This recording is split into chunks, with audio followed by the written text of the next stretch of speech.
Verton. First! I'm going for it.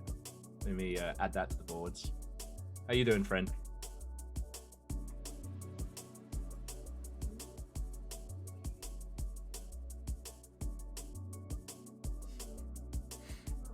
You've won the last 2 months in a row.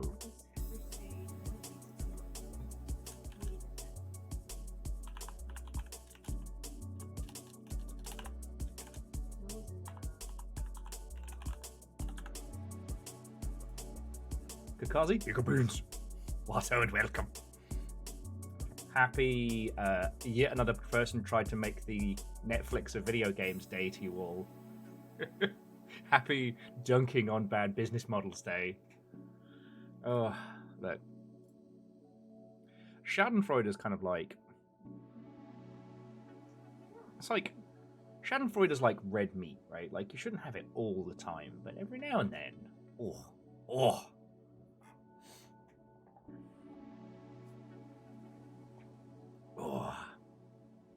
Yeti, how you doing? Let's let Discord know.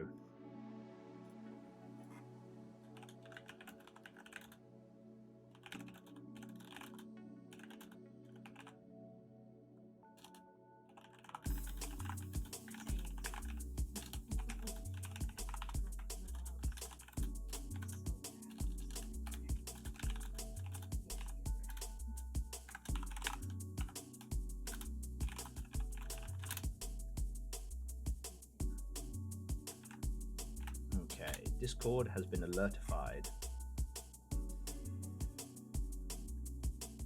Bacon, Watto and welcome. Good morning. At 1 o'clock in the afternoon, don't worry about it. Offers. Hello. Watto and welcome. PVS, hello. Greetings. Stepagen, Watto and welcome. Damn. It's a fancy little box you got there. Chaunerus, Watto and welcome. Coming in. Catastros, always good to see you. Watto and welcome. Is there any plant-based Schadenfreude? Or does the Metal of 4 collapse in on itself? I try and do that. Did someone say bad business with bad business be?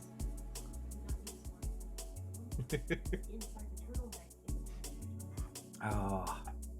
Yeah, no, let's let Blue Sky know that we're going, and then they can have a great time joining us in. Hey! What ho? Ketterel, what ho and welcome. You aren't 18 months? You'll be coming up on your next long ship soon. No, seriously. Thank you. I hope you're doing good. We're going to dunk on some dumb ideas. We're going to play some... I almost said blue fish. Captain on the bridge. Oh! If I had the money, I would start a small business. I could use a little company. Okay, Ehrman, bravo. Do you craft these in a lab? Do you have like a whiteboard where you work these out? Anyway, thank you. All right.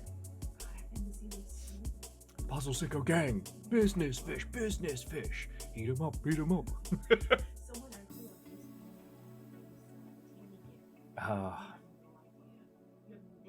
Get in the beanhole. I mean, it's just a dirt slow cooker.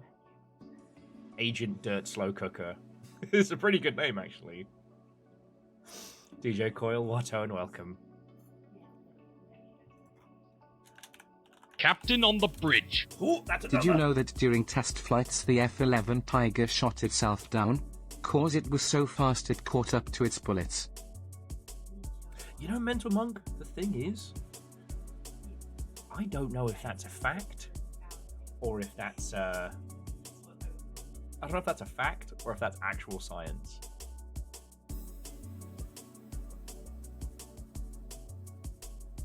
Ehrman, some crafting, some stealing, like the great craft and survive comedians of yore. Anyway, come on in, friends, come on in. We get to have ourselves a little bit of Schadenfreude, so I hope you save room.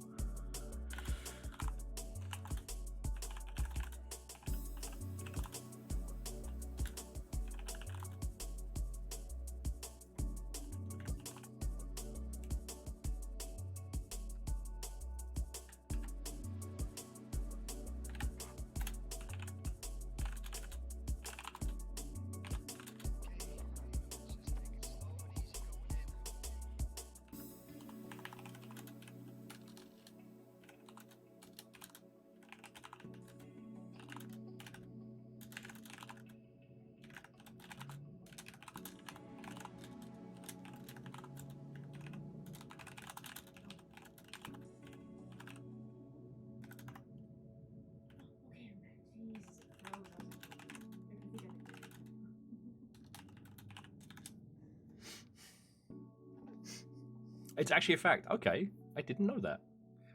Look, I don't know a lot about planes, I'll be honest with you. I know warthog go and that's about it. That and the Lockheed Blackbird is a reconnaissance vessel capable of, what is it, Mark 4? And in almost subspace altitude. Breaking news, a group of survivors spotted running from a group of zombies out in Kentucky. A ginger-bearded man was screaming, "I didn't know that many zombies would destroy it." Look, Akari, look. I feel like I'm taking a lot of flack here. I took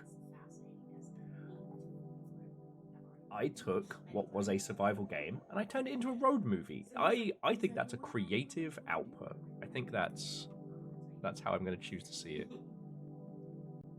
Oh God. If you want a business idea, home assembled yachts.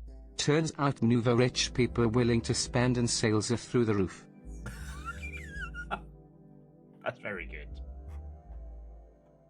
No, seriously, that is good. And Akari, I'm looking forward to just getting back to Zomboid. You know. So I can't spell business. And that's okay.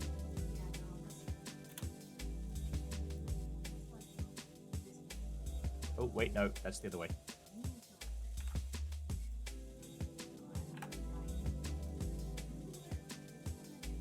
I need to just have business fish on quick draw. Orbital dropship numpty trooper reporting for duty. Everybody fights, nobody quits. Sir, we're playing blueprints. Did I stutter? Did I stutter? Business fish.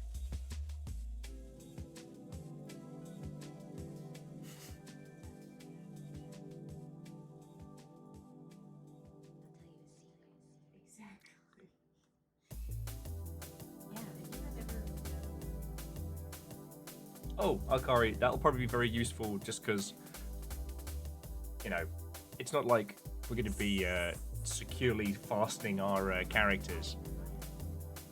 I don't know when we're going to get next back to Zomboid. We could maybe do it on the 18th.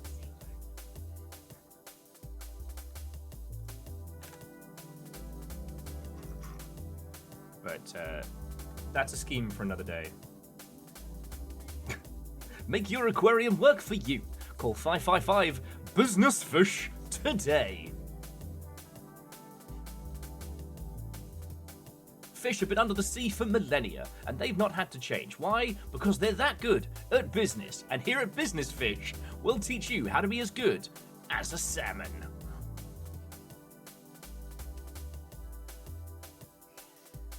Okay.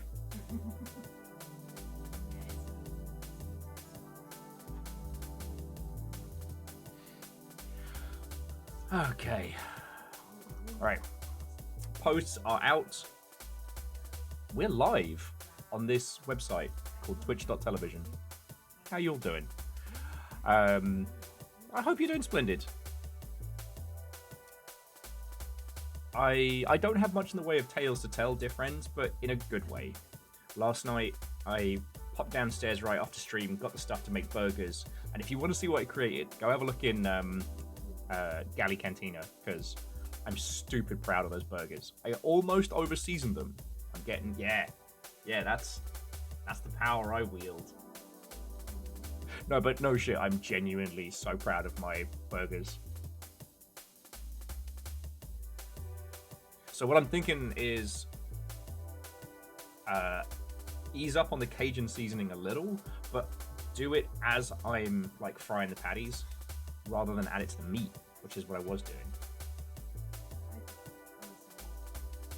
Also, it's unfair that I grew up in a world that doesn't know what Cajun seasoning is, and I think I should be allowed to sue.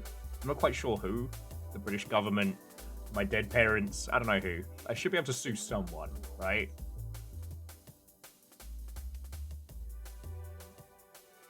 Is it bad that I want a voiceover crossover with Loading Ready One and Dave Spokesman?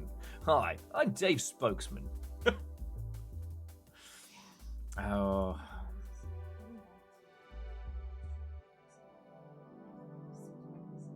can't sue, but you can get a mulligan. Burger mulligan would be my burger joint. But yeah, like, after yesterday, we just made fat burgers, watched the full version of Kingdom of Heaven, and I played a little bit of Racoin whilst I was watching Little Fire play Cult of the Lamb. But like, I had a fucking, it was a good night. You know, fell asleep, don't know when, but I actually woke up before my alarm of my own volition. Tonight is a whole bunch of Business Fish adventures and the new season of Arena Breakout for those who give a shit. I will say, I wanna test out the new PvE modes before I recommend it to any of y'all. But I am going to go check it out.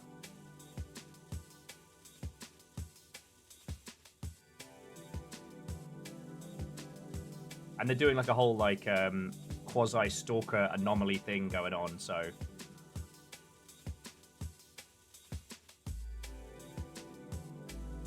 So yeah.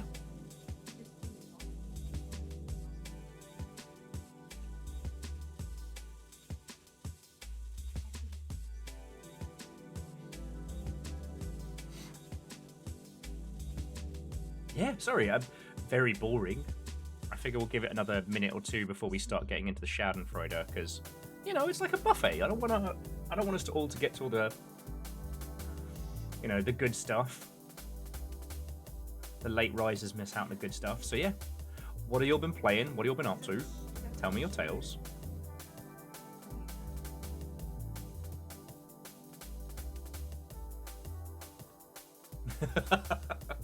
Wolfgrad, that technically counts, right?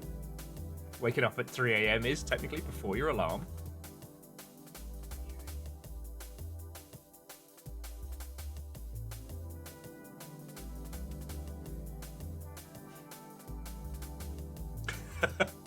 Scotty went back to Balatro after uninstalling Borderlands.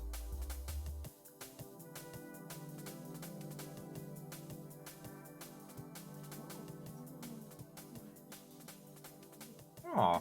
Dice says a friend of them have been playing away at Little Witch in the Woods, which does not stay cheery as it looks and has gotten sad. Yeah. So, with love and respect, I saw that twist like a million miles away.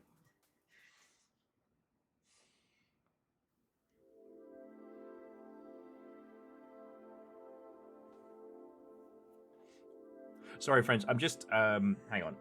You're gonna have to hear about this over the next couple of days. So I had it playing in the background, but this is the new shit they're throwing into Arena. And look, I understand this is not the usual Project Silverfish fascination, but just wait till you see some of the things they've put in this. And yes, this is a very sugary, you know, shooty gunbang. They've added haunted, fucked up mannequins.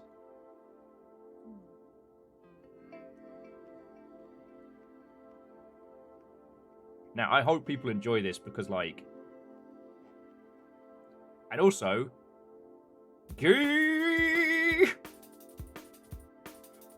If enemy teams don't pass the queer test, they are judged by the rainbow to be found unwanting.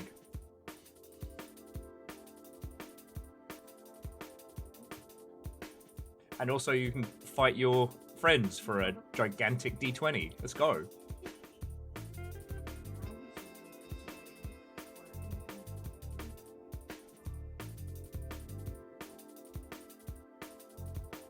Sorry, join back out. Hoffer's been playing a lot of Slay the Spire. Still can't get a clear with the silent. Well, I'm glad you're enjoying it.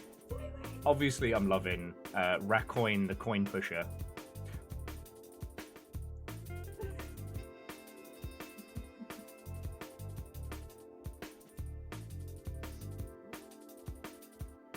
Oh, Ketterill's bouncing between Opus Magnum and Project Silverfish. Good to hear.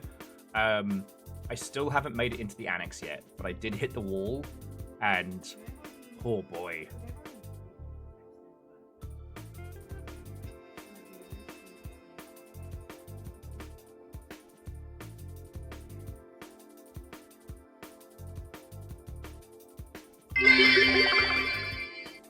What ho? Viking 64 Disco, Viking 64 Disco. Vanderbeast, what ho and welcome. Sorry, I'm just showing people the new gay traffic light ambush hidden in Arena Breakout, which I cannot wait to fuck around with later.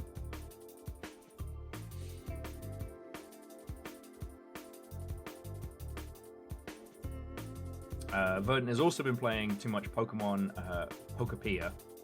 Pokopia? Honestly, if there's a game to get obsessed with, like, that's the one to go hard on. Like,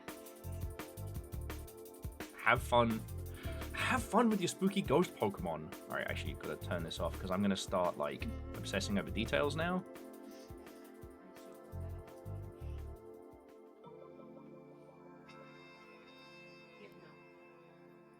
Pokopia. It's like with Godot, I'm just going to pick a different pronunciation each time, and no one will ever know if I'm being serious or not.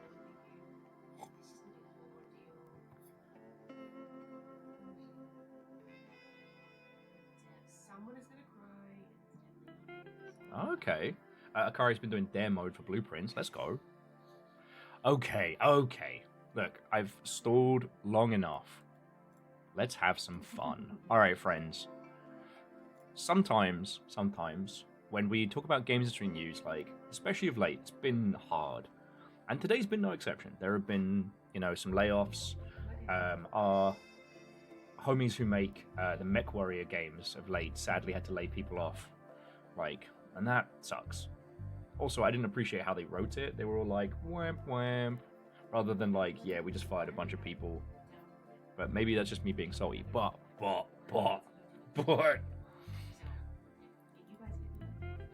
The bestest, dumbest thing that we have seen today. And you know what? I'm not even going to bury the lead. Friends, every 5 seconds there's somebody else trying to make Netflix for video games. And today, it's Indie Pass.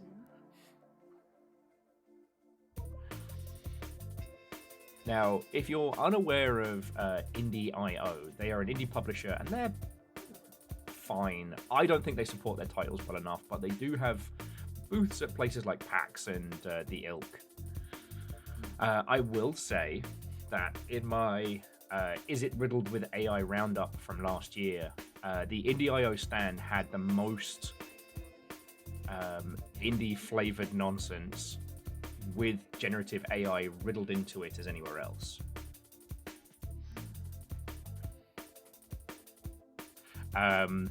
Oh, Scotty, not at all. Because there's two things you need to know, is that they're saying it's going to be $7 a month for their full catalogue of indie games, which is strangely missing a few choice titles that are some of Indie.io's biggest sellers, i.e. Humanazy and one other. But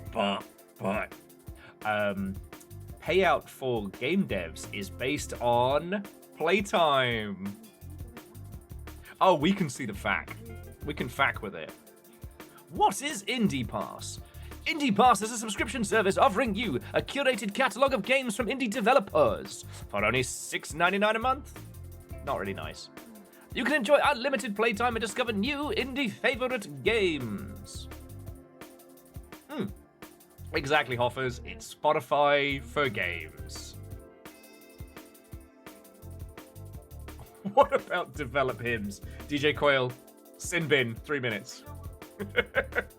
Yeah, I know sports terms. Nerds.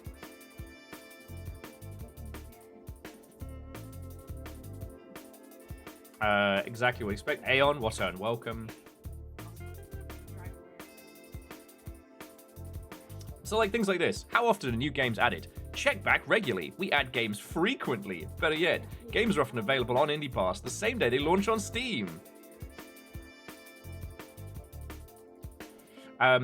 It's worth noting, they do not have a complete catalogue. You cannot search what games are and aren't available before signing up. And it's coming out April 13th. I did think it was very funny that some people were like, yo, Indie.io. April Fool's was yesterday. But you can't search.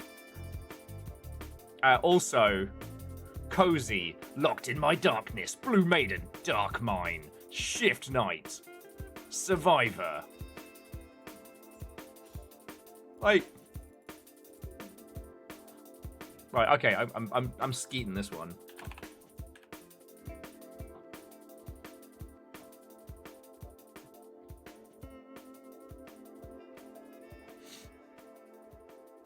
Like, look at this. They've basically fecked up the browse the catalog section. Where's copy? And they've accidentally put the horror stuff in, and it's not well laid out.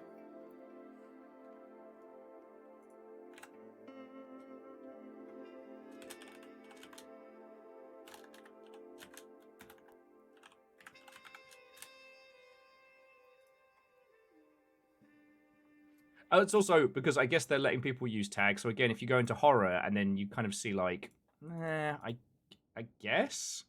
Wait, hang on. What? Like, it's...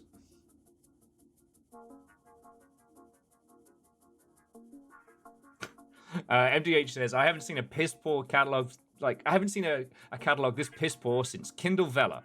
What's Kindle Vella? Exactly.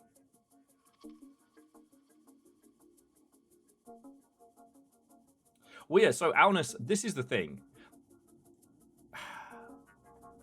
Indie.io is taking all the titles they don't think are going to sell and are trying to bundle them together.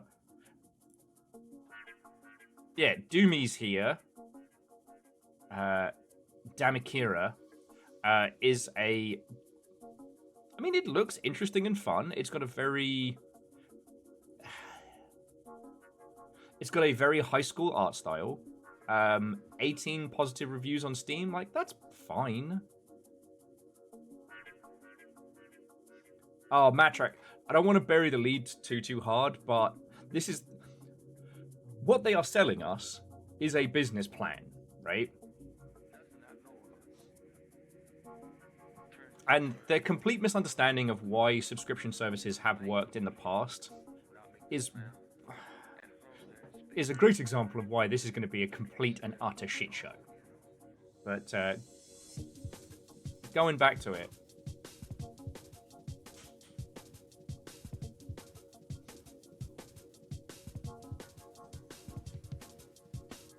Okay. Now, was it Terra Tactics that had AI slop in? Because again, like Terra Tactics is supposed to be a $15 product. 45 reviews on Steam. It's a triple triad, it's a less interesting triple triad. It says it's not using AI art. Okay. Question it with this logo, but okay. Oh, while being out for 2 years. Touche. So, like, where do we even begin with why this is bad? So, firstly, it's bad for devs, right? There's a big discussion about the whole concept of the race to the bottom, right? But here's the thing. I had Game Pass for a while. Why did I have Game Pass? I had Game Pass because I couldn't afford to just out and out buy Sea of Thieves. You know, back when Game Pass was affordable, it was a good alternative, right? And I probably ended up paying more for Sea of Thieves than if I just flat bought it. But it was an economical choice, right? Like, nobody chooses to rent. We'd all buy good shit if we could afford it. And, you know, why did I get Netflix? A squillion years ago, Netflix was the affordable choice rather than all of the, you know, cable packages and things like that. The other thing is that Game Pass had Sea of Thieves.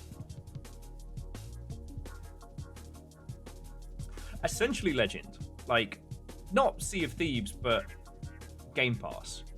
You know, had I the funds to just out and out buy those games when I wanted to get into them, I would have.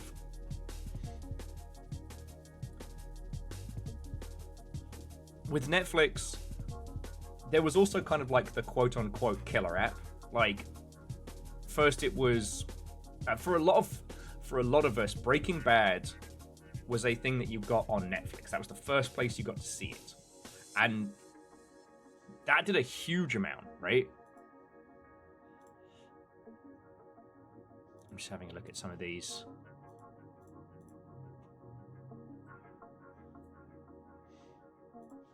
Yeah, you know. Okay, SCP Fractured Minds is on here, so let's have a look at that one. Because SCP Fractured Minds is the only... Yeah, okay, 1,000 positive reviews in a year. Now, this is the only title on Indie.io's service that's any of their sellers. Everything else in their lineup does seem to be underperforming titles that they quote-unquote published.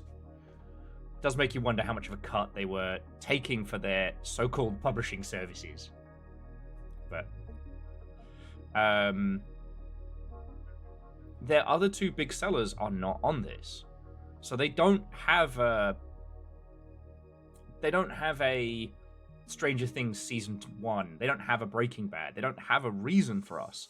It's the idea of indie games being this nebulous thing, almost like if you want games that aren't as good as the games you would buy on their own, we have a subscription service for you.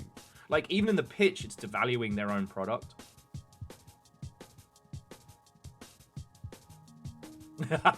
Exactly, Burden. Exactly. But yeah, we found out that the payout model is based on playtime. So the more your game is played on indie subscription service thing, the more cash you'll get for your game, which is fucking terrible.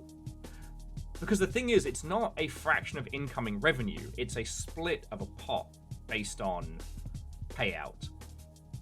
It's not like you're guaranteed to get X amount of dollars per play hour, because there's only so much stuff. And Bacon, I couldn't agree with you more. It's weird and fad chasing. A fad that has already kind of failed.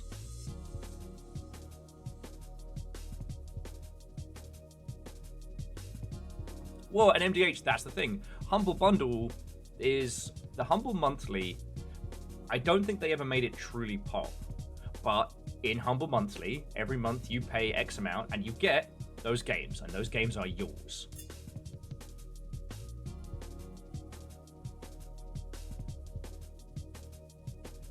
No, and Jonas, this is where who was it who said it? Let me scroll up.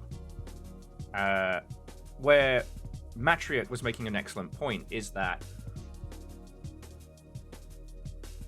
here on the Longship, we strike a balance between understanding the actual business realities of making video games and selling them, and the shamanistic understanding of why people play games, the kind of games they enjoy, you know, why some games sell well isn't necessarily science but art. Some games do well and you can be like, oh yeah, well that makes sense. And others, you know, you have to look at so many varying factors, you know.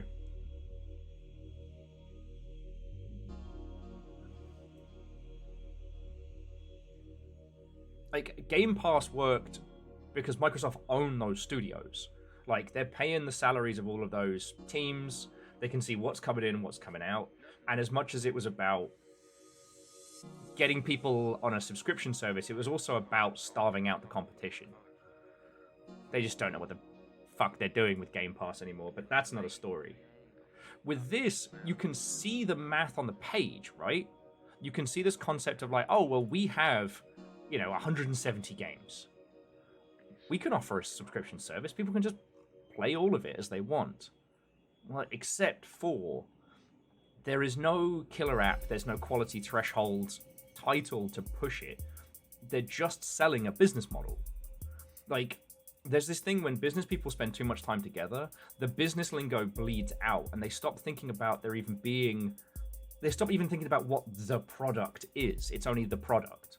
Does that make sense? Give me a wave or a huh if I've gone too far into the... This is what happens when you'll let me have rest. Okay. Oh yeah, so this is Indie.io's best-selling title, Humana Z. This is not on Indie.io, so far as we know.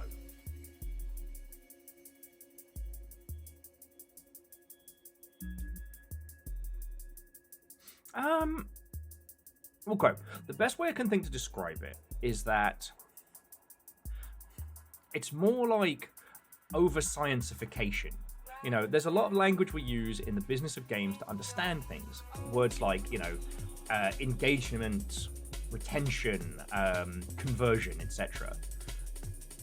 These are a way to understand and to describe things. Engagement rate is if you post a video about your video game, how many people actually give a shit, right?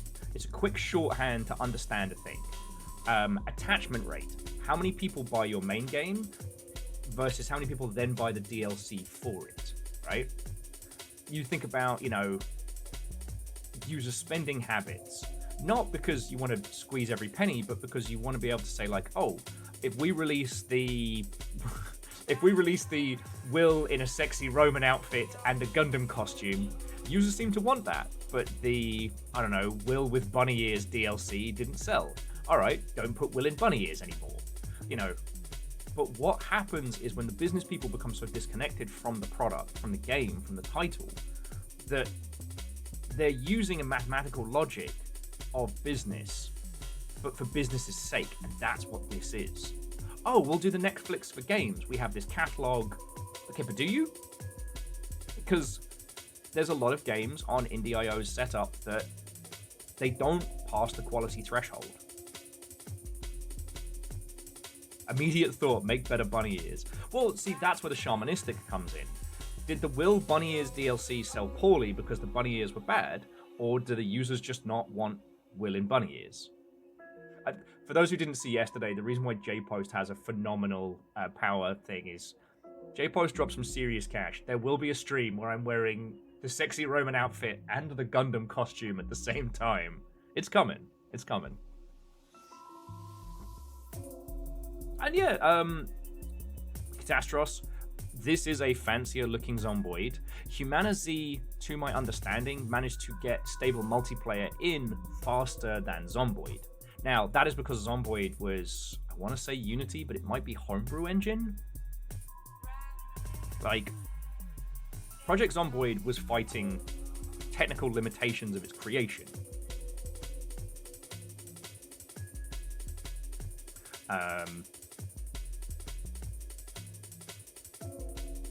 Humana Z is one of those examples where taking the same concept and building it with the technical advances we have in engine tech and all that ilk can allow you to cover more ground faster, right? And it's like, it's on a mostly positive review. I assume it's just due to, you know, what have people got beef about? They see it's clearly unfinished at version 1, solid foundation, undercooked for version 1, you know? But then again, all these negative reviews have like 50 hours, 40 hours, 200 hours, you know? So,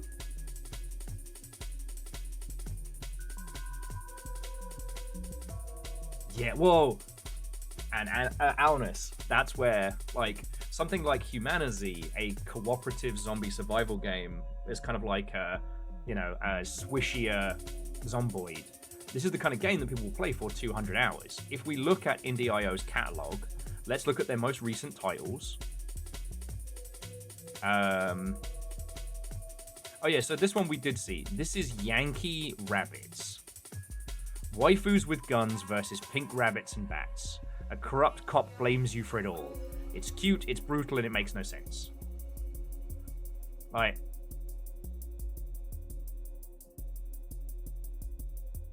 maybe this has got something fun in it, like the game about sharks that was actually about beans and whatnot. You know, aside from the rabbit, these all look like kind of stock assets from somewhere, and that's fine. Serious Sam Bunny Edition, that's fine. Like, I'm not here to critique the intent of this game or whether or not it's worthwhile, but let's say we play this and it turns out to be fucking brilliant. We did like a Wheel of Indies game. We did a Wheel of Indies day a few years back, and we found this game. Let me show you. Gotta go to my library. Angry Shark. Here we go. Angry Shark doesn't seem to include shark. Oh, yeah, no. There's the headless shark. There's actually more sharks than we saw in it. You are a bean flying around shooting strange creatures and creations, right? I'm going through my emotional support Dreamcast music very clearly. All right, there weren't this many headless sharks when we played. Let's see if there's an earlier video. No. All right, well, this doesn't do a good job of showing it off. You all look like beans, and you have shooty guns. When we played it, it wasn't... Anyway, my point being, this was on our radar because it was called Angry Angry Shark, and I put it on for an indie day when we spin the wheel, and that's the game we play. It turned out this was tons of fun. Like, sure, the assets are off an asset store, and the maps are varying levels of... the levels are varying amounts of jank, but it was fun, and I think this title could be. Now, this has been out for a month. It has 6 user reviews. It has not hit it, right? If we played this, I can't see us playing this for more than maybe an hour or so. And on the subscription service where payout is based on hours played, great, cool. So not only has Indie.io taken money from this individual to publish the game, or is taking money from this individual to publish the game, but now they're devaluing the title as well, because why buy it for $4? So it's bad for the dev, it's bad for the consumer. Oh, AI used to generate all the in-game jingles. Get fucked. Oh, and again, I said this earlier, but I'll say again, Indie.io has no anti-AI policies or anything like that. And at PAX, there were like games that had like AI slop in them, but it was only really Indie.io as one of the publisher stands that had a lot of AI games in. 0% cut of 0 is still a big old goose egg. That's true. But, I mean, what is it? If you don't plan for success, if you fail at planning, you plan to fail. Like, if you're going to put the game out on Steam, that's cool, that's great. Oh, Captain Steph, what and welcome. Oh, Scotty, did I say hi? I hope I did. Anyway, I think this is a really good example. Like, Indie.io is not picky, but also, we haven't seen their contracts. Now, here's one that's done pretty good recently. This is Pluto. Pluto is $18.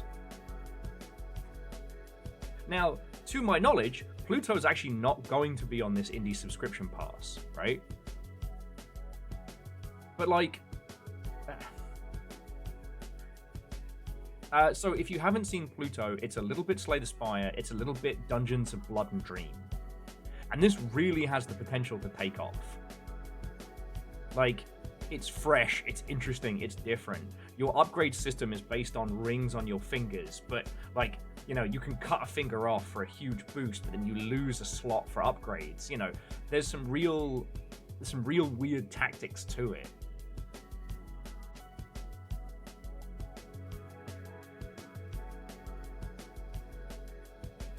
But if this goes up on a subscription service, you know, what are we looking at here?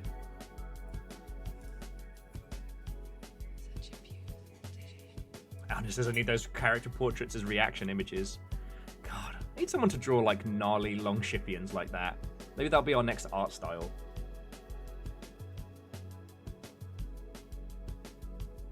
Yeah, Bacon, that's the thing. Having a presence at PAX should tell them that, you know, subscription service is a terrible idea. So all I can think is they're trying to take all of the titles that aren't selling, right? Like, Locked in the Darkness, Locked in My Darkness 2, The Room, Pie in the Sky.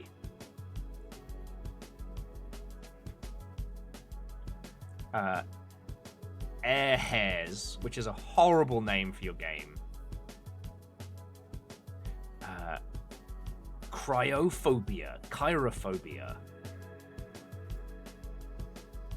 That they do not think that these games are going to sell. So their plan is basically to say like, all right, well, your game sucks, So we're putting it on our Game Pass system because no one's going to actually buy it. Which, I mean, that's got to suck to hear. But we know that's not the pitch, because the amount of self-delusion, or perhaps self-delusion is the wrong term, but the amount of, business people only speaking to business people about these. Now, I don't know what services Indie.io provides. I haven't seen marketing assets from them. Titles on Indie.io, titles that they publish, I usually find of my own volition or see at PAX or things like that, right? But, and I guess Indie.io does take some of these games to PAX. But we've talked a lot about the quality threshold, and a large proportion of Indie.io's titles don't pass the quality threshold. This does, but I'm not sure how hard, right? It launched last November, 50 reviews on Steam. It's not amazing. But then, Chow Down Kitty, okay, look at this. This is a game, might pass the quality threshold, but only just.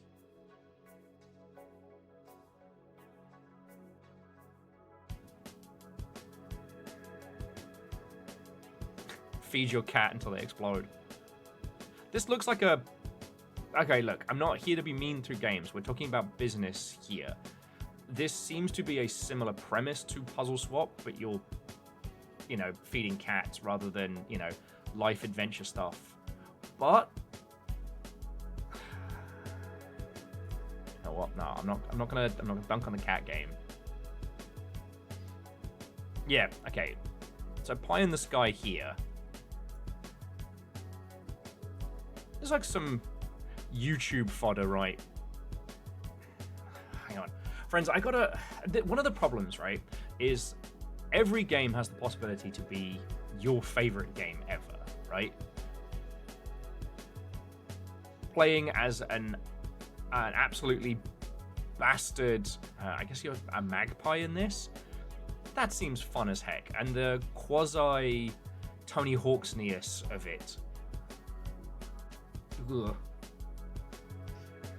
It's got a good ring to it. All right. But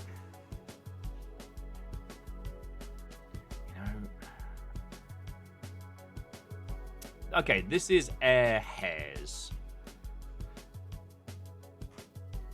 It's got some nice pixel art. It really does.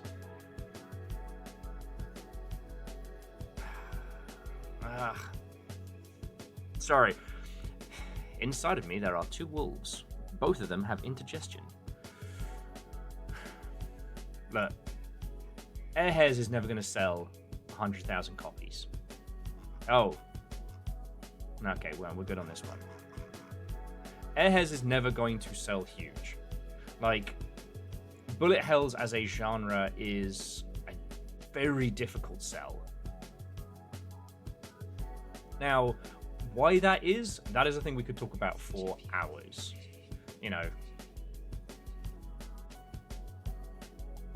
Without there being something truly, truly special in a game like this, there's not too much to offer. I also can't help but notice that every enemy is the same bird. It's below the quality threshold needed to be a big hit. Monsters and Me has AI in it. Fucking course it does. Fucking course it does.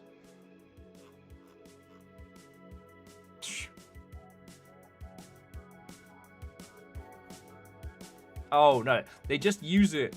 AI helped us brainstorm and experiment faster. Fuck off. Coming up with ideas is the easy bit of making a game. It's the fun bit. Get fucked. Sorry. Alright, okay. I've gotten wildly off topic here.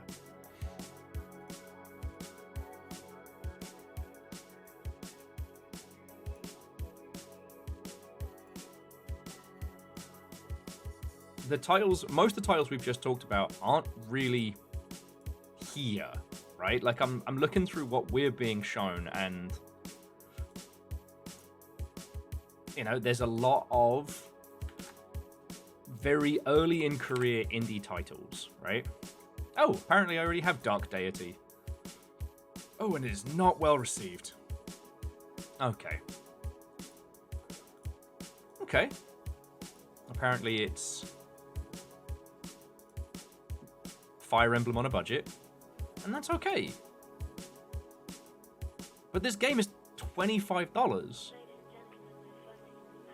Like, they're devaluing their own games. Like, okay, Game Pass works because Microsoft already own the titles. They are devaluing their games, certainly with something like Game Pass before it got the price jacked up and stopped being the cheap option. But the way that that works is that, let's say somebody wants to make a... Let's say somebody wants to make a Sea of Thieves, like, right? They cannot charge more than a Game Pass subscription for it. Now, Windrose is currently one of the most... Oh man, Dust Fleet? Nah. Not too cool to be in this lineup. What are you doing? Oh wait, no, I'm thinking of the other one. Don't worry about it.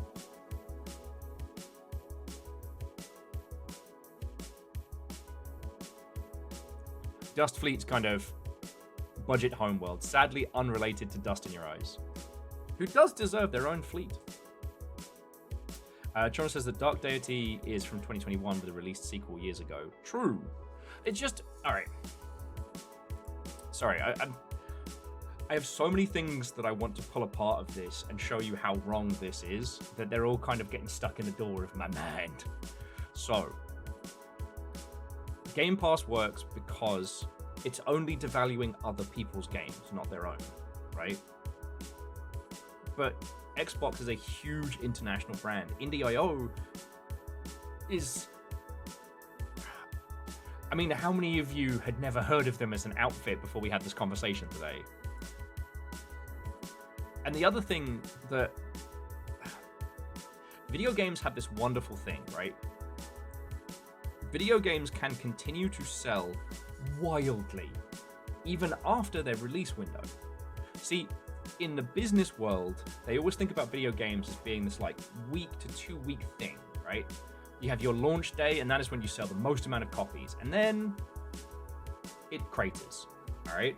So, you know, games live and die in their launch window, except they don't, right? One thing I can tell you, I mean, I don't want to talk about Paradox because they're shit at business now, and they used to be very good, but the Creative Assembly, right? My old, almost called it alma mater. CA built itself a tiny empire out of Total War games because, sure, Total War games sell fine, but they keep selling. Every month, more people are like, yeah, you know what, I think I want to be a commander.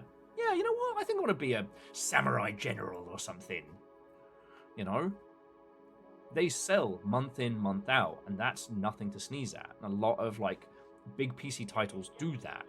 You know, something like Dark Deity, which, you know, I was about ready to dismiss as being a terrible visual novel or a booby game. But no, it's budget Fire Emblem. I think the art style was definitely not working in their favor. But the thing is, that is a game that could continue to sell very well after the fact. You know? Now, Among Us is a lightning in a bottle moment, certainly. But any title now in this will not have its lightning in a bottle moment, right? Because everyone will bundle in, pour all their attention onto Indie.io for a hot second, then leave. You know, the thing that nobody talks about is that when you unsubscribe to a subscription service, everything that it offers you is devalued. One of the things that Netflix holds in highest regard in terms of metrics is new subscriptions and cancellations.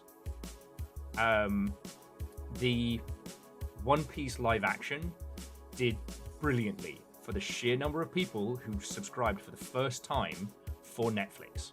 So, you know, from what I have been told, season 2 of it is very, very good. You know, I don't think we were going to get any more Stranger Things But had they planned to do more with that franchise, they're never touching it again because of the amount of cancellations after or during season 5. If you do still have Netflix and you're paying for it, honestly, watch season 5 of Stranger Things. It's fucking terrible, and it will make you feel so much better about yourself.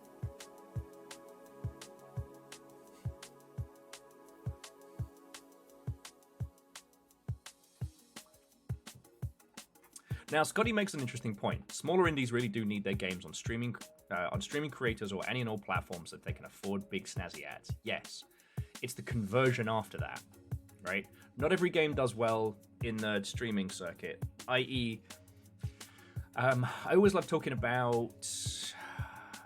Oh my god. God damn it, brain. This is your second coffee. How are you forgetting this? 2D platformer, looked like a post-Nightmare and Nightmare Before Christmas kids book, had a bunch of streamers in it. Fuck. That's how notable it was. The problem that title had was that it was a linear narrative story game, not Little Nightmares. Good guess, though. It's 2D Pinstripe. Third and Flow, you are on it today. Okay, let me bring up Pinstripe.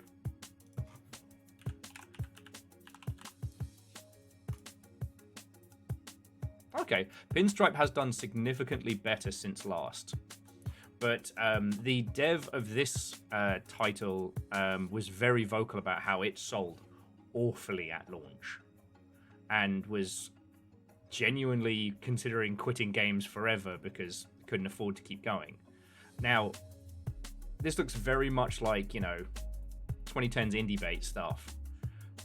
It had loads of YouTubers and streamers involved. They all covered it, and people just watched the streams of it. Now, this almost proves my fucking point of why this Indie.io subscription service is a bad idea. Like, okay, came out in 2017 on Steam. Now, it currently has almost 2,000. Is that just English? Yeah, has just shy of 2,000 reviews on Steam. That's a lot of users. Now, yeah, sure, that's a lot of users in nearly 10 years, but that means it's still selling. One of the things that I think is very interesting is that, as the Chinese market is now accessible via Steam, assuming you have the ability to translate your title thusly, you can hit a whole new market you didn't even know was there. And one that actually buys and plays games. Buys games. My apologies. I shouldn't say plays games. There are large parts of the world that are massively into games, and they do not buy them. Ad agencies do big things for big companies, but there's nobody doing it out there on a budget as a tiny team to keep costs down for smaller devs. There's a window there for the right people. Yeah, the problem, Scotty, is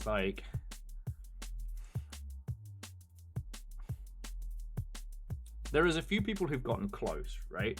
And there are a few interesting concepts. They're not always my favorite folks, but they're not always the best, but say like Noise GG is a service that does promotion of games to streamers, but is very good at getting an attach rate of tiny streamers because they do what's called quests, i.e. you can get a copy for a game so long as you can get a copy of a game in the agreement that you stream it, but if you want to get paid, you have to do certain things within the title, i.e. you actually got to show it off. You can't just do nothing.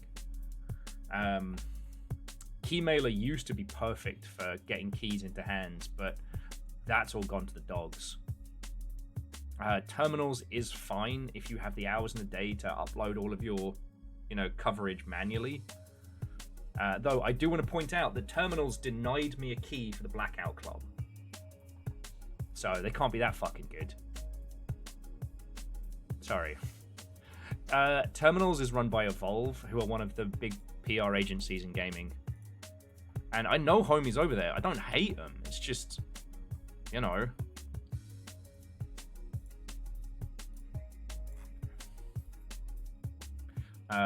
Look at the graph for the Pinstripe reviews.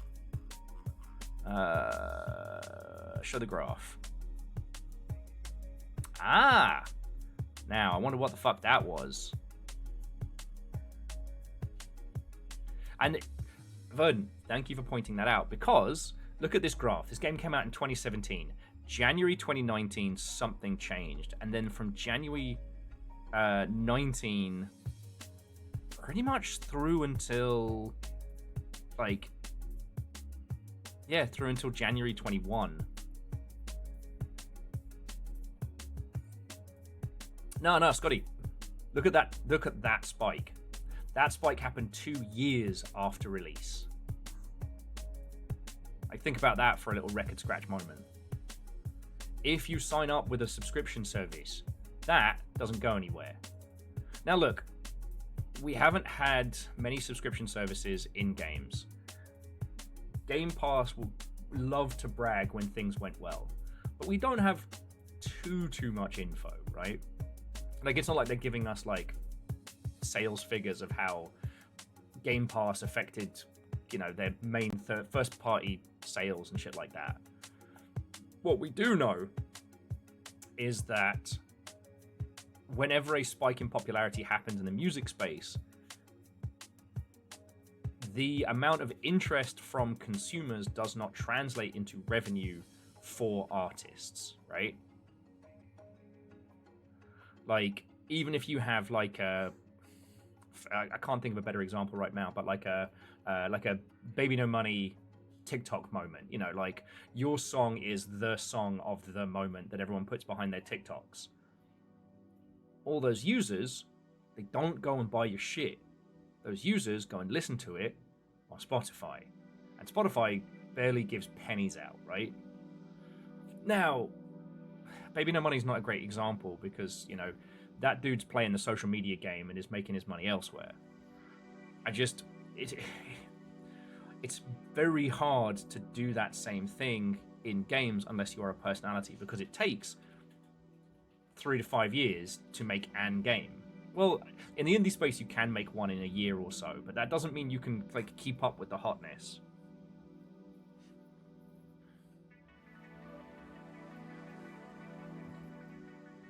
So yeah, I mean, Scotty, maybe somebody played it big. Maybe it was an article. Maybe I mean, who knows, right? Among Us hit the K-pop scene, and that then rippled throughout the whole internet. Do not underestimate the K-pop scene. I fear no man, but those things, they scare me.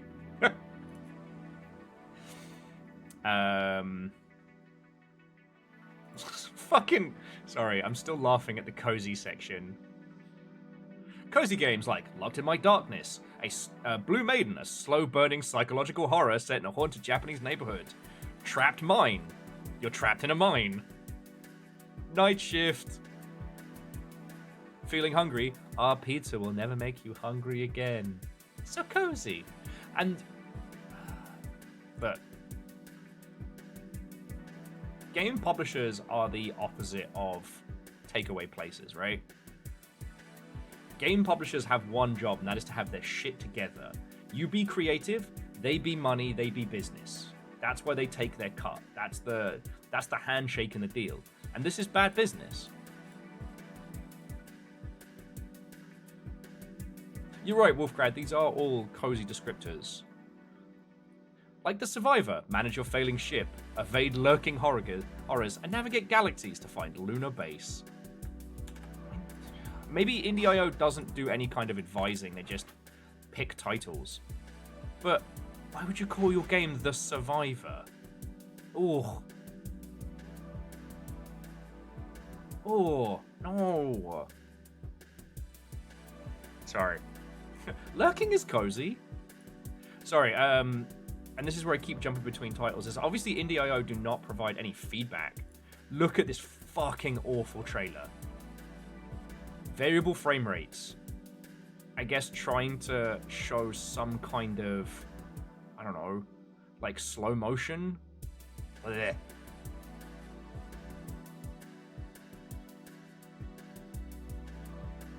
I'm looking at bad sci-fi Iron Lung.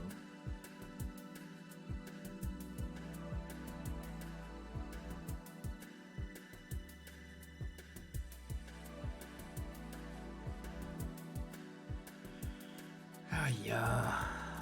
How many copies has this sold? Since its launch April 11th of last year, it has 6 user reviews. Unplayable.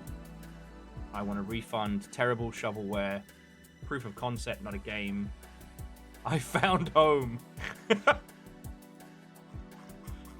And look, I'm not here to shit on people's games, right?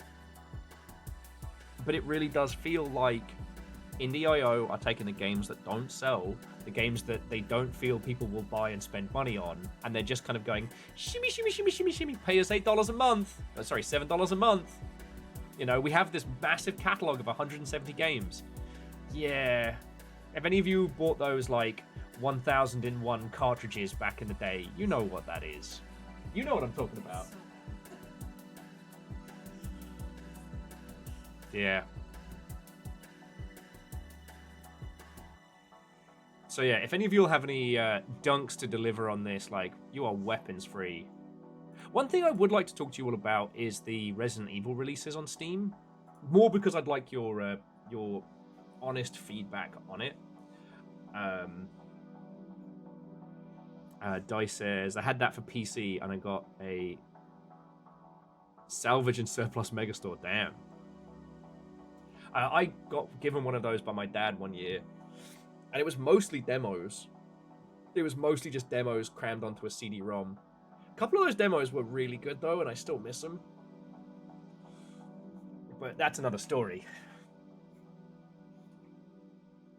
But yeah, and that's the thing, Scott, is like, deconstructing these titles from a creative standpoint is one thing. Deconstructing how Indie.io is packaging them together is another. You know,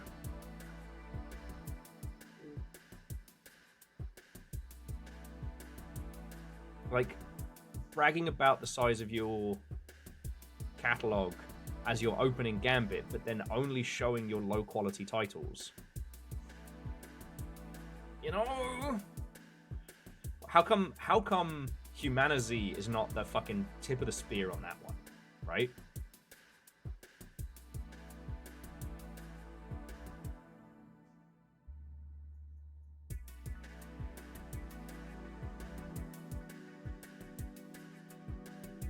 Okay, well, yeah, so Chaunerus and Martin. So this is why I wanted to talk to you all about it. So Capcom have been taking their GOG titles and re-releasing them on Steam.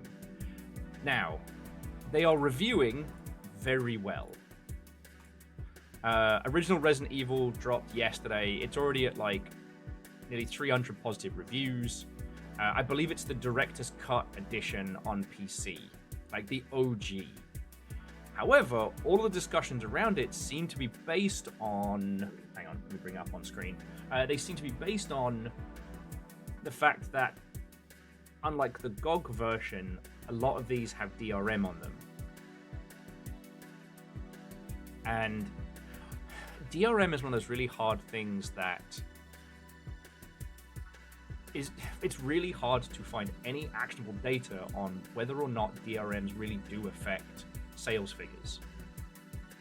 You ask any group of individuals, any internet forums, any, you know, social media platforms, how do you feel about DRM? And oh boy, you know, fuck the Novo, fuck all these other ones. But then the titles are still selling well.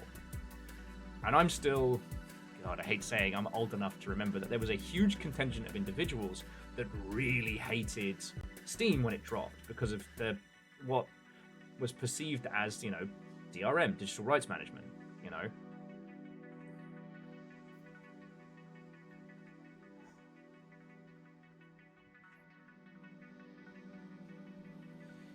And it's really hard to get an understanding.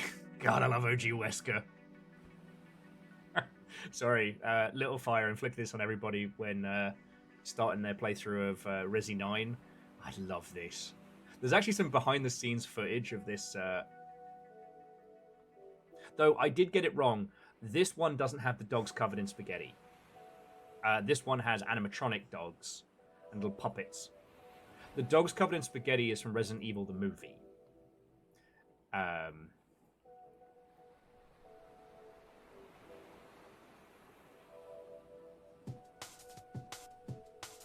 I love the fact this was filmed.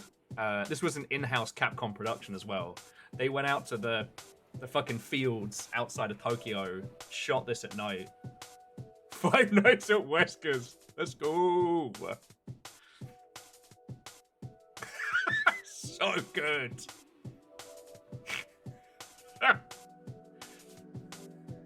It also reminded me that Rebecca Chambers is a child, and Wesker is not just a nightmare monster made in a lab, but also possibly a diddler. Yeah, one like, he's yelling at the chopper, come back! Come back! It's two dogs. Two of those dogs showed up. The helicopter's like, yeah, fuck you guys. I ain't paid enough for this. Where's Wesker? Anyway, it's really hard to get an understanding of whether or not DRM genuinely affects sales or otherwise. Now, I do think putting DRM into old titles is kind of a moot point. If you want to pirate this, and we would never, ever, ever condone piracy on this Twitch.television, but if theoretically an individual was so inclined, Chris Redfield, he's 25. Don't smoke, kids. Jill Valentine, 23, which... Oh yeah, Barry's only 38. I'm 2 years older than this Barry. Rebecca Chambers is 18.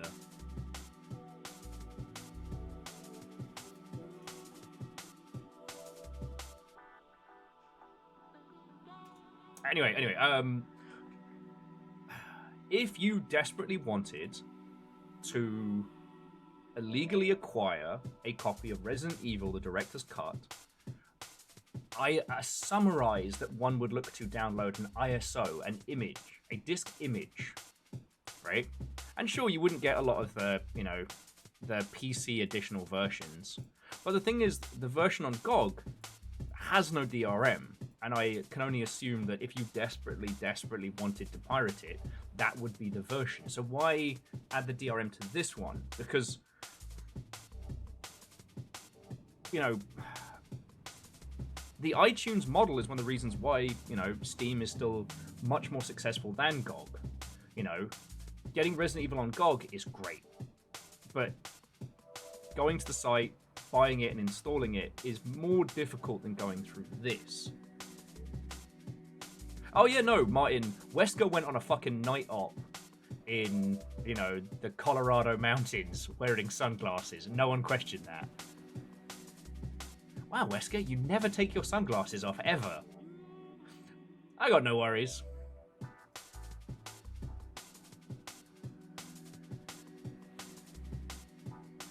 Anyway. I find it interesting because a lot of the discussion around these Resident Evil re-releases is predominantly based on the digital rights management stuff. Yeah. It's both good and sad that Resident Evil 2 moved away from the live action cutscenes. I remember this being like I remember being blown away at like the quality of this animation, but Capcom's in-house animation team was trying to step to Square Enix's in-house animation team, and they would go on to flex with like Onimusha was their like superstar show-off. But that's another kettle of monkeys.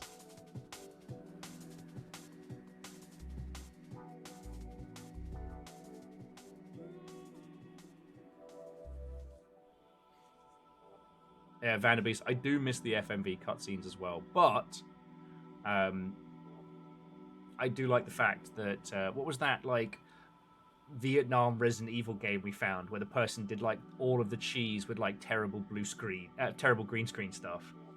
God, that was cool. Scotty, Rebecca Chambers, 18 and smiling because they have no idea what's about to happen. It does also point to the fact that, I mean, Chris is a white man, so he's going to succeed, whatever. But, like, Jill Valentine is a fucking badass. Like, she'd already gotten heavily, I forget what her background is, but she was already a specialist by, like, 23. Like, no wonder she survived.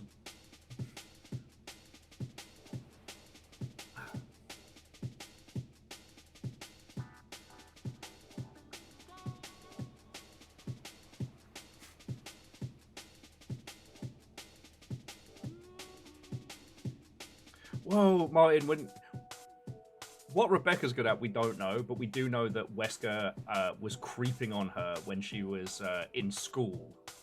So she might have gotten her station just because, yeah, Wesker's going to get you treated, is what I'm saying.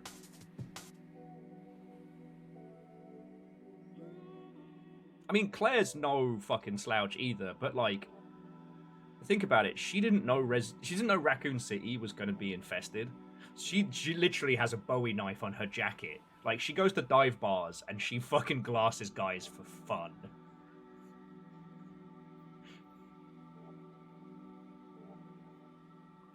Claire is not to be fucked with. Wesker is a nonce.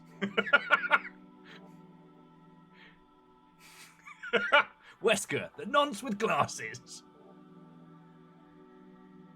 Oh. God. Leon, cop for a day. I can't remember his surname.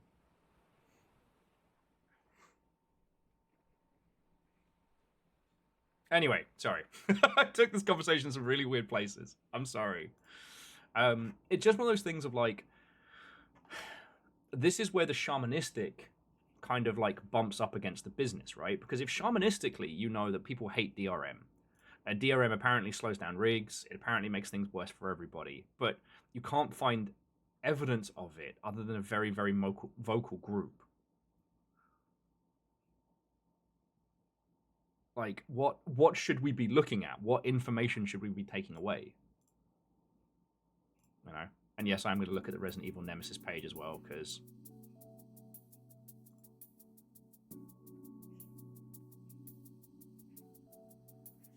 like, there's always time to talk about how Jill got it done where everybody else got themselves fucking killed. Even poor Carl. Oh, wait, no, Carlos made it out, didn't he? Yeah, Carlos made it out. No, Phyllis, the Nemesis Zaku was a fucking cool build. And I'm looking forward to us being able to do, like, another... Oh, you okay? What's wrong?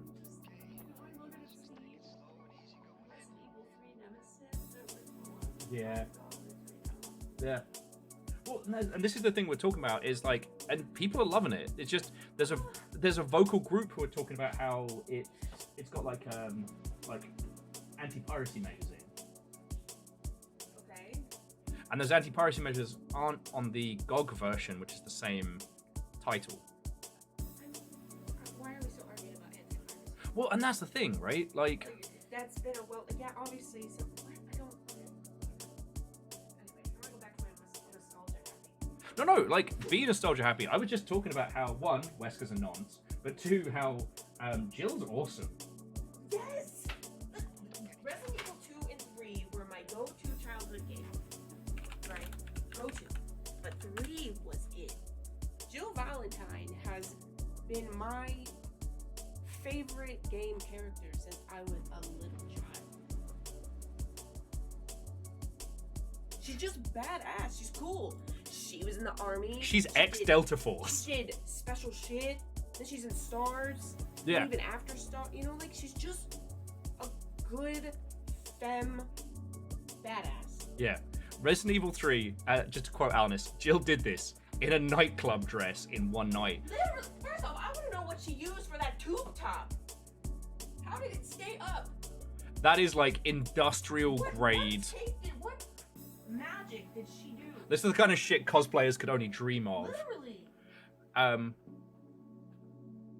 But, you know, she's wearing bike shorts, sensible. That's what she wanted to wear when facing down the zombie apocalypse. You know, she tooled up for this. And, you know, it's... aside from Rebecca, everybody else in Stars was all picked for very specific backgrounds. You know, because the idea was they were a test. You know, when the time came... they were all going to be deployed against Umbrella assets to see how they did.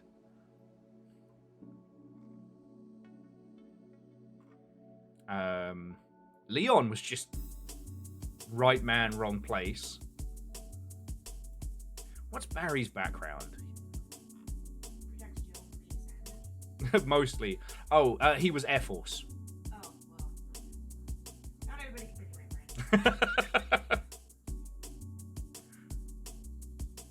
brand. Oh, he went SWAT after Air Force.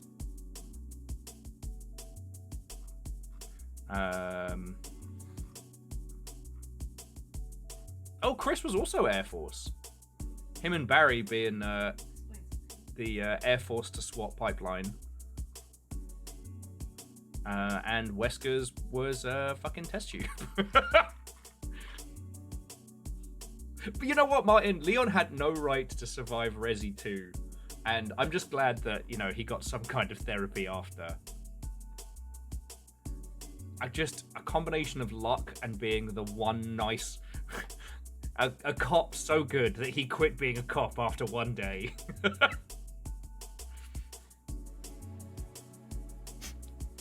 Scotty! Barry looked a bit chunky to be a fighter pilot.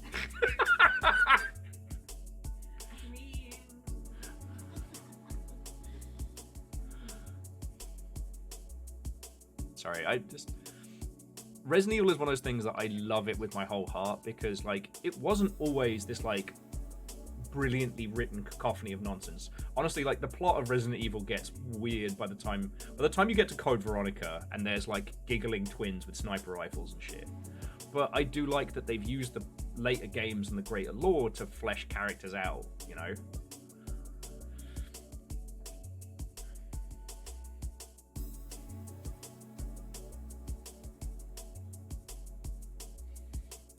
Actually, that's a good point. What was Barry? God,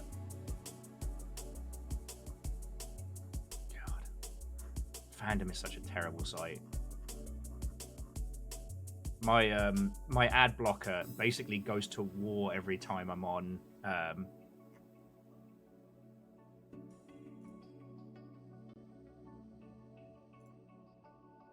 Every time I'm on a fandom site.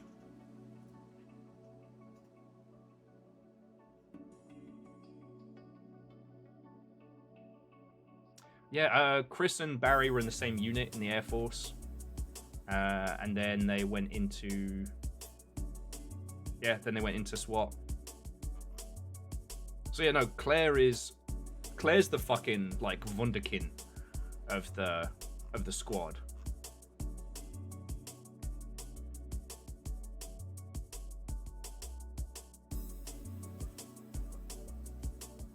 Oh, okay. And here's the thing I forgot is, Jill is the savant. Claire has lived a life. After Chris and Claire, God, they named their kids Chris and Claire. God, anyway, their parents keeled over, which is why Claire has been going around the Midwest on a fucking motorbike with a knife on her jacket. She's working through some shit. Sorry. Get me talking about Resident Evil. I'll be here all day.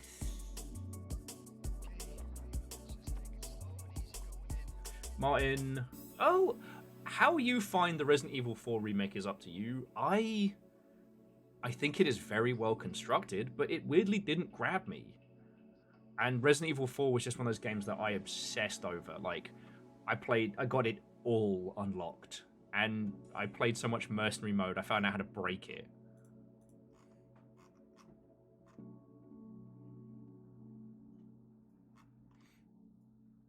which I'm weirdly proud of. But it didn't grab me in the same way. The Resident Evil remakes of 1 and 2 were exceptional. 7 and 8 are phenomenal for what they are. Resident Evil 7 is genuinely scary. Resident Evil 8 has moments of real fear, but is ultimately kind of like the Army of Darkness of the Resident Evil franchise.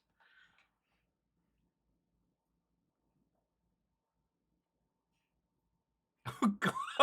Fearless says, could be worse. My parents named their kids Colin and Catelyn.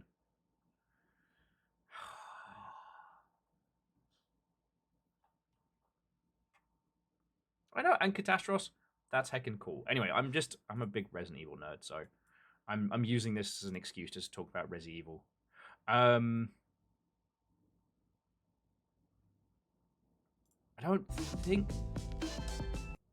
think there's anything else really to talk about on that one. You know, the fact that Capcom have put out both of the Dino Crises and now the old Resident Evil collection on Steam is really cool. I wish they worked on Steam Deck. Hopefully that's something they'll support in the future, because that would be really cool. Games news-wise, the only other things to note is that Nexon's going to be publishing Overwatch in Korea. Overwatch was wildly successful in Korea, so they're taking over from...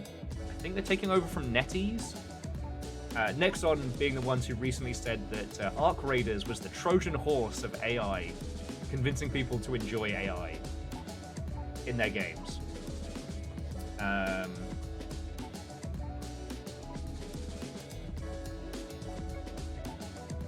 That's really been the long and short of it. We covered most of the big stuff yesterday, and there was so much to talk about yesterday. Well, Vershi, same. And it also pissed me off because they did this whole like, oh, we're so Whittle. We're just a Whittle independent team. We can't possibly... Fuck off. You're making 2 games at once. You have the cash to make 2 games at once. And you're fucking about. You couldn't get anyone in the studio to do Barks? Fuck off.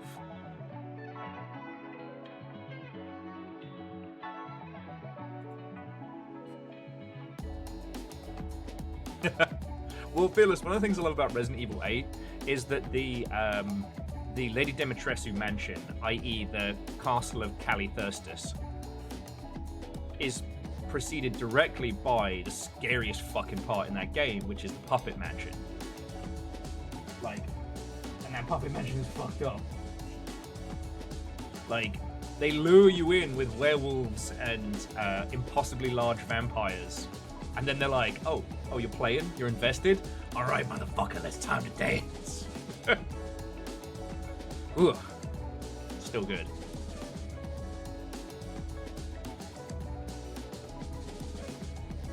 Well, so Martin, we know who that is. That is the CEO of Nexon thought it was a good idea to call it an AI Trojan horse. Like, sir, you are aware of the... You are aware of how this story goes. The Trojan horse was bad. It brought bad things. You understand, right? Right? We follow your thirst trap with a rusty sword trap. Ethan Winters, I want to play a game.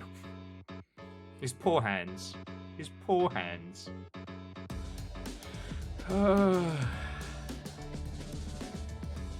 And Phyllis, that is a good question, is like, how much did adding AI to Arc Raiders cost them? And seriously, if all of the weird SCP type shit in Arena Breakout ends up being cool, I'm not going anywhere. Oh yeah, Vershi, Fearless, any of you who have tried Arena Breakout, the Stalker / SCP shit got added, and I think it contains... What is it? Okay. Jess, you're on the call, so I didn't want to interrupt, but they added gay rainbow detectors to Arena Breakout. I'm sorry, they have what? Okay, come check this out. What does that mean? So this is the trailer. Now it's arty-farty for the first couple minutes, so do you mind if we skip to the good shit? Okay. The Yakuas. Oh yeah, so here we go. Oh yeah, so Weeping Angel mannequins in game. Wait, are we mashing together two of my favorite genres? Oh fuck. Yeah. You know I gotta see if it works on the rig, right? It will probably cook it, but You know I gotta know. you gotta know. Because And check this out. Oh. If the other team's not gay enough, they get detected by in-game setup. Yeah. It's what all of those. You know what? That's a political joke. I'll leave it alone. Never mind. No, the worst one I made was Gapex Predator. But unfortunately, that could be taken the wrong way, so I don't like using it. But yeah. Oh, I mean, I already love this game, but yeah. Blackouts, so you can actually hide and run from people. Hell yeah. Could you imagine? Picture a fucking scene, right? All you hear on the map is some crazy gremlin like poof, blackout, and from the smog comes this fucking flying creature like ah! You cram a P90 down someone's nose hole.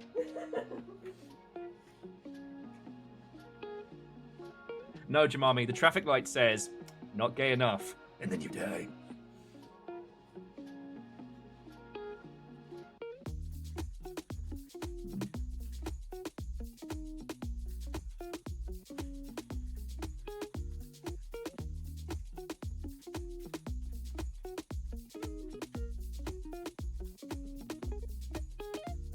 Yeah.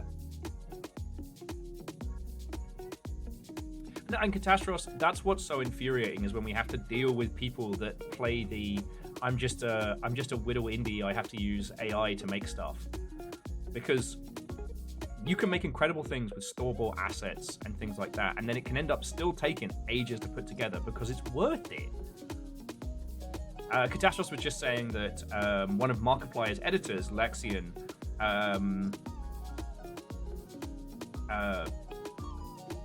put a title together. Still took a year and a half to make because it was, made by a person who cares about what they're doing, but it came together. Sorry, it seems weird to be talking about like cool indie shit when we're looking at what is a very expensive sugary shooter. But no one cares about your sprays.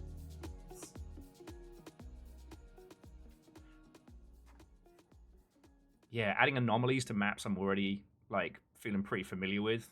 I know this space. This is gonna be fucking cool. No, 100%. They've been promoting this ahead of time. It also launched today, not yesterday, which I really appreciate. Smart.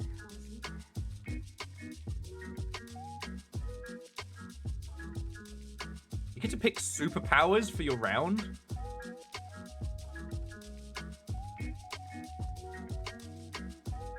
Oh, I'm gonna be insufferable.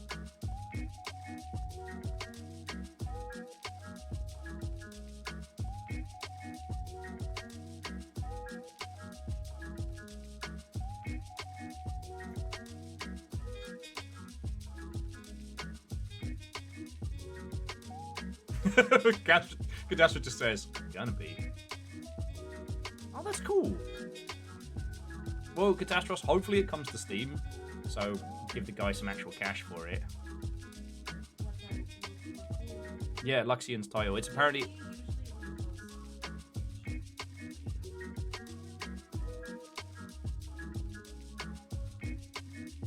Oh shit, you can take healing powers? Healing powers, and you can drop like... Oh, this is gonna be fucking cool.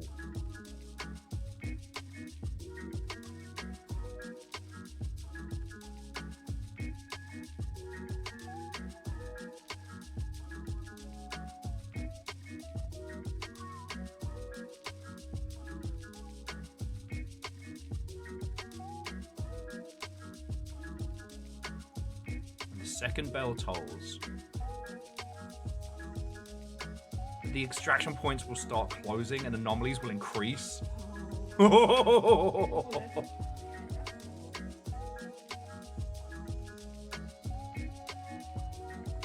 Oh, they got the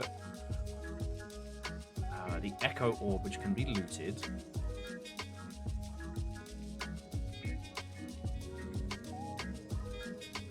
And they also come across a Devotion statue. You exchange HP from your body for certain rewards. And puns, Watto and welcome. Sorry, there's a special hostile entity called the Puppet. When it's in your line of sight, it remains completely stationary, but the moment you look away, it begins to move.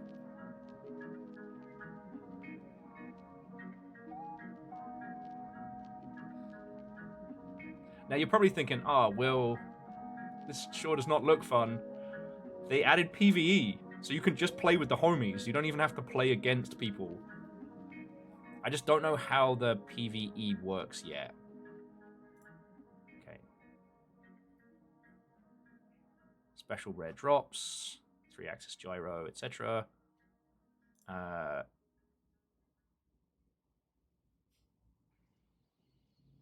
Because the snow region of Northrend was really cool. Oh, and farm's now going to be super rainy, which is good. Dice, the Goopy D20 looks awesome. After triggering a boss rush. Oh, so that's cool. So you can now know where a boss is going to be. That's cool. Oh, sorry, puns. This is the Arena Breakout Infinite that I've been playing in my downtime. I would not recommend it if you don't enjoy like online shootery stuff. But they just added like cool fucked up SCP shit. And yeah. But they did also add a PvE mode, which I'll be trying out and seeing if it's something that's viable. So, like, don't rush to download it today. You won't be able to stop me talking about this. Because here's the thing. I'm so bored with most shooty gunbang stuff. That's why I love Project Silverfish. You know, you play games like this and it's fine, but eventually everybody else gets well beyond you on the meta and... Okay, we don't need to know about tournament sheet. You know, and eventually you kind of get outpaced and the fun starts to dissipate where every match you load in, you're like, oh, cool. I don't even know what happened. I'm dead and I lost everything. Brilliant. But adding some weirdness, adding some spice, make it janky, make it fun. Put some creepy monsters that chase people around. Give the sweaty tryhard something to worry about. Let's go! The judgmental rainbows. Like, sorry, alright, last one. Like, look at this. They added these little anomalies on street roads that will light up if people are nearby. Though I will be joking and still saying that if you're not gay enough when you walk through, it'll set you off. Which means you've got to step it up. Let the side down. It's going to be great. Okay. But yeah, so puns, those of you who just joined us, Watto and welcome. We've been talking pretty extensively about Indie.io's horseshit and Resident Evil this morning. I didn't see anything else on the hot sheets that we really needed to get stuck into.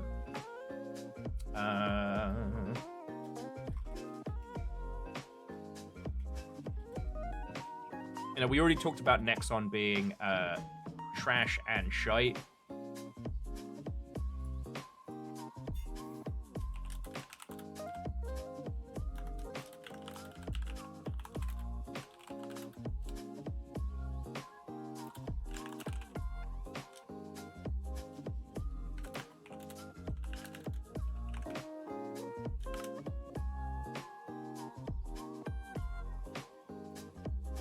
Okay.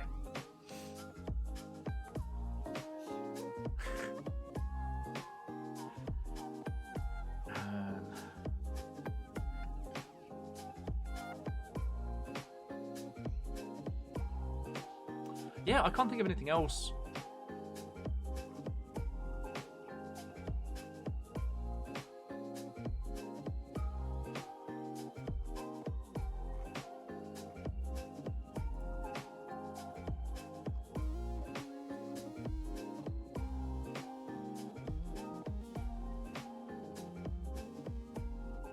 Yeah, I can't think of anything else on the great cosmic wheel that we need to get stuck into. If there's anything else you'll want to banter on, like, now is the time. We're going to be getting into blueprints in just a second. But the irony of starting earlier and then end up talking for even longer is not lost on me. Oh shit, yeah. Puns has coffee, dinner, and a day off tomorrow. Decadent. Hey, look, Catastros, it's always good to see you. Like, thank you for staying up a little later. You know, any of you lot on the European side, it's good to see you. It means a lot. Longship day cometh. Monday. It's just wild.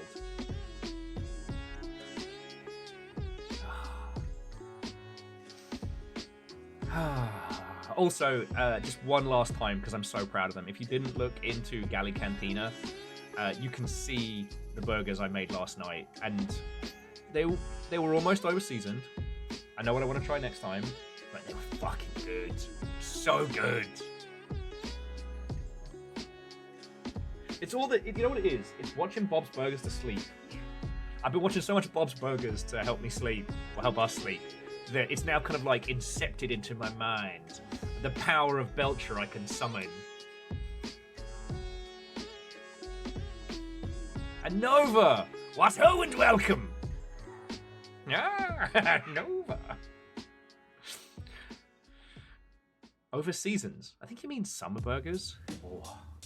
I have had one good Hawaiian style burger in my life, and that might have to be on the list of things to emulate. I don't know how you feel about pineapple on burgers. Yeah. That's the best answer.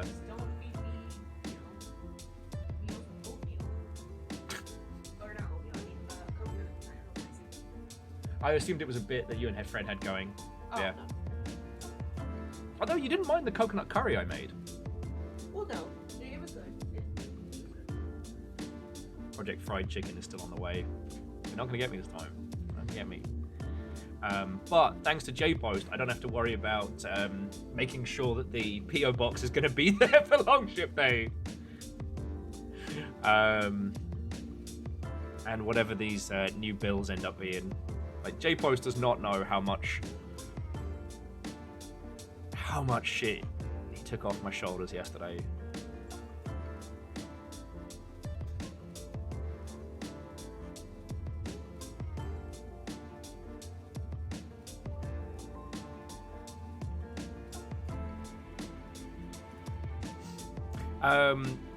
I guess there's not really too much else to talk about.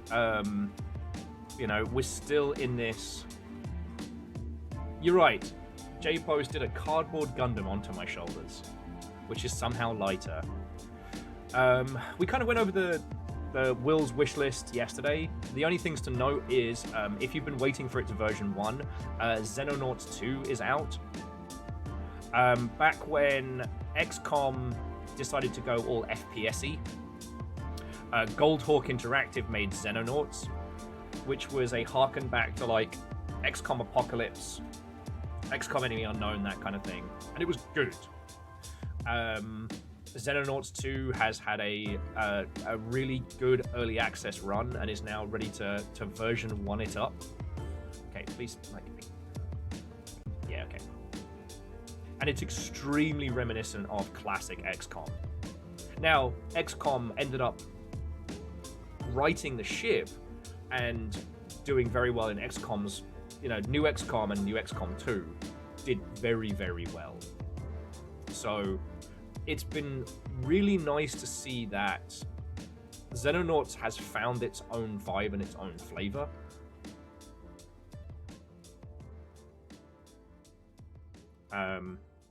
Though I will say it's the sci-fi one is the next one I'm looking at for like a group playthrough.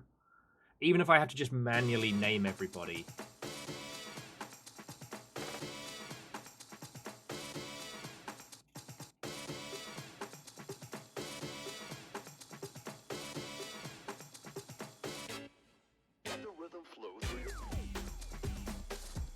Jesus.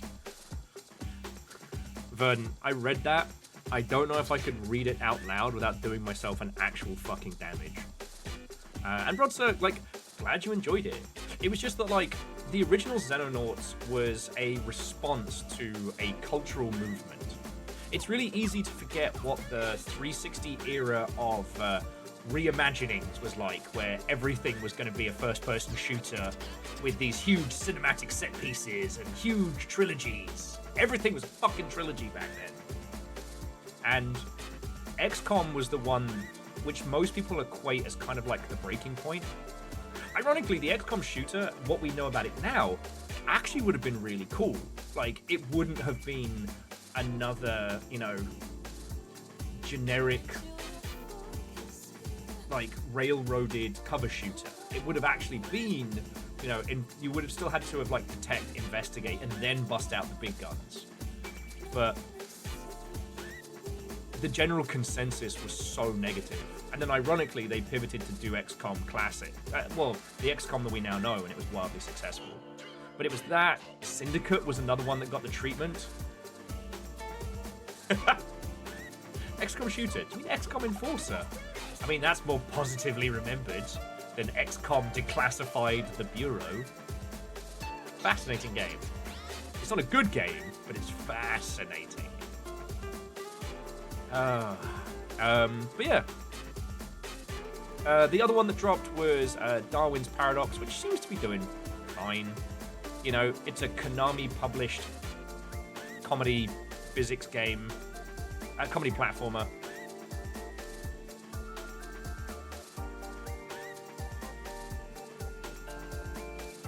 Yeah, well, and Fearless, that was what was so funny about it. Fearless was just saying that Syndicate could have worked as a 4-player co-op shooter. It really could have. You know, with the knowledge and style of things that we can now do with action and shooter games, they could have done a great job, but they were trying to emulate the style everyone else was going for at the time, and the story segments were just bad. You know, the multiplayer was fucking great. You know, you and your friends running around doing crimes, doing corporate crimes, and that there was like a stock market for each like group and clan. Look, I know I talk about this every time we mention Syndicate, but I'm gonna say it again. At one point, our little guild, our group, which we named the Royal Wank of Scotland, was one of the top 10 traded companies in the UK. I was very proud of that. There was only 3 of us in it as well. We played a lot.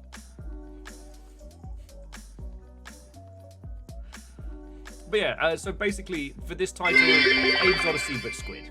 Business Fish and I are going to make a game where you play as a fish whose actions cause a butterfly effect onto others.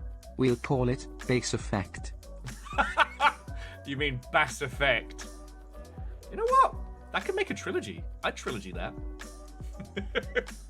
Akari, thank you, friend.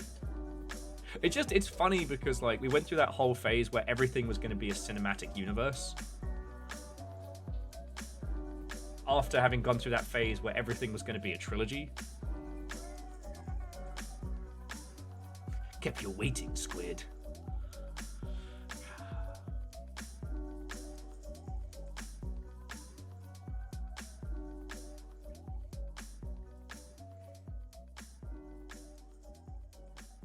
A tribute to Snake from Octopus. Metal Gear. Lolly Lule Low. Sorry, I watched the dumbest thing before I got started today, which was Snake asking about the Spice Girls. And I was trying not to laugh too hard as to interrupt Jess's call. You know what, I'm going to drop it in the Videodrome. Maybe you all already saw it. Guffaw at your own leisure.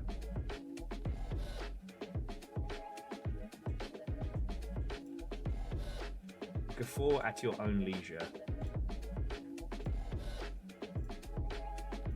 But it's a video that raised an important question. Did the Spice Girls get to pick their own names?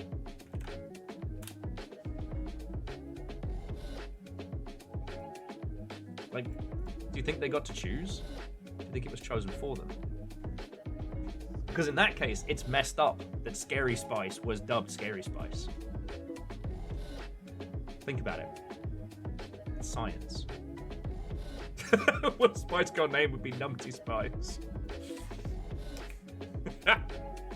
Pale Spice? Nah.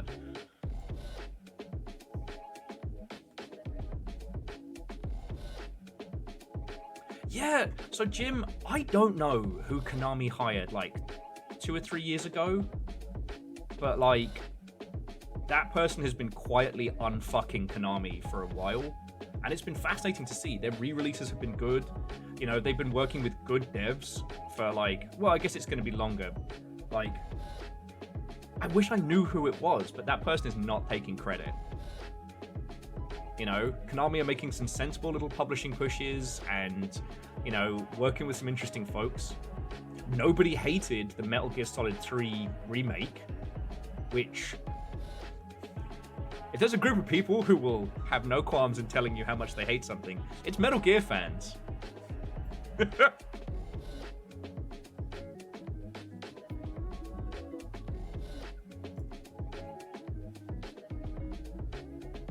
Well, because Favor 6, I disagree. Like, Stephanie Sterling is a fucking ledge. And, you know, when the final video game war erupts, I will definitely be fighting on their side. But the Jimquisition as a show is one I always have umbrage with, because the whole joke about, you know, fuck Konami news, the news to make you fit to say fuck Konami, was very funny back in the 2010s, but the wheel has turned. Like, sure, Konami repivoted to pachinko, and that's how they survived. Now that the Japanese industry is on the upswing, you know, they're actually doing good. Like, the Silent Hill 2 remake was good. They made Blooper Team make a good game. The same people who gave us Child Runs Into a Wall. And thankfully they changed it, but at one time the worst game name of all time. Layers of Fears. Metal Gear fans, my god.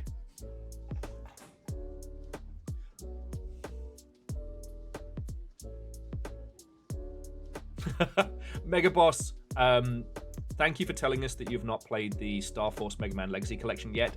You will be sent to processing. No, it's all good. I never got to play Star Force. I was a Battle Network fanatic, but I never got the chance. And now it's on Steam. I'm scared of it, because I'm not just scared it would take over my life. I'm scared that it wouldn't. But yeah. I have this theory that whoever the old guard were at Konami are either out of power or out of favor. Because the other thing I did notice as between Death Stranding 2's very obvious Metal Gear, I don't know if you want to say they're a fuck you or an homage or what have you, and the lengths to which Konami is now re-owning Metal Gear as a brand, I wouldn't be surprised if they're actually starting to make some inroads. Like, we haven't heard any more about Kojima's horror game, which has been in development for a long time. Like, there was leaked footage of the horror game before the big Peel announcement and before the trailer we saw last year. Oh yeah, Deliver at All Costs was Konami? Huh. Yeah, Deliver at All Costs did, this is the game in question, did have a rough little start, but yeah. Feels kind of like the physicsy based OG Grand Theft Auto sequel that we deserved. I haven't had the chance to spend much time with it, but yeah, no, I wasn't aware it was a Konami title. You know?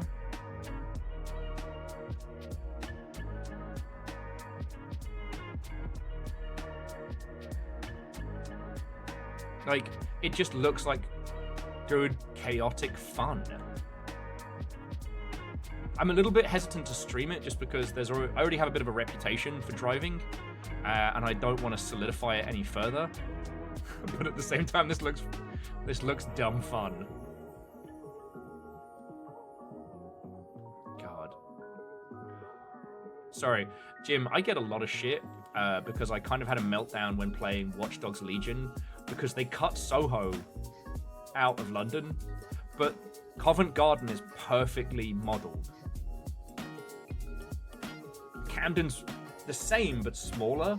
Like, Watch Dogs Legion is so close to being accurate but wrong that I kind of had a meltdown. So I still get shit about, one, where is Soho, and two, my driving.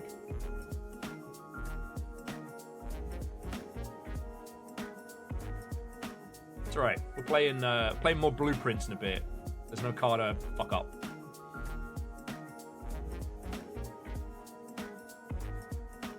But yeah, just jumping back real quick, that is one of the reasons why, one, I do like streaming a whole bunch, because it does force you to reanalyze your knowledge on the daily.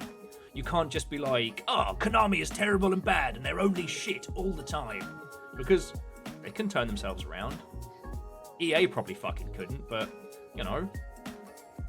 But in the same breath,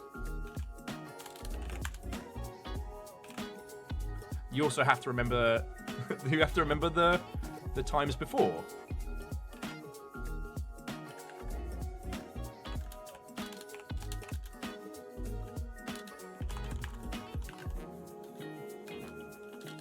God darn it.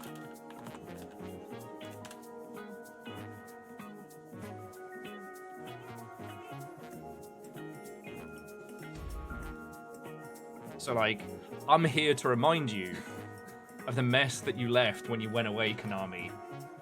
I have to mute it because there's a whole bunch of... Yeah.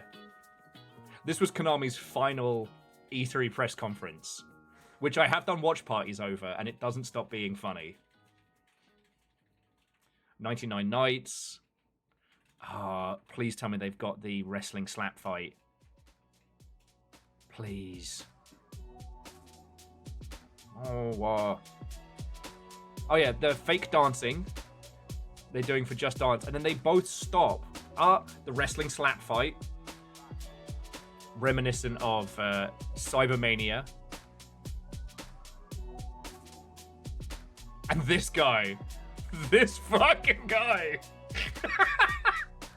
This is not a bit. This was during Never Dead, and whoever this dude with the Tash and the Temu John Favreau look going on here just wholesale steps in front of the other guy, and he just stares daggers. He just fucking stares daggers at him. Ah.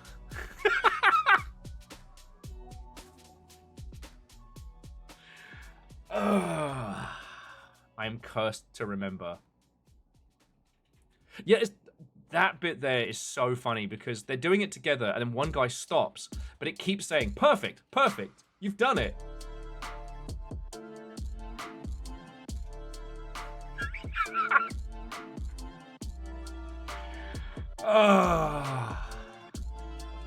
Would this qualify as the last time E3 was truly bizarre? No. But it was a different time. Jim was saying, London still existed as a place I could go, but only this weird French-Canadian version of it, where all the train stations were shut. I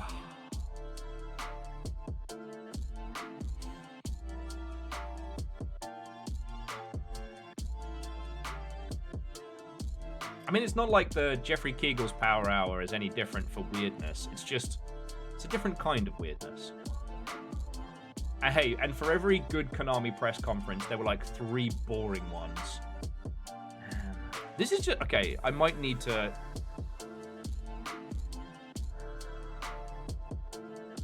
I don't have a copy of Deliver All Costs. Okay.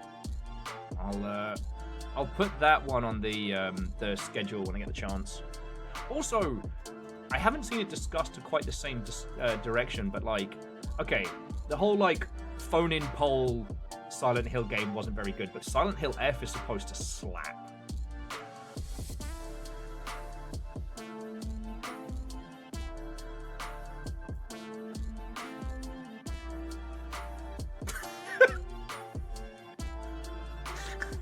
Avenger.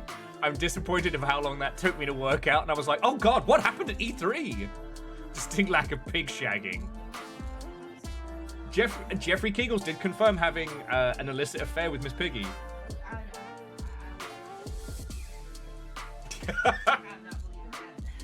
He's trying to claw his way up of Miss Piggy's fame.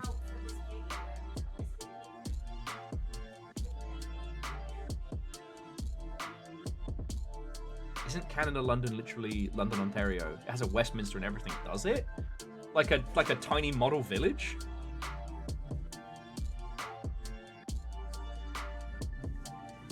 You could remake any city and you remade London? Honey, no. Oh, no! No, Dustin. Look. I resisted getting wine last night. You cannot make me talk about the E3 Firefall bus. I'm drinking on the weekend. I need to give my liver a break. Because you know, we have to bring up the Mark Hernia. Mark Kernia. Damn it. Fucking bus. No, we're not talking about the bus. Dustin set me off. I'm talking about the fucking bus.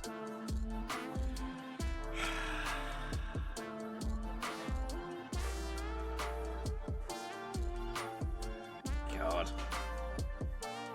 At least I know that for all his awful tweets and Firefall buses and horrible messed up sex websites and all of that, that there is at least one point, maybe every night, maybe every other day, through all the self-delusion, all the madness and all the sadness, where Mark Kern has to look at a brief glimpse of the reality of his life, what he lost and where he is now, and that for a briefest of moments, a true flavor of despair overtakes his soul. That warms me. That warms me.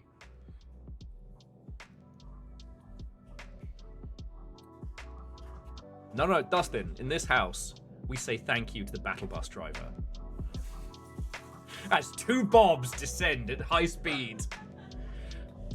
For those who don't know, Little Fire got me playing some Fortnite last year, and we were both Bob Belcher, and we killed a lot of people, and I said a lot of things that are the reason why I don't play games with open comms.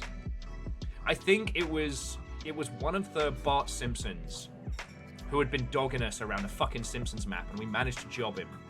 And I remember screaming full-throatedly, "You're the reason your parents split up." Did I say that to Bart Simpson? Did I say that to the child behind him? We'll never know.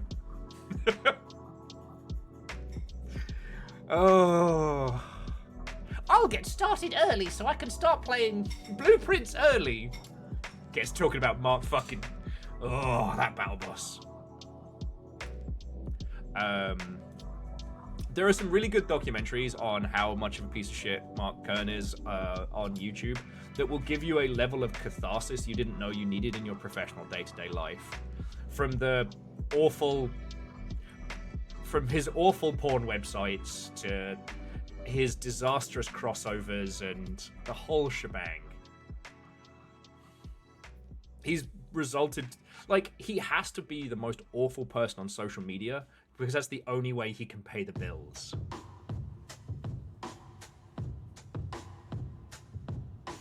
But you know that eats at him. You know it does.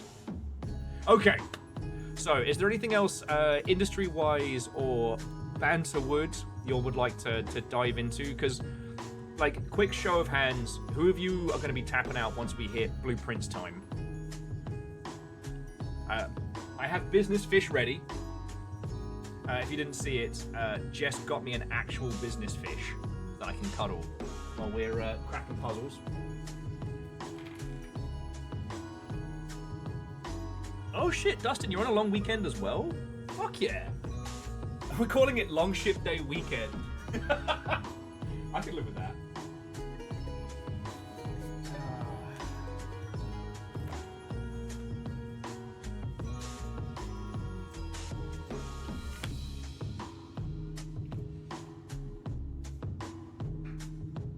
Oh yeah, it's chocolate egg weekend. Ah, yes.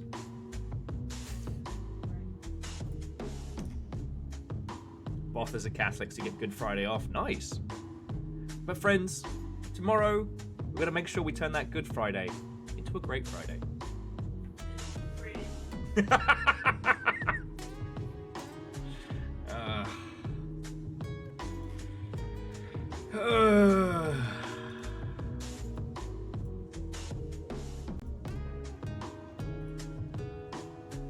Yes. Don't ask me how to pronounce that though, Vershi, but yes.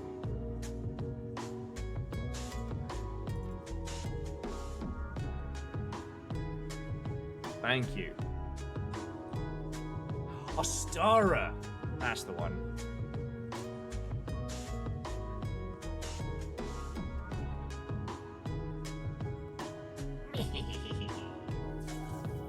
So yeah.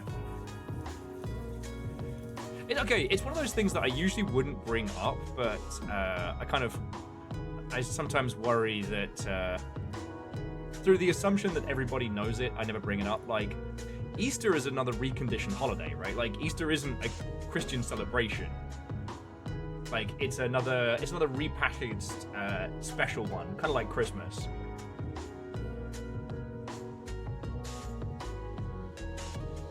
So.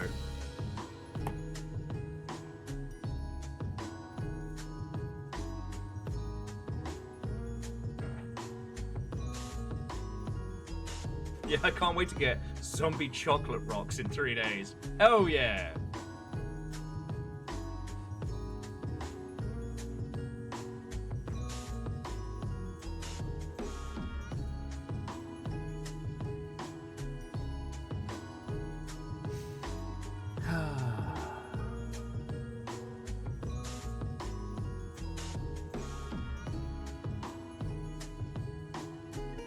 Avenger, when you say you have a new stand-up message for your team, please tell me it's about the chocolate rocks and not about, at least they didn't fuck pigs at E3. I don't know. I feel we should be phrasing that a lot better.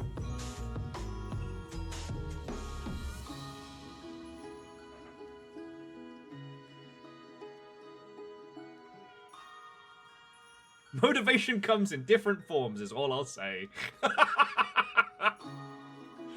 God, maybe I should have started doing... Stand-up was always hard if you're working in, like, community or non-standard stuff, because you don't have the same kind of, like, through line on doing, like, sprints and weirdness and whatnot. So it's like, you could be insanely busy on the run-up to, like, a E3 announce, and then have very little going on in the other bits. It should have been called Easter. We can break bread that took 3 days to rise.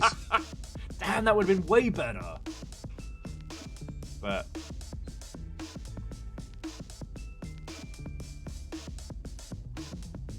At least we get some cool chocolate. Which I will be buying, obviously, after the fact when it's dirt cheap. Because I'm not a loon. And Puns, thank you for the bits. Thank you all. Seriously. Right!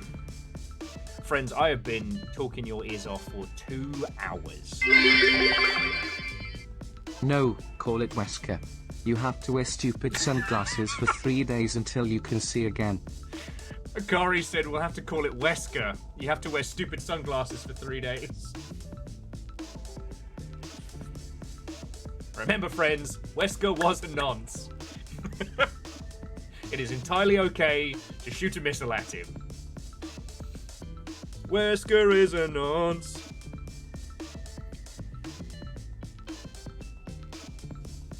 And that's not just me being, to those of you who joined late, we actually now, thanks to, although it turns out it was in Resident Evil 2 originally, I just didn't find it. But, yeah, in Resident Evil 9, going back through Raccoon City, you can find Wesker's creepy notes on Rebecca Chambers. Like, nah, Wesker, nah.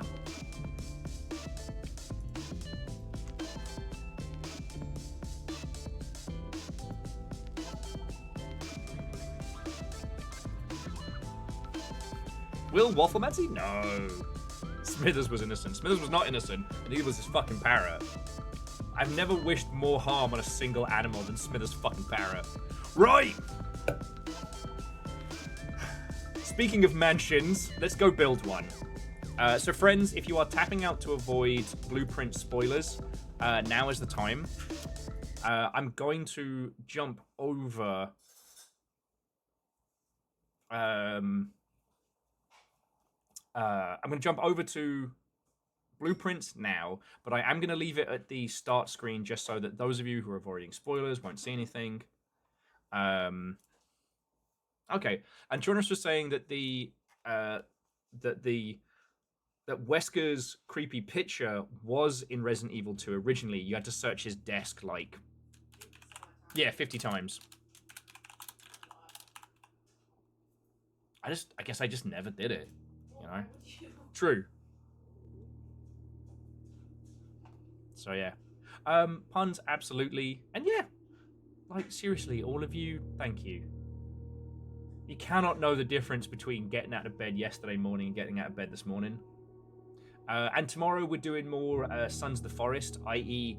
Will sits around base talking your ear off for 2 hours and then goes on a trek. I might be doing the longest playthrough of Sons of the Forest yet. Yeah, which I did do last time.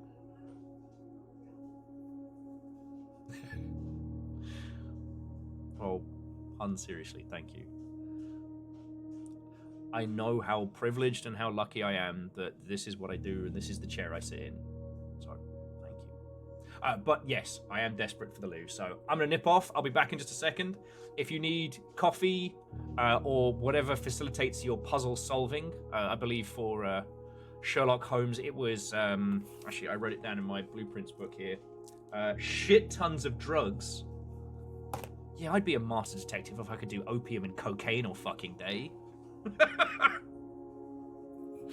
And I'll be back with you all in just a sec.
Okay, hello, hello. My puzzle sicko friends. We return once more for blueprints.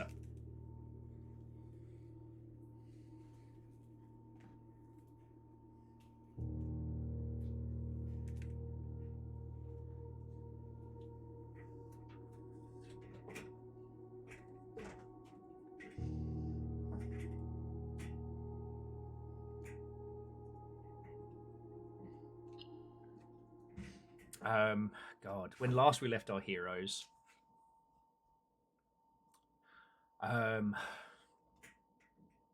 so what to know? 54 days in. So the last stream wasn't a big like puzzle cracker, not like the previous day, except for right at the end, we managed to get ourselves the jet-powered super hammer, and that was a fucking game changer. So we now have access to pretty much most of the underground. Now I don't know if we want to take if we can get the jet-powered hammer back. I don't know if there was any places in the metro station we wanted to crack open. I don't know if there. Oh, the weight room was the only other thing. So it's going to be difficult trying to get the jet-powered hammer and the weight room at the same time. We could start working on the lock boxes in the underground.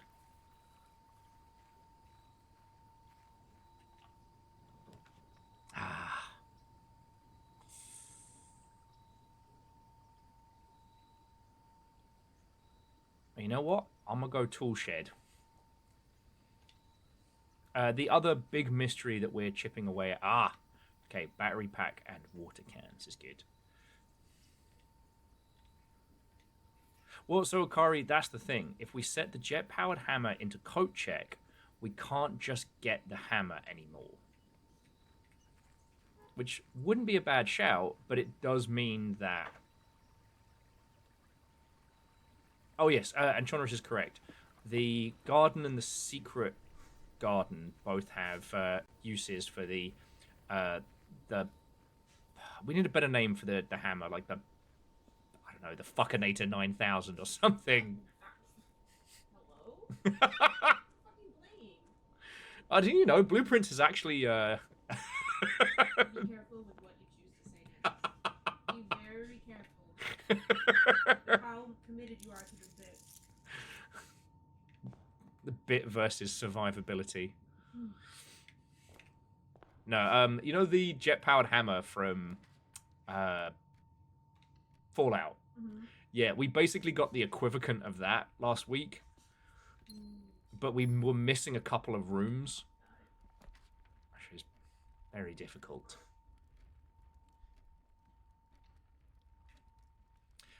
So we used the hammer on as much of the underground as we could. God, what else did we use it on? Yeah, so we opened up the entrances now to the underground. We can pretty much get to just from walking, assuming we have enough steps.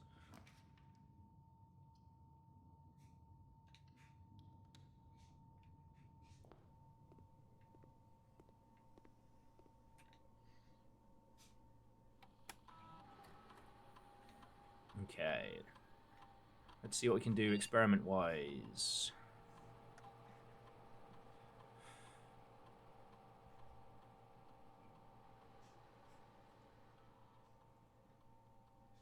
While drafting, if you draw a drawing room floor plan, archived, draft a hallway from a hallway. None of these seem great. I guess hallway from a hallway, and then we can get like a dice, a key, or a gem. But oh, actually no, a ledge the mailroom might be cool. Yeah. Hopefully, when we get the mailroom, we can go in there with the magnifying glass. It would be very cool if we could just always have the magnifying glass. Like, that would be the... that would be the banger. Ooh, who's ready for math? right. Here we go. Oh, fuck you, game. Okay, 7 plus 8 is 15. Yeah? Yeah, 7 plus 8 is 15. Minus 14. And is that times 12 or divided by 12? So yeah, the answer is still... It's like 1 times 12 is 12. Yeah. Fuck. Okay, 17 minus 15, so 2.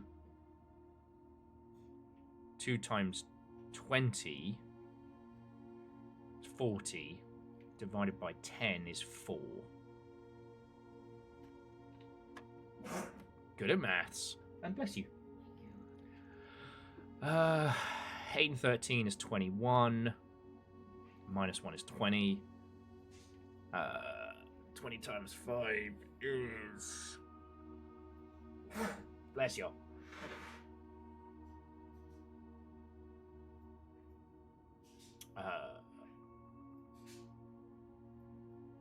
That'll be 100. 100 divided by 10 is 10. Okay. Whew. Secret garden. Alright. Love to see it. Nah, Jonorous, you're all good, friend. You're all good. Sorry you're dealing with a head cold. Hopefully the earlier Schadenfreude will get you back fighting fit.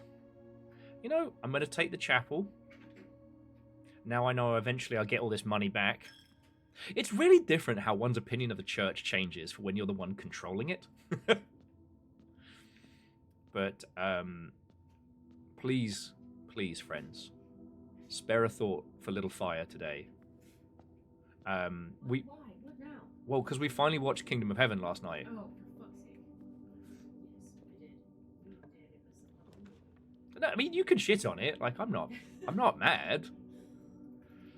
happening here? Oh yeah, conservatory. Let's go. Kingdom of Heaven has a bunch of stuff in it that are very silly, but it also has a bunch of stuff in it that's, you know, visually really cool. Oh, technically it's the Roadshow release, which is the director's cut, but with a musical introduction that throws you for a loop because it feels like the player is broken, but also an intermission, which was great. So we made fat, tasty burgers, and then... Okay. Oh, rarity for the corridor. Okay, can't even get that any more common. Confirm. Okay, the pool. I'm going to get that down to unusual, because the vault has the potential to open up some really cool stuff. And the pool's on standard. I actually think those are okay. But the problem is like, both Little Fire and I have a more than a passing interest in history. So talking about anything involving Christianity, the Crusades, Jerusalem, etc., if you know the history of it, it's hard not to... It's hard not to, well, actually. The thing being is that, you know, I don't think I talked about it too much, right? Okay. But I could have been. And as I said, Jess also knows a lot about history.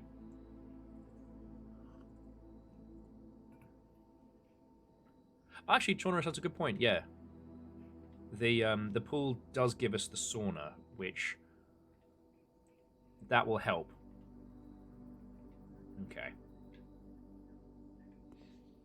We don't yet have the shovel.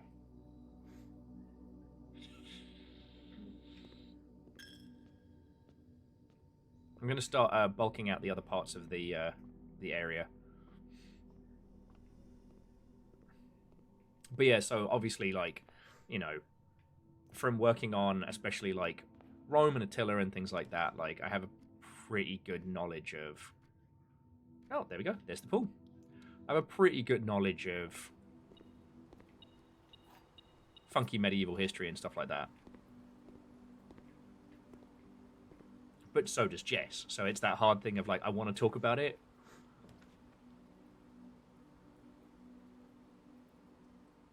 Oh, man. We could get the gymnasium out of here.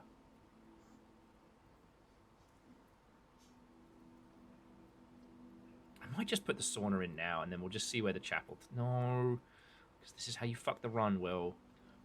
You can always buy food later.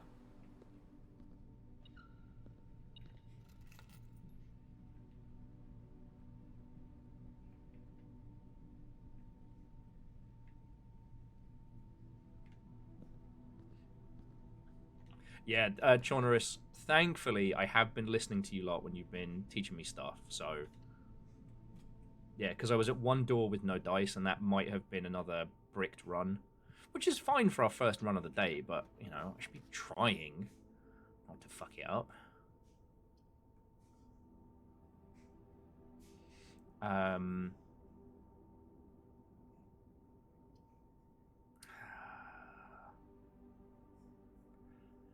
I don't want to start fucking with the water stuff yet. Like, getting the power hammer, the Fuckinator 9000, and getting that down to the metro seems like something I want to do, especially with the others. Okay, so the blue box says the black box is not empty. The white box says the statement on the black box is true. The black box says the box with a false statement contains the gems.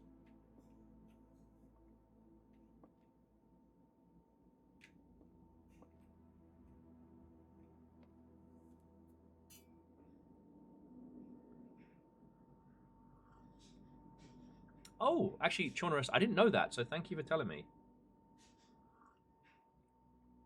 White cannot be true. Which means that a box with a true statement has the gems. But then if this one is true, then the black box is not empty.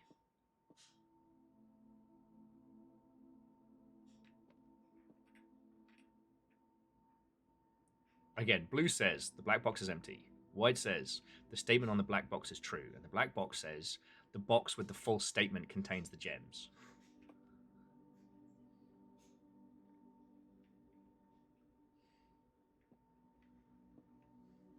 But then if this is the true statement that the black box is not empty...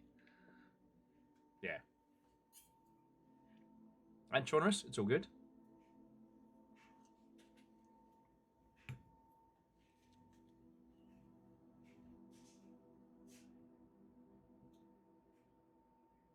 Lyoshi, I am not sure what you mean.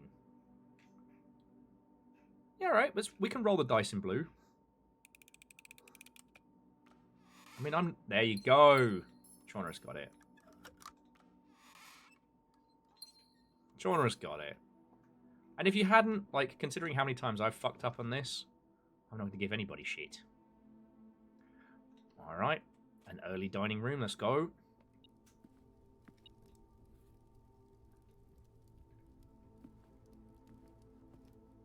It does amuse me things like the metal detector means you get more items, but it will only give you info about metal items.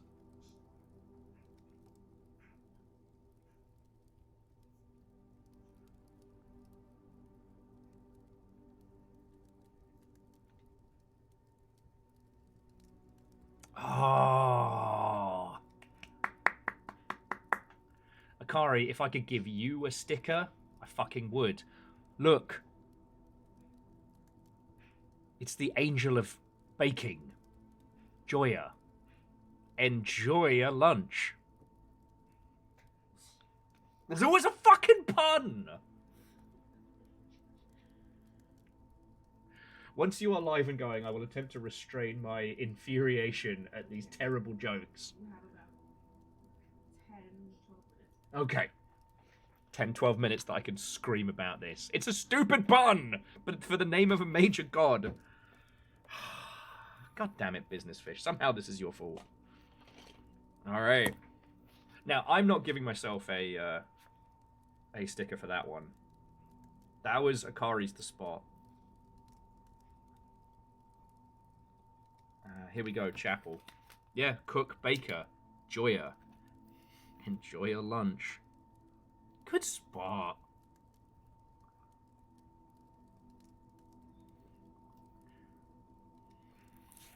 So that means it's the maid is the only one we need to find the name of. Number 5, the maid. Because it's the gardener is Rianne or Rihanna. The baker or the cook is Joya. The farmer is Dalja. The chimney sweep is Vea. The lord / stable master is Lydia, and the priest knight lord, the highest one, is Ordinia, which makes sense.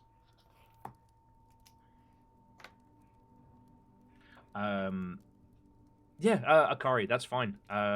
We have to go through the chapel if I block out this side anyway, so this is so good. I also didn't realize that the Floyds. I thought the Floyds had already finished the blueprints. I didn't realize they were still playing. And they are way behind us. Alright. We've got the cash, so I'm going to take the running shoes. Ooh! Sledgehammer.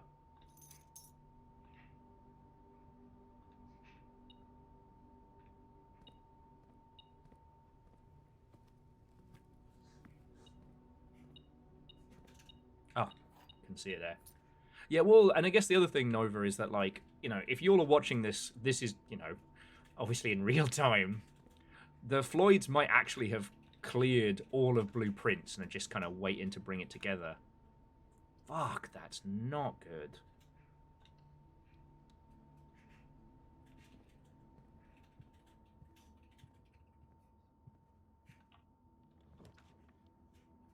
Oh, these are not good pulls.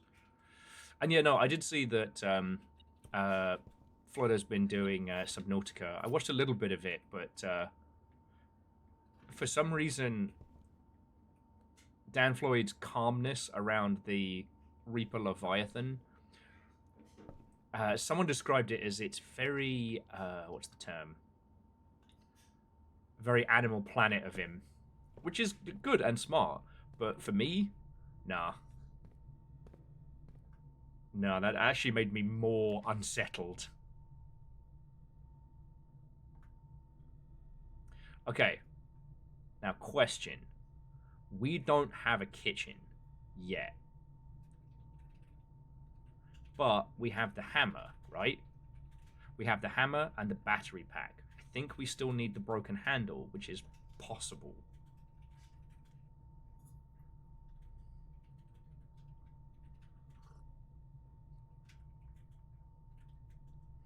So, you're right, we need the broken lever and a workshop. So we need two things, not just one. So it's not worth the gamble. Okay, yeah. Walk-in closet.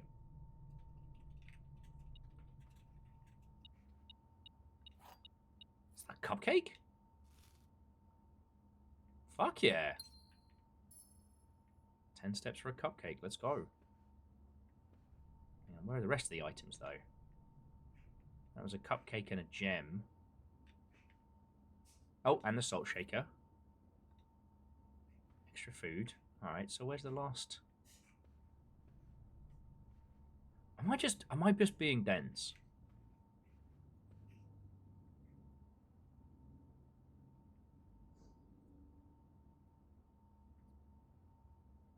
I got a key, the cupcake, the salt shaker.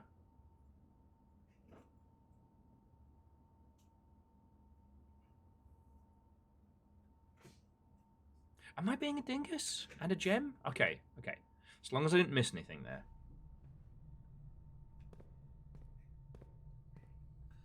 But yeah.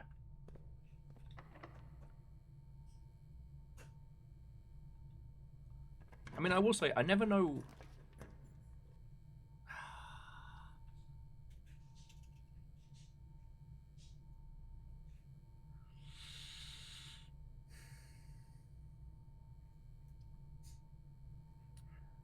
Piss. I think we've got to go dark room. God, I need some dice.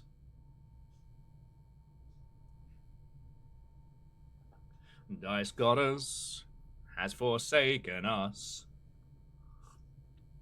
No, I didn't kill them. No, they're not cloned. No, this isn't my punishment.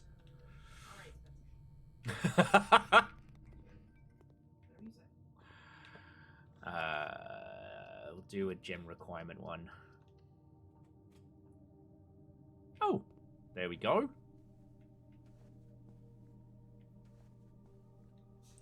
A lucky rabbit's foot. And between the lucky rabbit's foot and the metal detector, we should be finding items pretty consistently. So that's cool.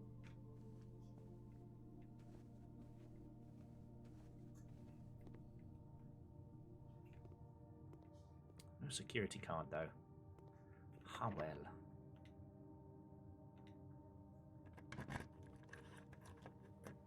Okay. Secret garden, which, as we know, has multiple exits and gives us load of goodies. So let's see if we can find a shovel.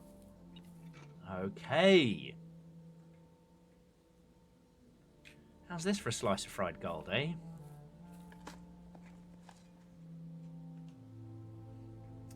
But you know, all I was going to say is, like, I never know really what to say with watching friends' content. Oh, battery pack and compass. That could be cool. Because, like, when you're watching somebody stream, like, it's easy. You're just there, and you're like, hey, homie, what's up? You know? The etiquette is very clear when you're watching a friend stream, you know? Don't promote yourself. Don't be a knob end. Kind of, you know, be involved with the conversation as much as you can. Again, don't be a dick.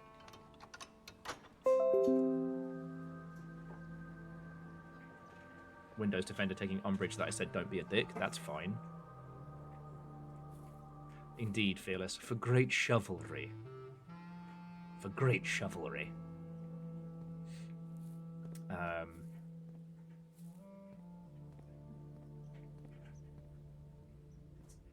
Yeah, no, so yeah, Akari, there seems to be actually 2 segments in the secret garden that we can break into. And I think that's what's going to let us, like, explore. Yeah, Minnesota, good spot as well. But we need a workshop. There's one thing about me you've got to know. I like my turnips salted. Just raw salt, raw turnip. Action. Okay.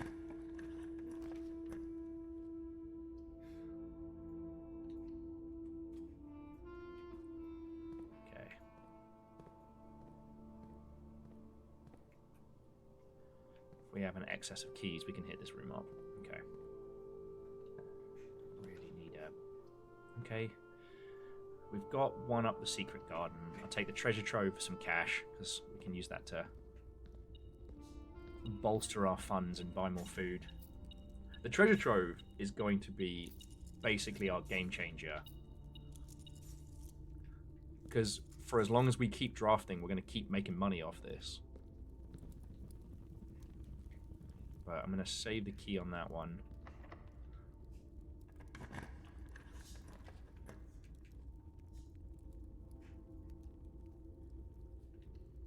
I'm trying to build my way down back towards the chapel if I can. God, and we still haven't cracked the code of the new clue yet.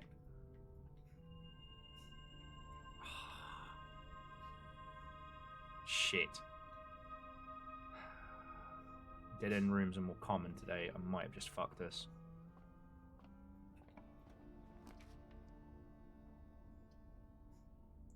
Alright, morning room it is. I want to say morning sandwiches, but that joke's not going to translate.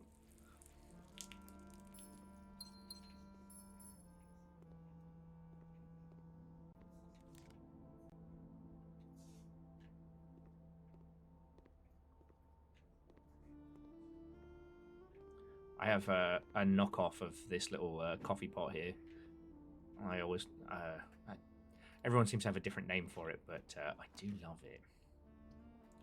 Hallways are always unlocked. Let's fucking go. I'm just hoping we can pull the workshop.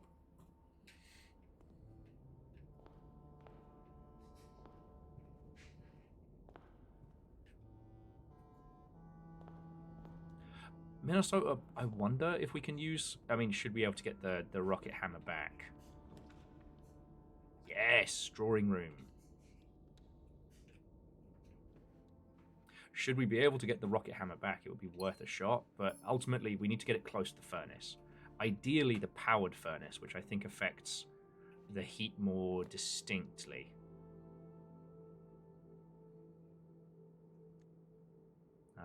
There's nothing we need power for in this little region. Okay, tomorrow you will start with a key for every time room you've drawn, which is currently 2. 2 keys could be a big change for tomorrow. Would have been cool if we'd gotten that.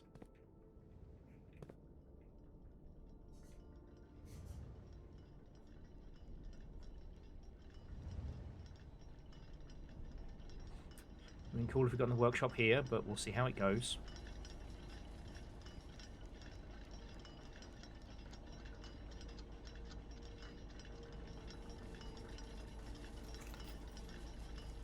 Ourselves a nice vault piece.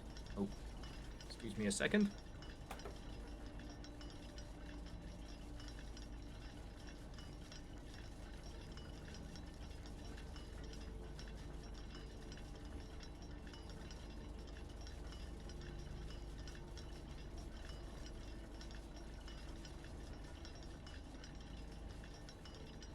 Sorry about that, friends. It's caught me right off guard.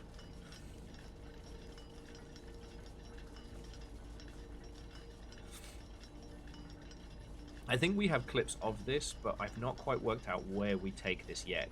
Obviously, the south to the Swan, westerly winds, moon of the north, crow of the east, dark days are coming forth. And that's one of the, I think that's the original Ordinia Eris sigil. But the thing is, I can't pick up that fractured piece next to it.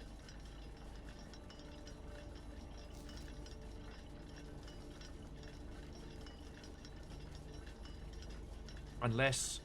Okay, southward I see a swan, ashen like the sands of a shore, so a beach. Westerly winds, rogue like the moon of the north, a crow, dark days are coming. It's not quite enough for the description of the region we haven't yet cracked. But it's definitely got something to do with the sanctum doors.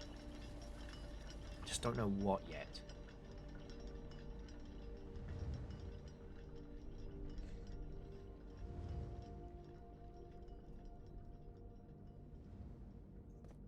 Okay. Hey, it was worth a shot coming down this way.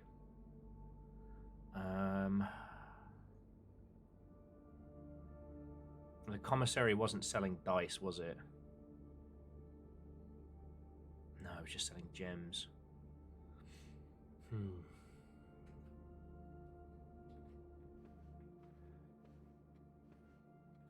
All be told, this is a very, very strong setup, but we're just lacking... We're lacking a workshop, and we're lacking a lever. We just got to kind of heart of the cards it now.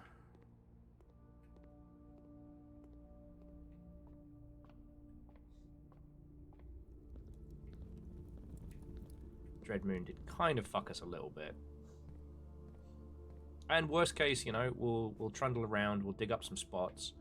You know, maybe our luck will turn round. But we have the secret garden. Damn it.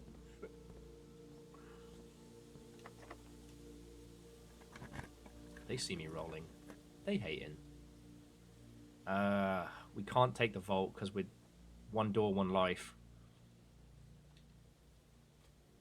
But, hey, buy some food. Can refill the watering can.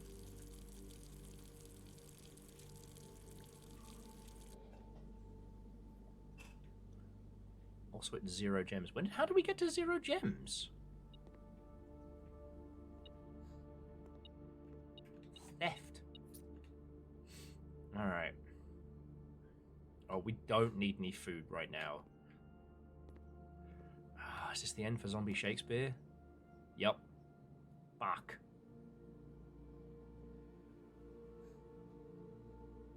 Fuck. We'd be fine if we had gems. Boo! Boo. Alright, well, we'll take the closet. Who knows? It's frustrating how rare the workshop is comparable to how much we need it. But, yep, that's blueprints for you. Fucking key and dice.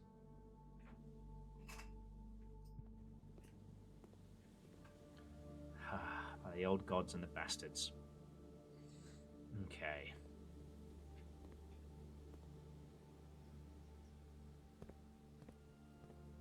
Yeah, hey, I mean, we'll log out in the break room, get ourselves some goodies. I don't think there was anything in the downstairs that we could fuck with just a... like a normal, boring sledgehammer. Oh yeah, and we can go make some more donations in the chapel.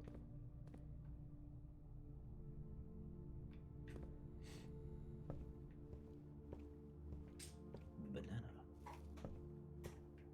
Salted banana. Okay.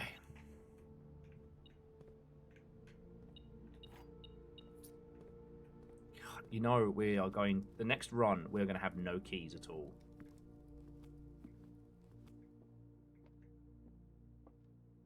No keys, no steps.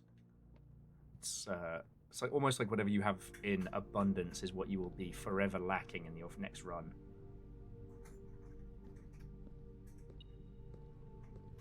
But, you know, in that previous run, we did work out one of the priests. Sorry, one of the statues. That's not nothing.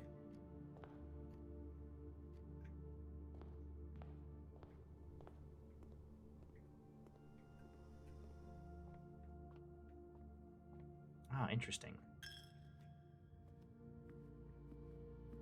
The piggy bank can only be used once. Okay.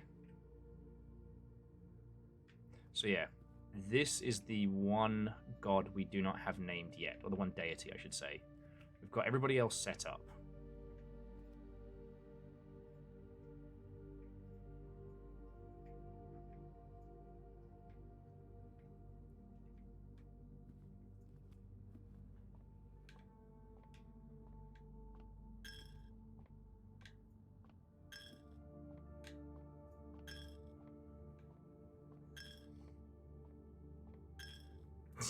I'm not wasting this cash.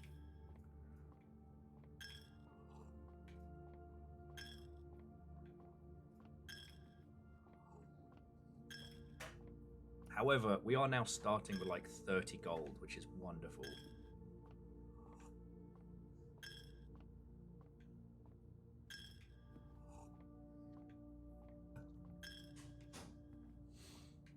I mean, okay, when we think about it, what do we need the sledgehammer for outside of...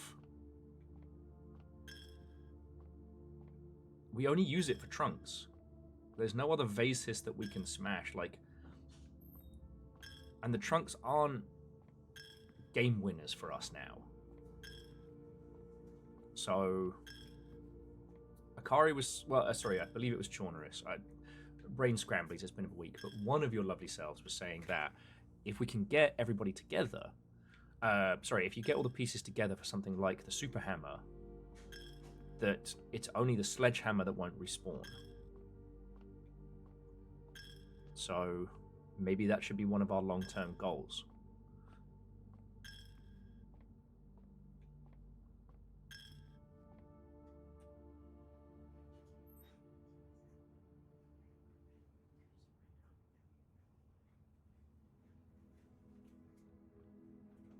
Well, at least from what everybody was saying last week, is that if we store the power hammer, we can still get the battery pack, the lever, etc., but we can't get the sledgehammer.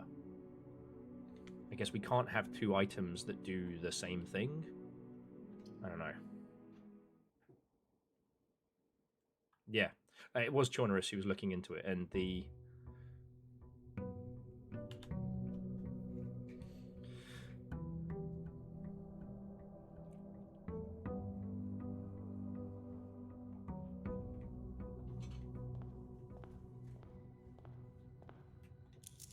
Okay. Now, the other thing that we're working on aside from the stamps is also trying to get the schoolhouse at the same time at the schoolhouse now because we've taken away the gem cost. Okay. Because it'll be far easier for us to get the coat check than it will be... Yes! Schoolhouse. It'll be far easier for us to get the coat check than it will be to get everything else. Now, last week, what we managed to do is remove the cost of the schoolhouse. The schoolhouse for us is now free. Doesn't cost gems. So, in theory, this should be a schoolhouse rock.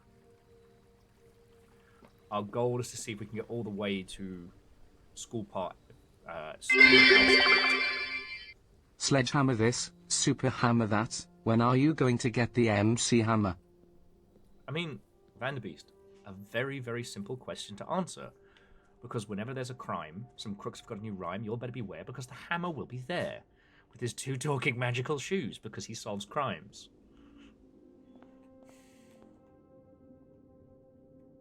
They say that whenever someone mentions your name, you sneeze or shiver. The idea being that, as if someone were to walk upon your grave. Ooh, library. I like to think that every time I mention the MC Hammer cartoon, that somewhere Hammerman, Hammer, Hammerman, Hammer is reminded of this. Okay, so we've done all the drafting strategies. We've done the Curse, we've done Realm and Ruin, Ordinia first, Sightseer's Guide. I'm going to get the new clue back because we understand a lot more than we did before.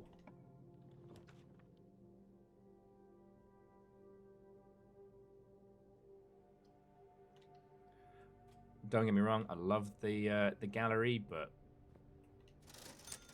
shovel, metal detector, and you know what? Take a little bit of the salt.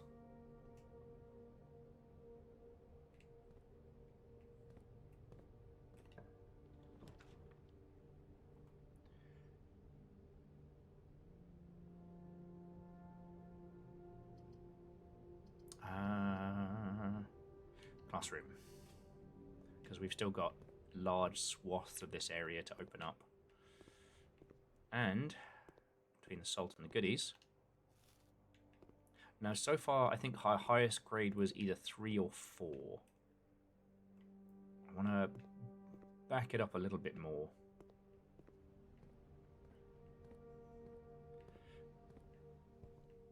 Oh, also, I was like taking a look at the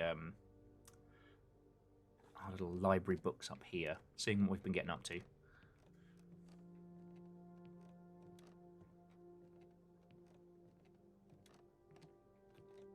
You know, Phyllis, I know what you mean. Some days it does feel like the whole MC Hammer saga was a thing that we had as a group hallucination.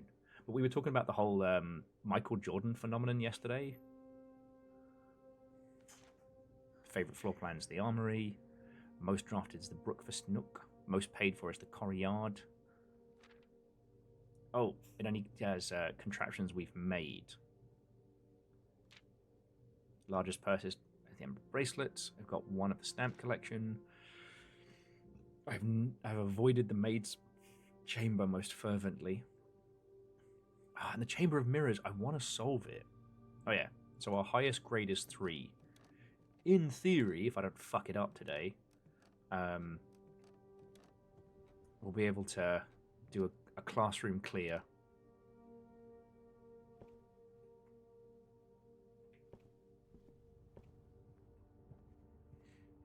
But yeah, it's just...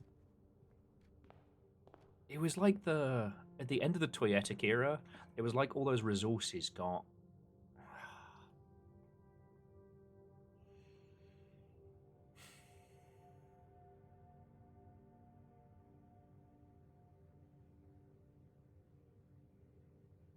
You win this round. Yes. Sorry, Akara is saying code check so that we can make the We can make the workshop commonplace, which would be very handy for us. We need that. And the abundance of classrooms should help us.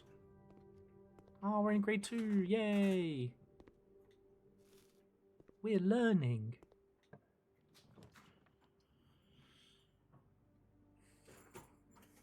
Chapel. You win this round, Senior Piggy Bank. You win this round.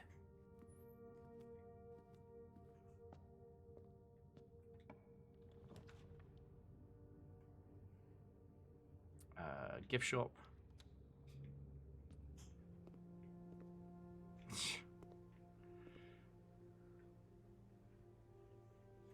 Blue tents. Tents fit for a prince. Just say it. They just say it straight out.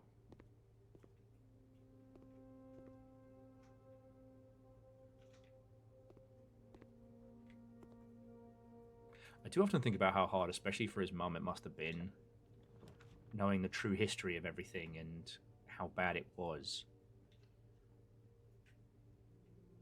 And then having a son get consumed by the indoctrination of it all. Okay.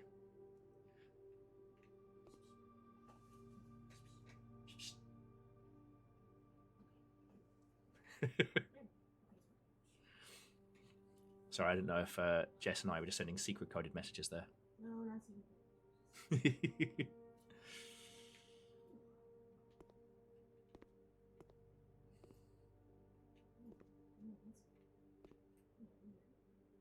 Okay, Akari. I know. Remember, we did 3 of these. We found all the solutions. I know to check the teacher's desk. I know to document all the little details. Alright?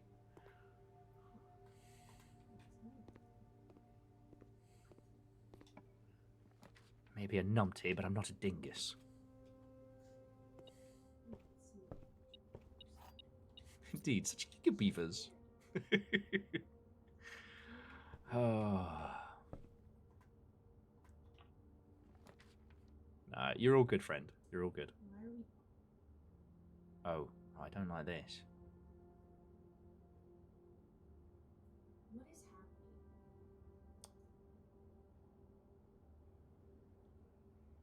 We need dice.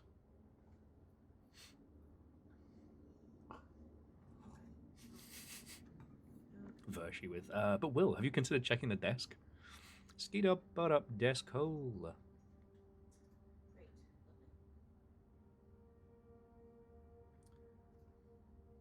Great. Chonorus, I do have the key card.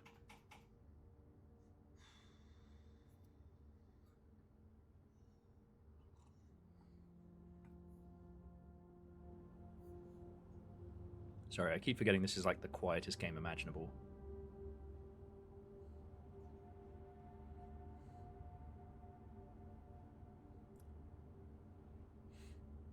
Ah, Kari, you speak with authority, but yet.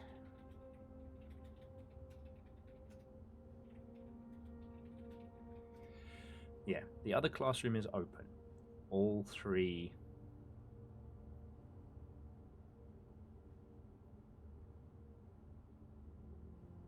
Well, Akari, then explain the keycard in my inventory.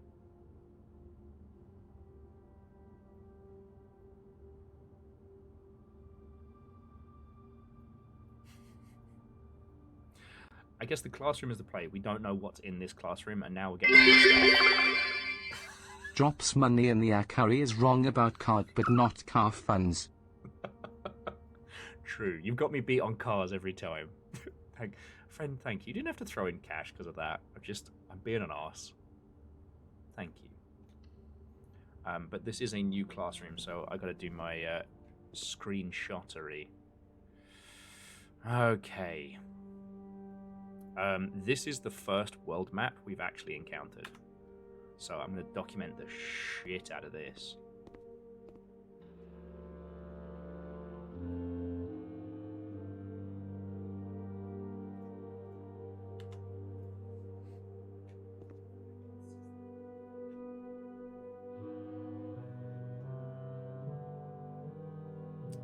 Well, that sure is the fucking water fountain.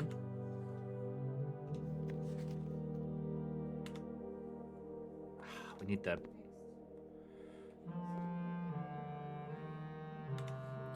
Damn it, we really need the... 8. We really need the magnifying glass now.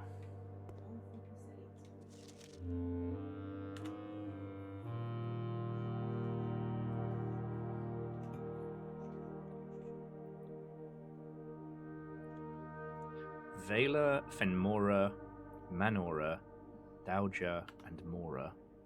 So we're on Mora.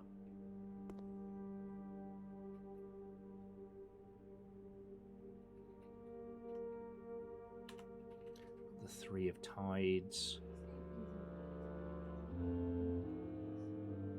Essen Clips. In Clips. Okay, so that's the terms. Oh, that's going to be fucking important.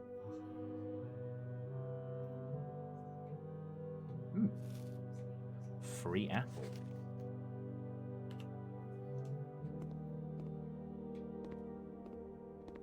Alright, let's see which of these little shits has their head on straight. Identify each realm on the map below. Patricia. Daddy want the big breakfast.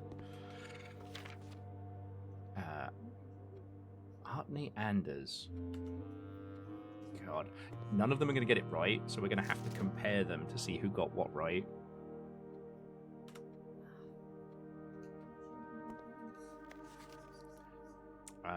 Ooh, I hope this isn't a political statement. Kathleen.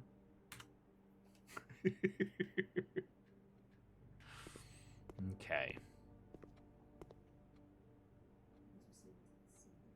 And this is Feneris. There's us in Mount Holly, Reddington. Fen by the Royal Museum that they robbed the shit out of. And the Colossus Ordinia? Okay. So what have we learned other than that kids are stupid as shit?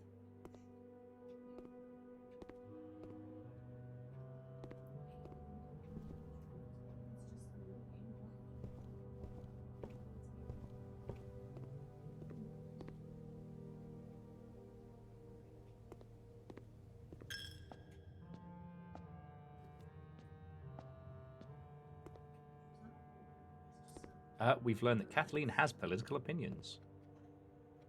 Oh yeah, no, those are absolutely clues to the Sanctum puzzle because each of those is the symbol for the different regions, and we know that from the runic book. You know what, Bronx? That's a good point. You know, if there are bad scores, it just means bad teachers. You know who didn't have bad scores? Jack Black in the Schoolhouse Rock.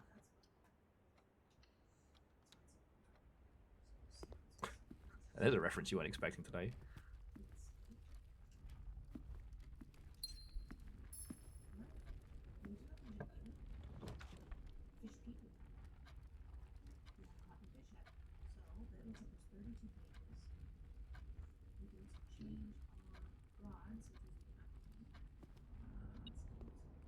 Okay, Den was the correct choice. Sorry, Chaunerus, I guess just because I've been nattering so much earlier on today, I'm definitely zooming a little bit, and I've got to slow the fuck down because you all are on a delay. But we now have 2, so I'm going to try this side and see what we get. Hopefully another good schoolroom. Are you fucking kidding me right now? Closet, I guess.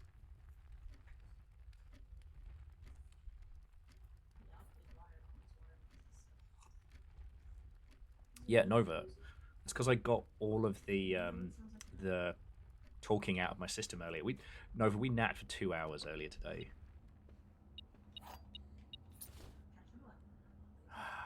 Okay, cool. A telescope. Ooh, wow. I sure love day scoping.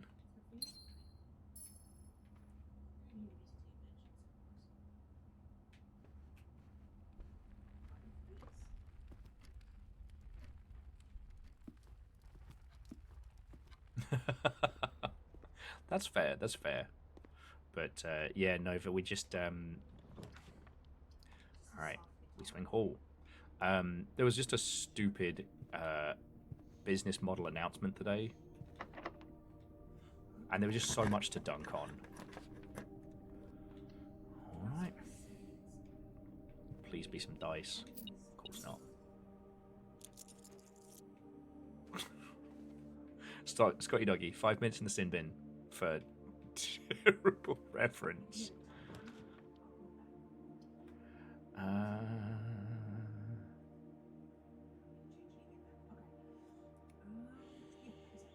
You know what? We're rich in gems. So let's do that now.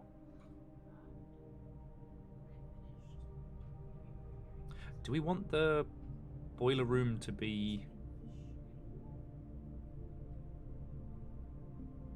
Ah, Chonorus, I'm sorry, you're right. The spare room would have been a better plan heading straight up to the foundry. Oh well. Do we want to adjust this yet? Just leave it as standard? Because we can bring it back down to common.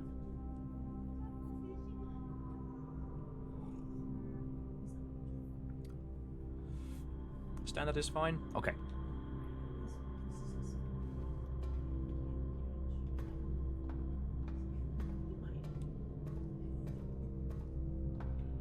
Because we're good for gems, we're good for keys.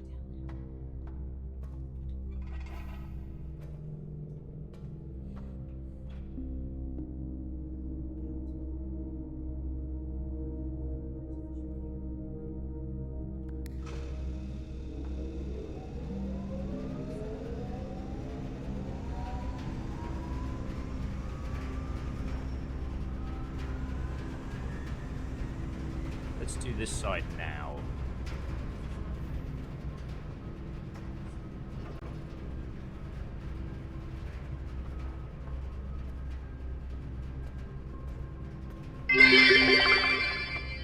I fuse the villain from Country Bears with the legendary Firebird. Now come forth, Christopher Walking Phoenix. Darn it. Corey, thank you. That's terrible. Your science license is now revoked.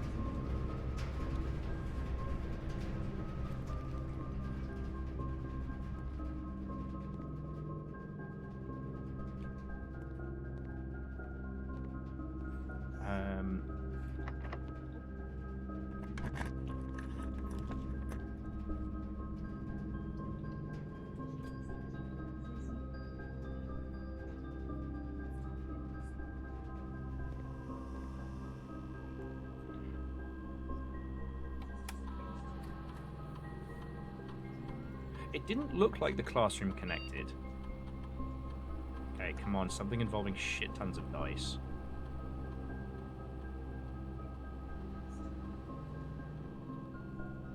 Hey, did we remove the cost of the aquarium? I think we did. Because aquariums and classrooms will get us to the end. And we have a shovel, so... yeah, let's get scratching. Fish!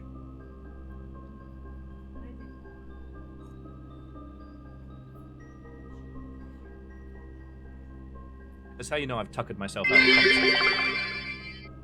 Welcome to the Christopher Walken School of English. Christopher Walken School of English. Good old Duralius and Associates.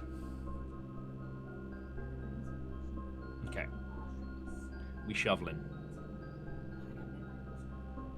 Because we checked the emails from here.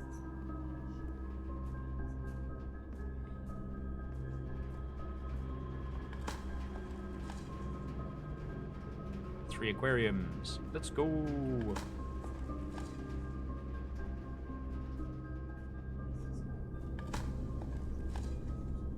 We've got plenty of steps as well, and we've got loads of places we can head to, so it's looking good.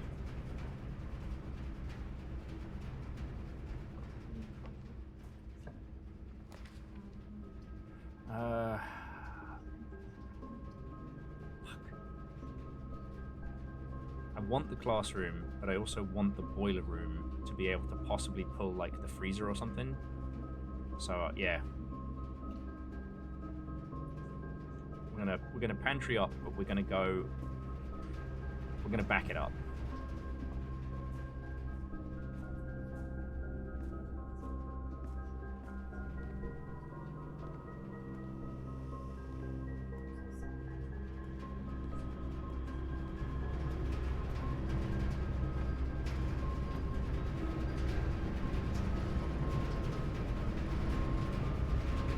One part of this game that's actually loud. Feckin' boiler.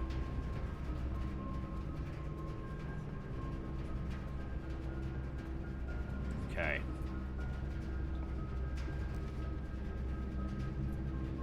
Fuck. Alright, well it's gotta be classrooms. Archives would entirely fuck the rest of our run.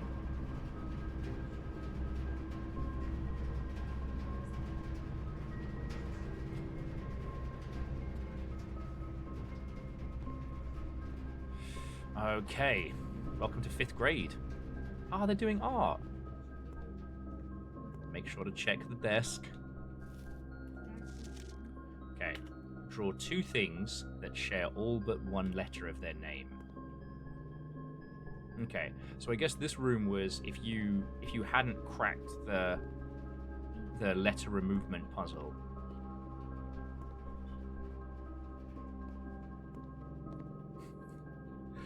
See, why would you want to give this to AI? Honestly, I think it would be very funny if the dev team had actually asked some of like their kids to do this.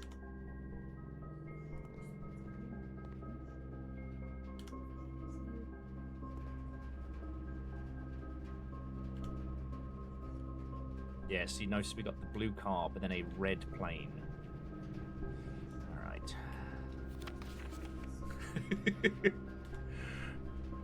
Draw 2 things that share the same but their name but one letter. So we've got, what is it? Robot pot? Yeah. And DJ Coil, it's a much better way of like giving people hints for later on. Oh, robot and root. Yeah, some clever shit there, Gregory. Oh, damn. I'm just gonna say it. Laura A's got the gift. Look at that. Acorn and corn.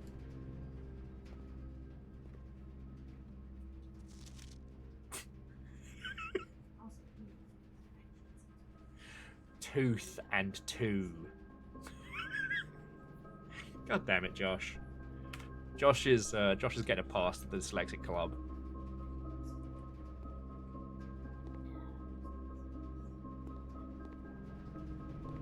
Okay, so we head back to the pantry and hope.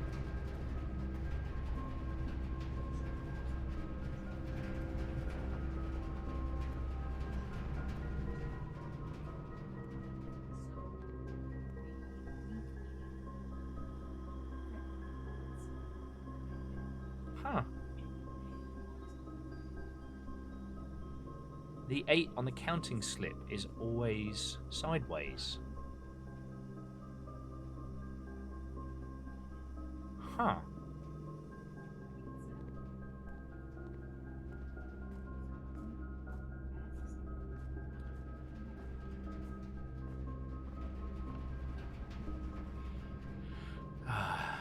Yeah, this might be where we stall out, unfortunately.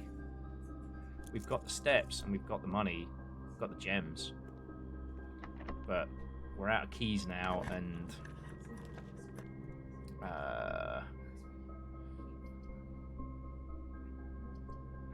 pool seems like the smart play. Just gotta hope we don't encounter too many locked doors.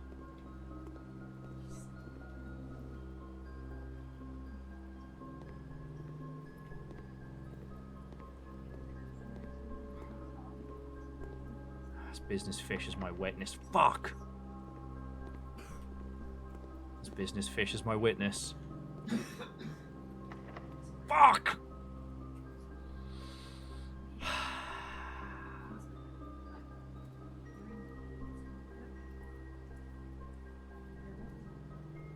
Boo, indeed.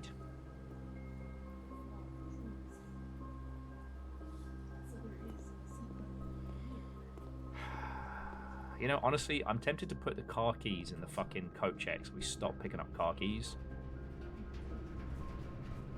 What was the whole thing about putting a whole bunch of fish in there? Business fish. Aquatic bastard.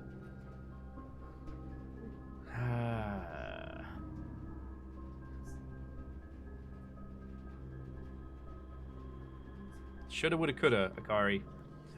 The security door didn't give us anything more than the morning room, but the morning room gave us more gems and set us up for success tomorrow. Ah, well. Slowly trundle back. Hey, maybe the metal detector will be like, hey, what's up, kids? It's me, the shoveler.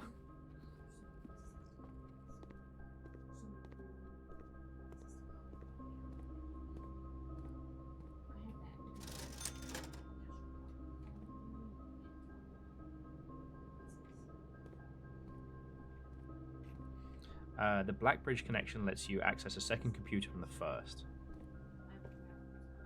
Okay, so we'll table that for the future. Obviously, that information doesn't help us at all now, but we'll table that for the future. Unfortunately, the next run we won't have our security card, so we made it up to 1, 2, 3, 4. We made it up to 5th grade.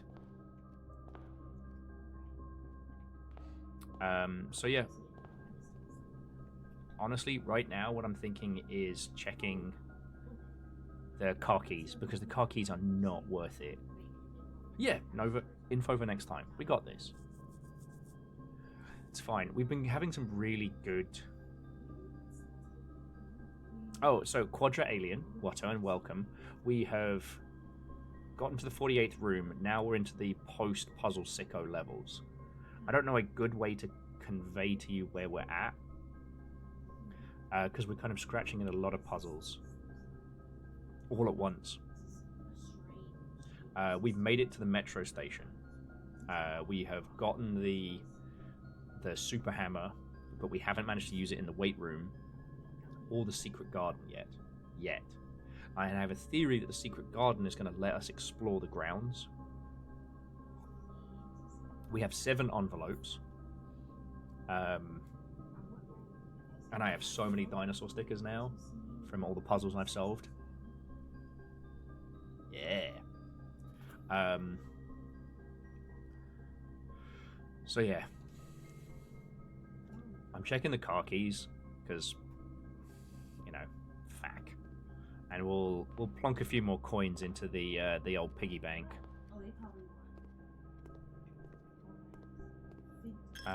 We've named all but one of the statues or deities. Yeah, and we didn't make it to 8th grade. But anytime we get the schoolhouse now, because we managed to use the battle axe to remove the cost of the schoolyard, schoolhouse. So every time we do it,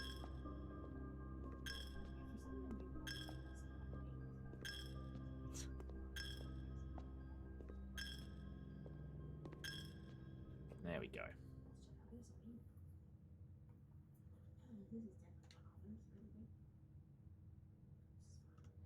But yeah, Quadralian, I hope you're doing as well as any of us can today. Oh, an honorary campus. I'm doing really good. This week started off very hard.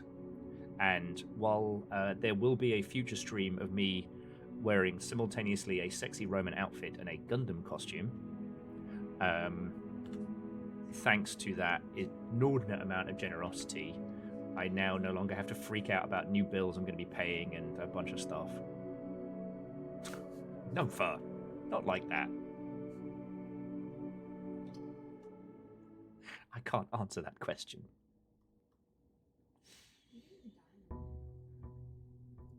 But yeah, the games industry is a lot. And it is simultaneously great for discussion and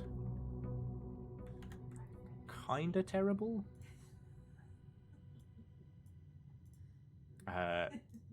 The team over at Indie.io today announced they're doing a Netflix for games type thing, and so we got to tear into that. So there was just a mouse and a snake's enclosure there's a cave over there. It's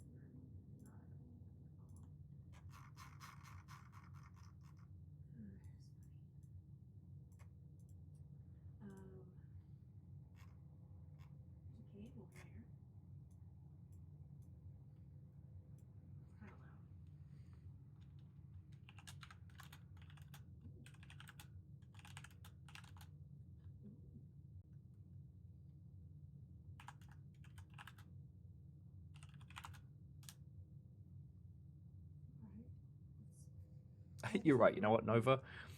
Terrible pervy jokes do offset feelings. Oh, we're in a nightmare. Got it.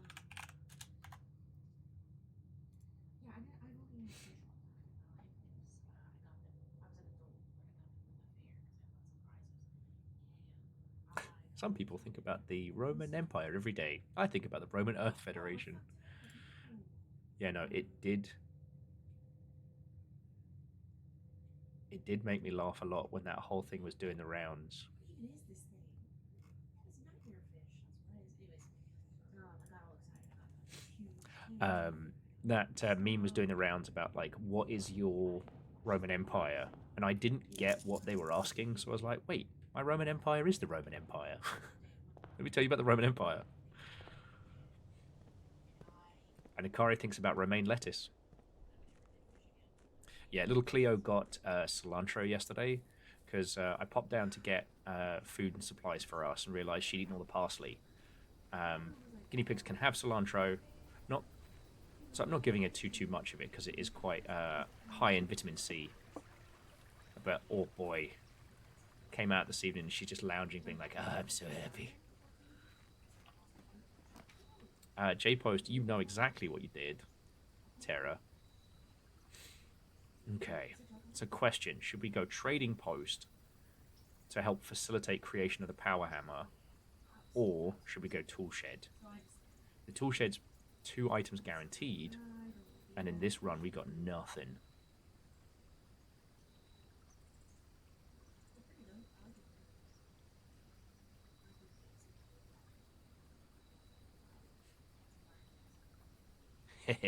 Power hammer. Did we break Will? He asked, holding a sledgehammer. Today, J-Post has been a lot of industry banter and good times, you know? How are you doing?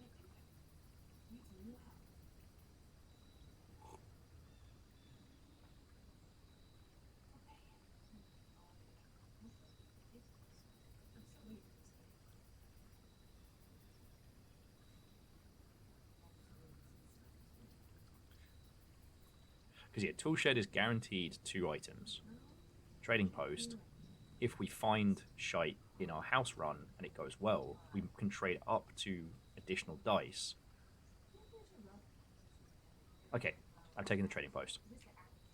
And if we can get the armory, we can also light the dynamite.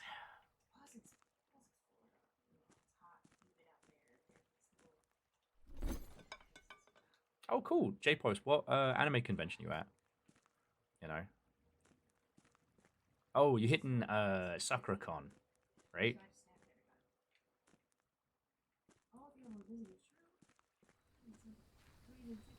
And I will say, friends, for those of you who aren't able to make it, who are in like the Greater Seattle region, who aren't able to make it on Saturday for a little long ship meet. Oh, Anime Boston.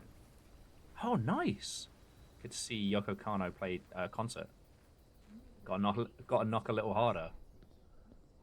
It is Yoko Kano of, I shouldn't say of the seatbelts fame, you know. She's wildly prolific. Yeah, DJ Coil, that one should work, but that requires the battery and a workshop and all of that.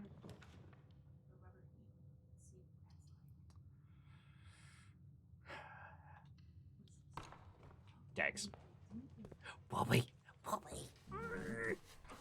Look at his little face. Oh. Like, we don't have a shovel yet. But I believe. Commissary. It is nice pulling the commissary early and just being like, I'll buy everything.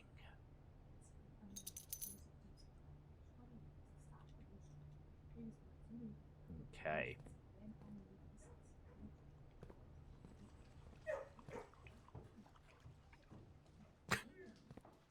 Verdon says, my favorite anime convention is when my neighbor with Crunchyroll forgets to lock the front door.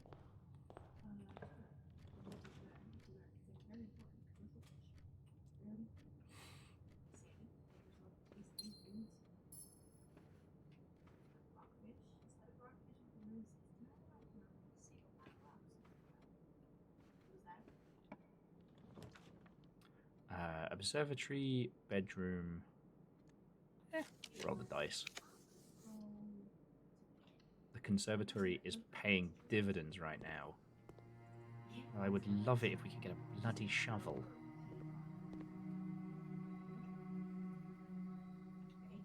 Oh, okay. So, Chamber of Mirrors. I'm going to lower that down to standard, because we haven't done it yet. Whatever the mystery held in the Chamber of Mirrors has eluded me. The gymnasium sucks. So I'm going to move that up to unusual. And the kennel, common. The kennel plus the shovel means never having to say you're sorry. Okay. Chonos was just suggesting Chamber of Mirrors being so important, we should put it to common, and I'm okay with that. Oh. Breaking and Entering, and Gundam. B and E and G. But yeah, J-Post, I hope you have a really good time. Like, there have been... Oh. Now that it's common as well, let's get it off the drawing room. Yeah, I knew that was going to happen.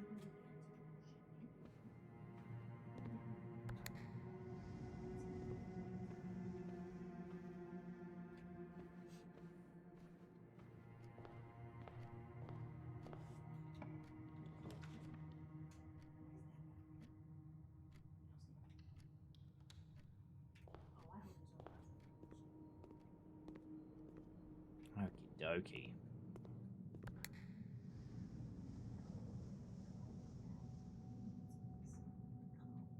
Indeed, and whatever puzzles are hidden within this, I wanna crack it. I wouldn't say I feel like a fake fan or anything. I dropped Crunchyroll recently for a myriad of reasons. I don't know of any drama that like others are unaware of, but I will say that, you know, my friend who worked there for a long time did leave of his own volition, and he's always been a very, very smart fellow. Ah, there we go. So, I don't want to say canary in a coal mine or anything along those lines, but, you know.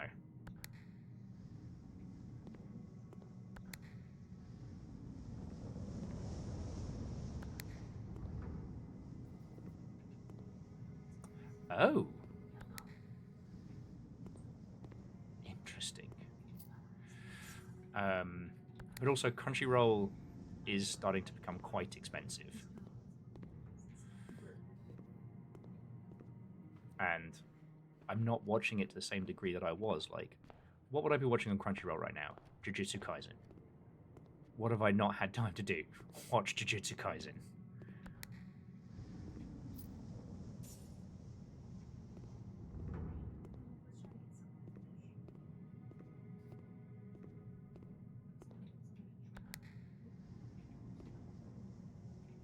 Oh.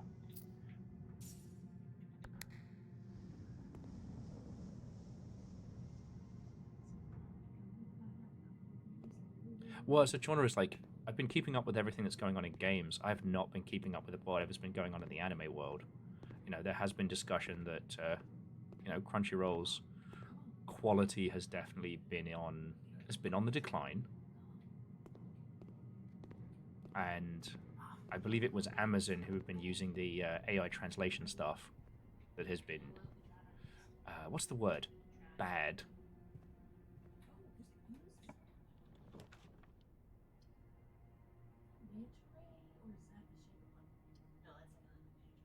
Take the den for an extra gem.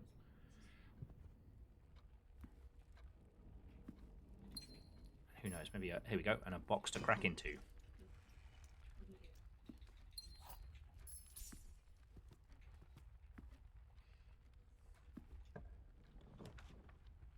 Wunderbar. Now we don't have the key card yet. We still don't know what is going on with the archives in A.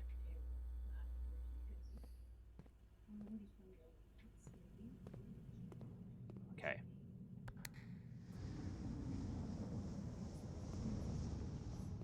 So now everything is open, and we can push this final button.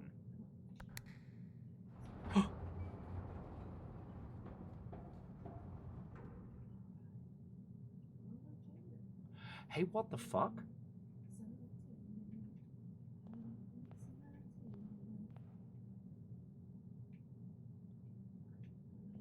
Gamers never look up.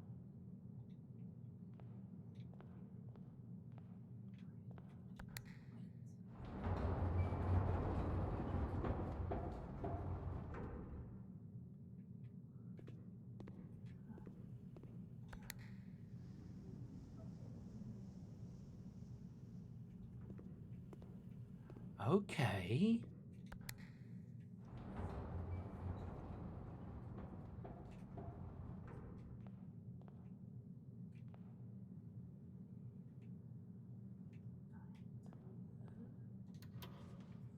Oh!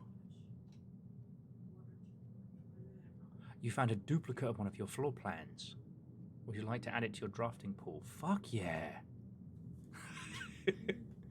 Smay, thank you. Worked that out all by myself. For those of you who are just like quietly watching this has got to be very funny. Okay. So each of the corners has something. So we did that one.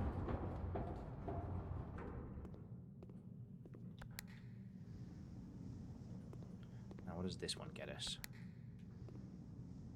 Gets us that one.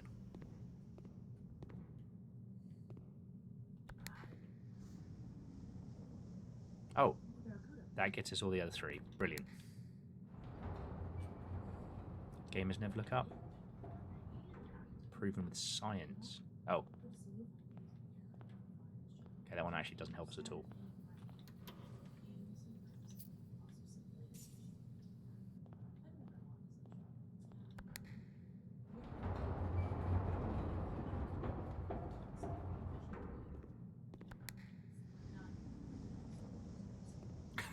Leoshi was like, I soft lock myself in this room here, which is fun.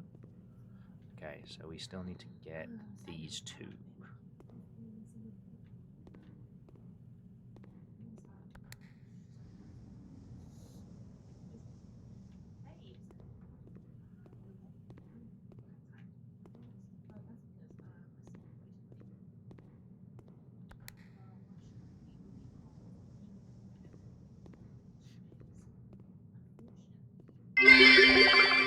Scared the fuck Breaking out of me there. news. Local child found dead in strange room in recently inherited mansion. Found on a note scrawled next to child, can't get out of the bleeding mirrors. He's trapped in the mirrors! Simple chaos, thank you.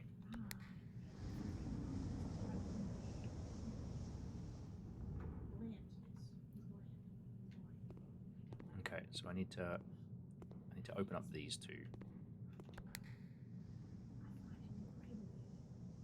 Nope.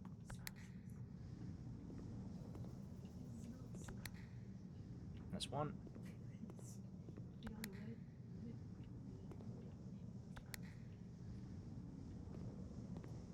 just got to do them one at a time so we can move around. I'm thinking that the double observatory is the big one for this pull.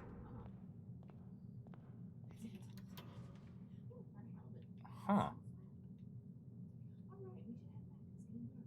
You found a duplicate of one of your floor plans. Would you like to add gymnasium to a drafting pool? We don't need another gym, right? No. Wait. Do we get more each time we come here?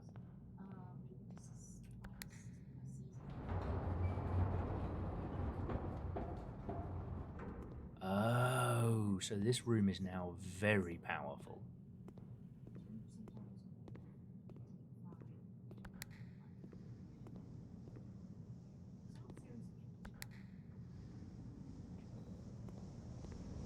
So each time we solve this when we come back, I could get more business fish.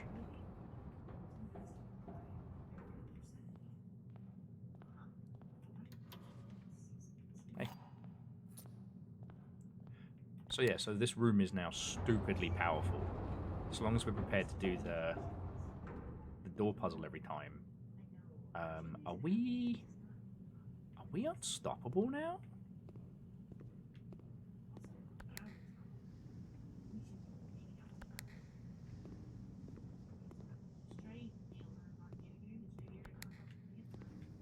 Alright. Just gonna spend some cash in the kitchen because we did just burn through a bunch of stops. Be unstoppable when we unlock radiation mode.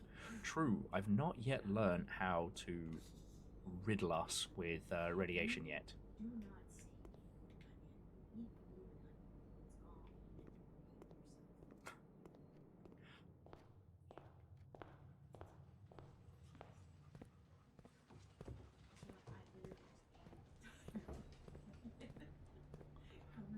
We've already got the shoes. Don't need to. 4 gems for 10 is good because we're not saving cash on anything right now.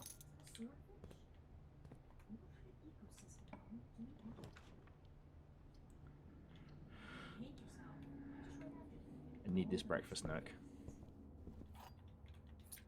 Okay.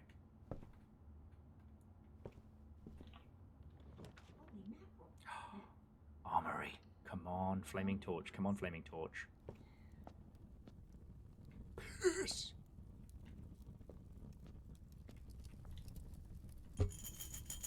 Alright, don't yet have enough cash for the axe.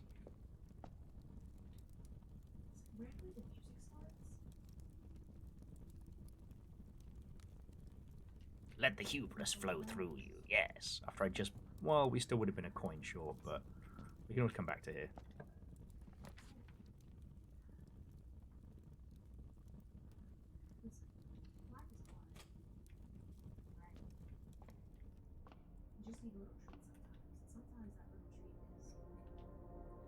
Ooh, canvas the key. And green rooms have special flowers. We're getting high Resident Evil style. That's the plan.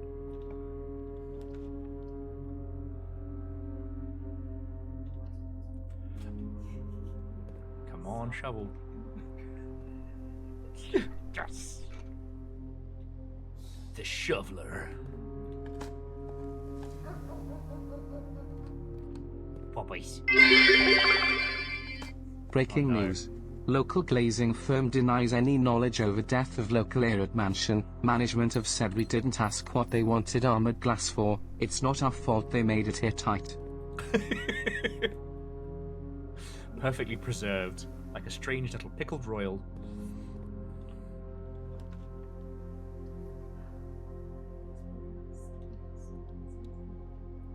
Double den, don't mind if I do.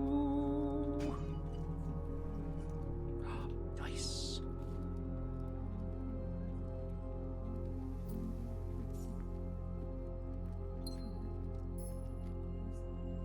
So we can really start essentially building our own deck. Alright, well these both lead us to the same place.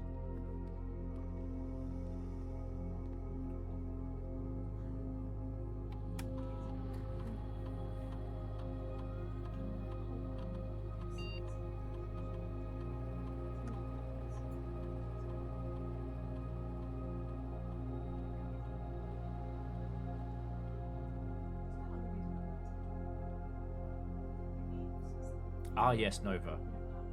Oh, but this time, Nova, we don't have the security card from last time.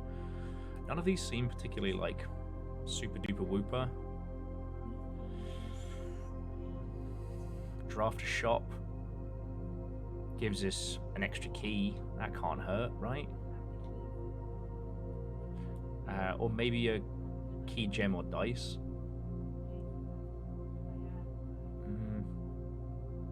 We'll go for keys.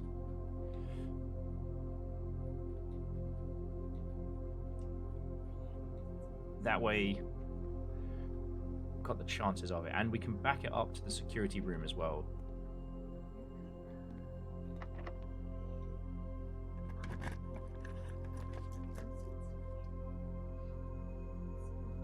Okay. 2 observatories and 1... Oh. Huh. Oh, that was wild. Oh. Sorry, the music changed. So the music drastically stopped. Alright, chests in the hall. Rooms with 4 doors are common. Apples are super tasty. Diamonds. More diamonds. Fuck yeah. Okay. We're going to draft off the den, and then we're going to reversey Percy back down. Because we can get whatever's in there.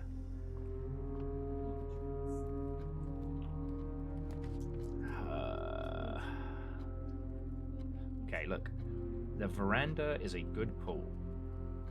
Green rooms, we can dig it up so it's guaranteed unlocked. It's not what we want right now, but...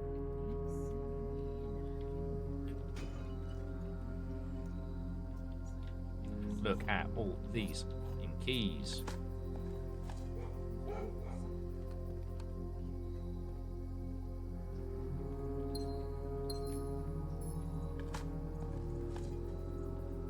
We are drowning in resources right now.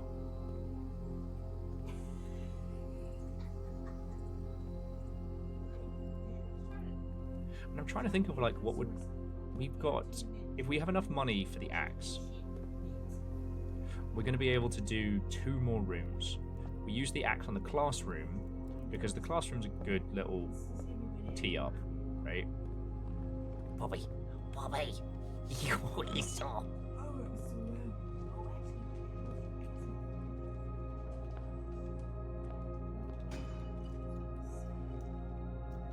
Secret garden.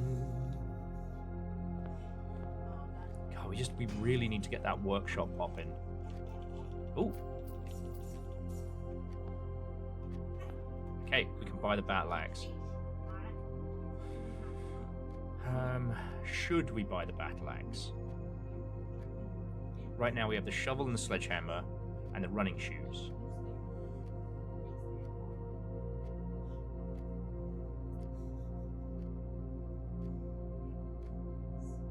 What? There's nothing... Oh, you're right, it does make us look cool. The only other thing to buy would be food. We are at 45 steps. There's never a good reason not to buy a battle axe, you know? You make a compelling case, friend. Extremely compelling case. Oh. Oh my god.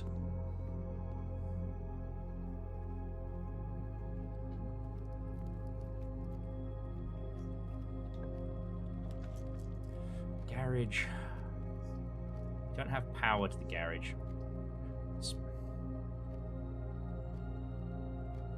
I don't want to start using those dice early. We'll go parlor. Breaking news. Battle Axe makes you look cool. Oh man, that's... I need a little nodding Gundam. Fuck. Let's make a little gif of me just going... but in the Gundam helm. Okay, logic puzzle time. The gems are in the black box. Every statement with the word black is false. The gems are in the blue box.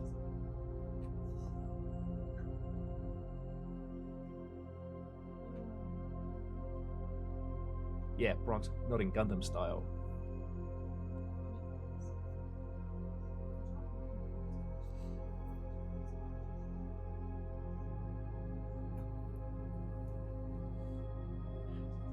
It is a direct paradox, right? The gems are in the black box. Every word, every statement with the word black is false.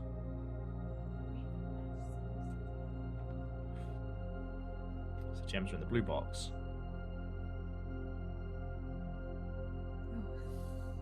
I think the gems are in the blue box.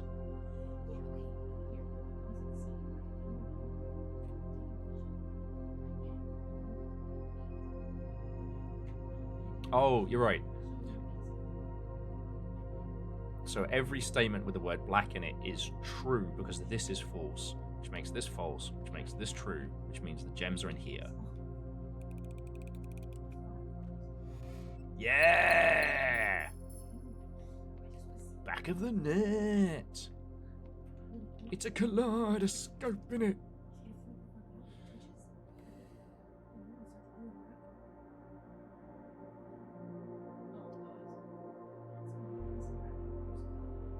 Yeah, I'm gonna go for the pool rather than the Great Hall. The Great Hall will be a great idea later on.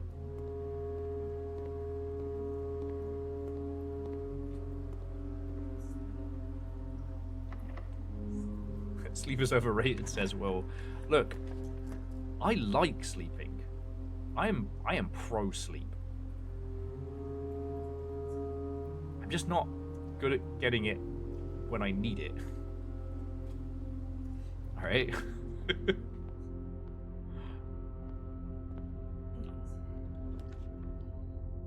Oh well, these all suck. I am definitely gonna roll a dice here.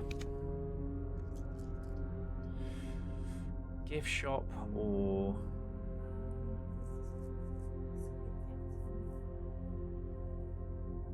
more observatories? Are we just science nerds now? Oh, but we get a free thing if we draft a shop. So extra key. Experiment successful. And now in the rotunda we can roll it around.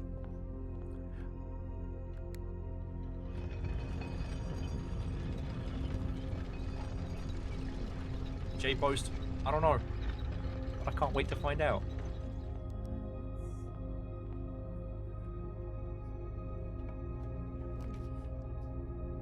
Huh.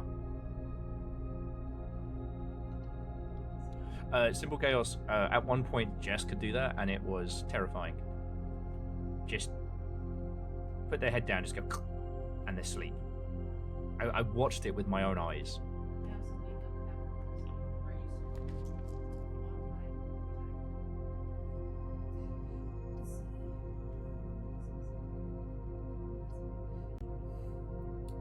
Okay, I'm going to use the Great Hall here, just to open it up, and hopefully we get the foyer.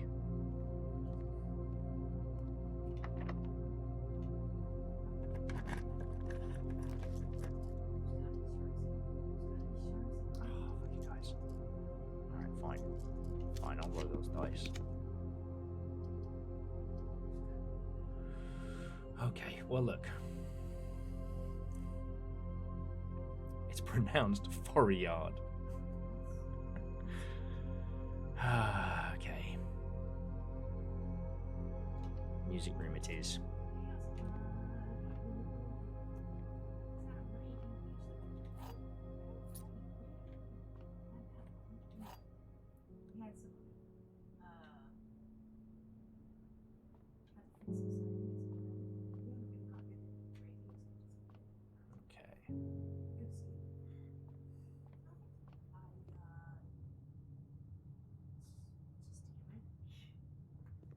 It's going to cost us 3 keys to get north. So let's see if we can come at this from the other side.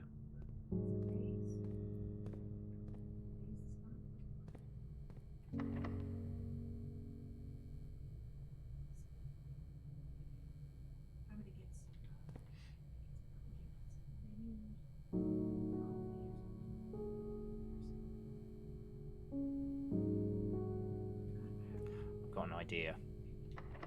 Special key, prism key. Watch this. Fuck.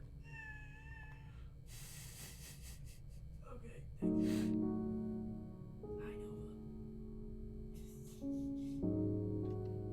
business fish then. Well, okay, so the plan was to use this to pull foyer, and then the foyer would allow us to, like, open everything the heck up. But...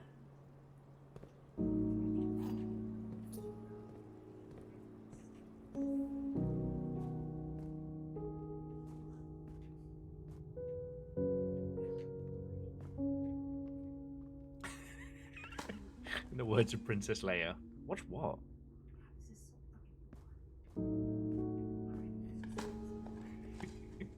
And Caffeine, what ho, puzzle sicko to you as well. How goes it? Today has been a lovely day. Banter aplenty. We had a delicious feast of Schadenfreude earlier, thanks to yet another. We're going to be the Netflix of indie games. Sure you are, darling.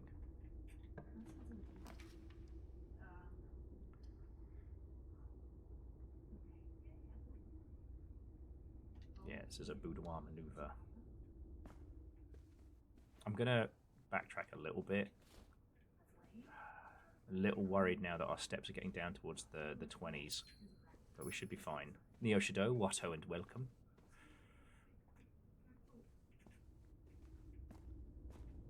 We have the sneakers.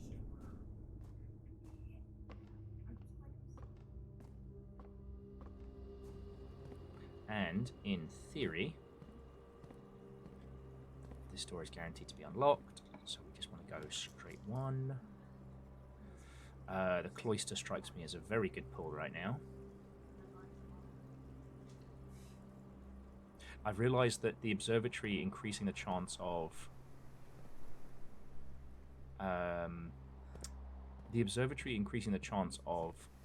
four-slot doors has kind of fucked us a little bit. Because I don't have the security card.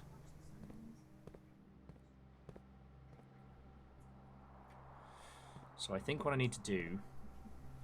Alright, so we're here. The kitchen is way down, but we hit the aquarium passage rotunda. We're going to turn down the security level because we still haven't... Business fish, business fish! Eat 'em up, eat 'em up, eat 'em up! Look at his little face. It's just a little business fish. He's a businessman with a business plan. And he drives around in an unmarked van.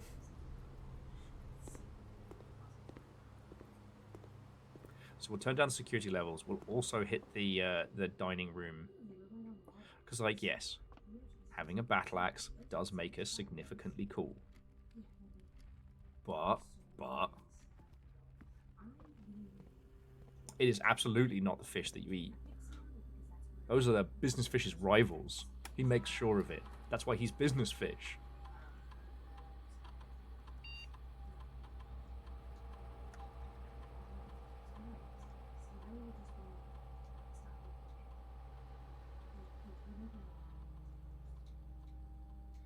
This is just in case we can turn off the power.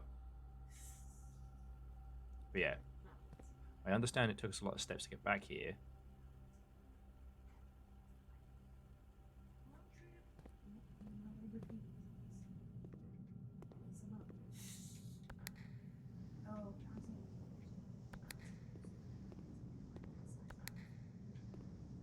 Fuck's sake.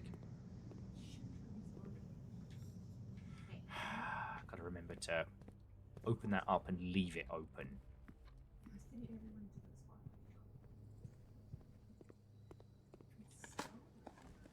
Turn it? Nope, it's a worthless brick. Okay. Okay, the kitchen's over this way.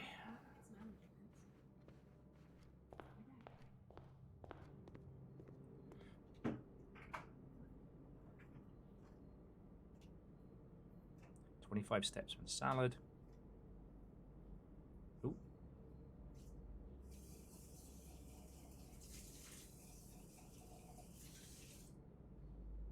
Okay, and every banana. Alright, so we're down here by the kitchen. We currently have the secret garden key, the shovel, the running shoes, the sledgehammer, and the compass. We sadly don't have the means to... we sadly don't have the means to combine items yet. I was really hoping we get the workshop at the same time as the gear. We're going to head up towards the veranda. Yes, hello.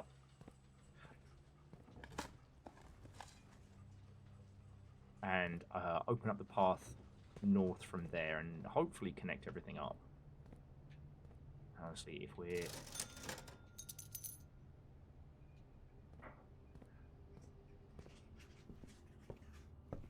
The thing with the battle axe is we only get to use it 3 times, and we're going to be leaving this open because we need the torch. We need to set shit on fire. I don't make the rules.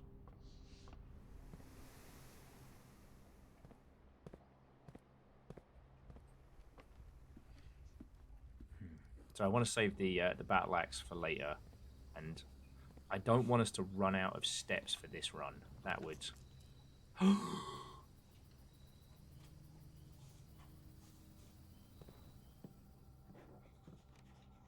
Okay, now we have the workshop. This is a fucking game changer. Special key. Secret garden. Secret garden is open. Okay. Let's breathe. What do we need for the rest of the super hammer?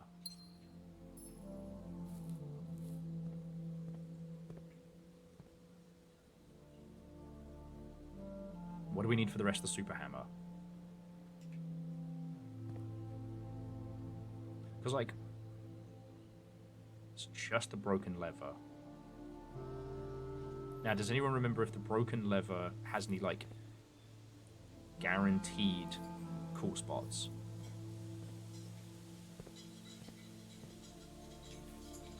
I remember finding it in the workshop, but the workshop has given us the battery.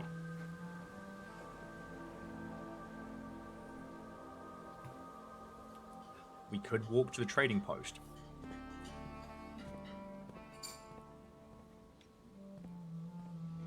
Lever is likely in green rooms, and it can be in the wine cellar or the attic.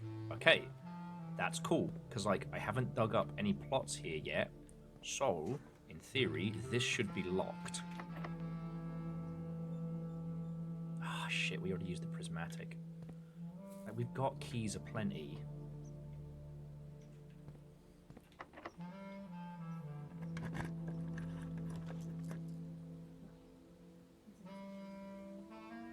Sons of bad words. Alright, well, we've got to take the drafting studio. It's all coming at once now. Okay, in the drafting studio, you can choose a permanent one.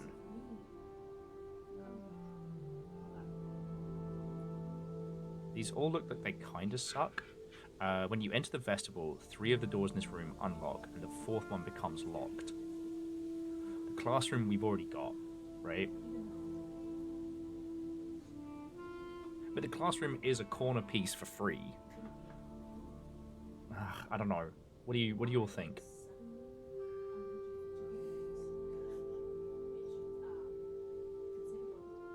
The dormitory looks naff, but the dormitory is also got things we haven't seen. Like, don't think I don't notice that floor plan as a whole wall isn't accessible.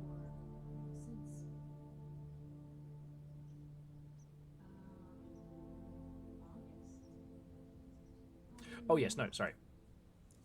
Everyone was, you're right. This would add the classroom on any day except for school days. On any day, including school days.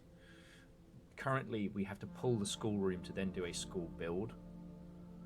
And the classroom does give us food, and it's a free corner piece. I see no one's like, Festival! No one's here for the festival. Alright. Fuck off. Shouldn't you be being haunted by some fish right now?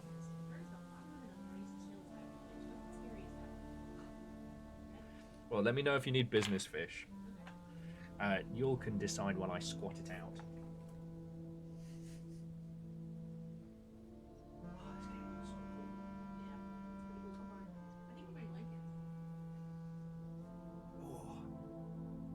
Okay.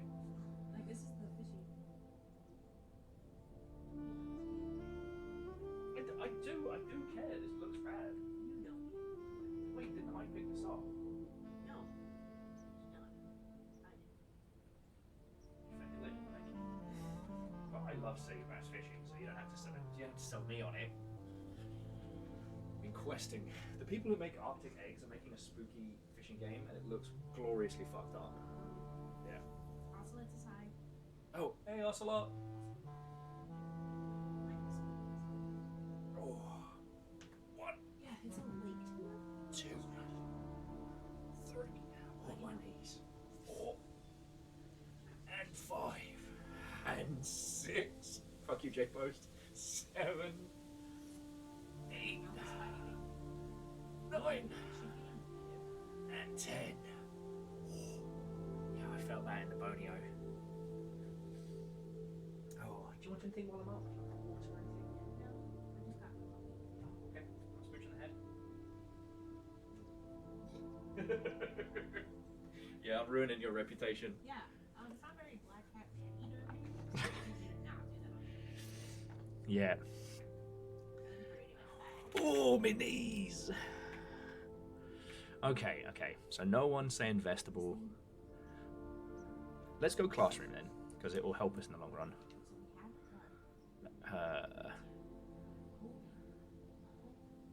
Add this to your drafting pool. Okay.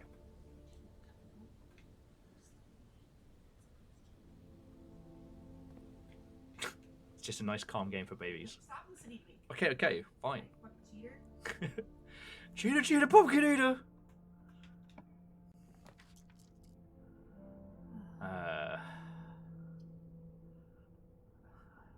I kind of feel like Locksmith and I'm a Locksmith is a good pull, but the coat check.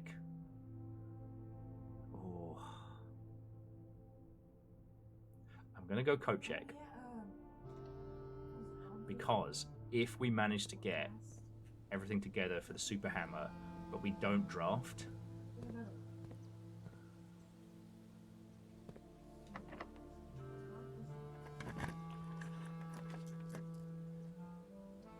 Oh, another passageway. We'd love to see it.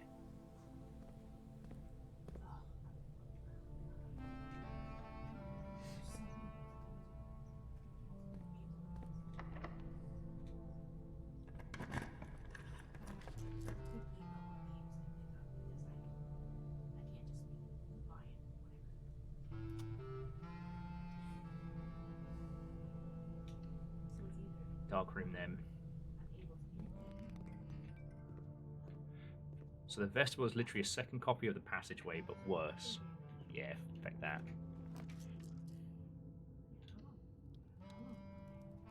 Oh, heart the cards.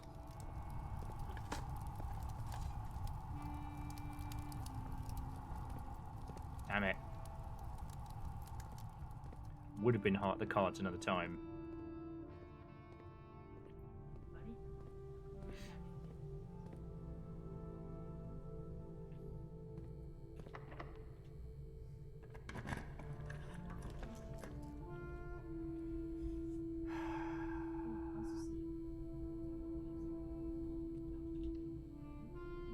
Can't risk the weight room yet.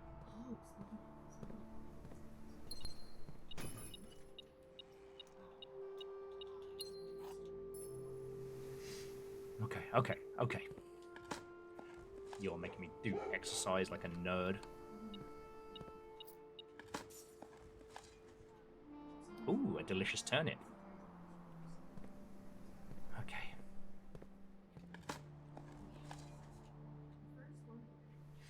But that does mean that this door is guaranteed unlocked. Okay.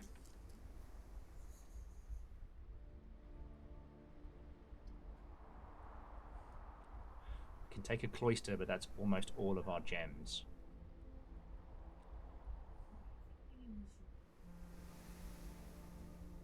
The cloister's not going to give us anything back.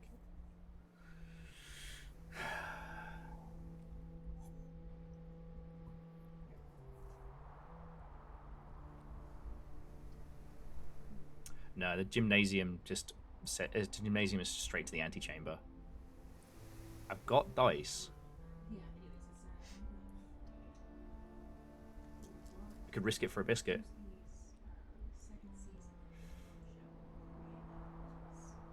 Think it's a reroll? Okay.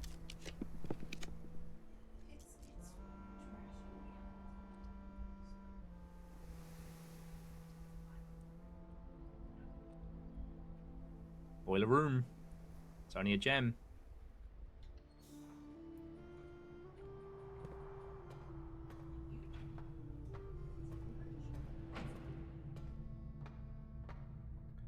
And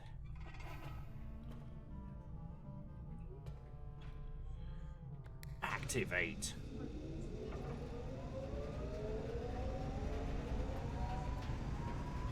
Yeah, Chonrus, we might actually do it.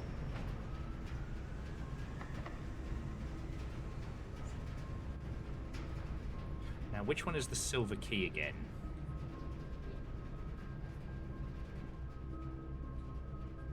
Silver key, a room with many doors. That seems like a smart play right now.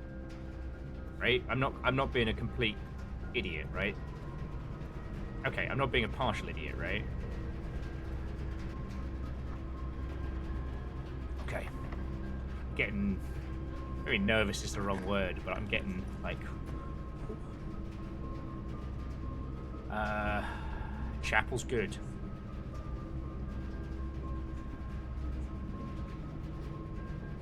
We don't have a...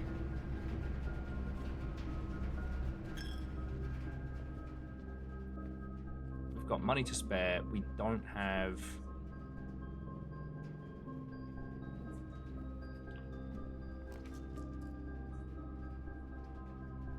Okay.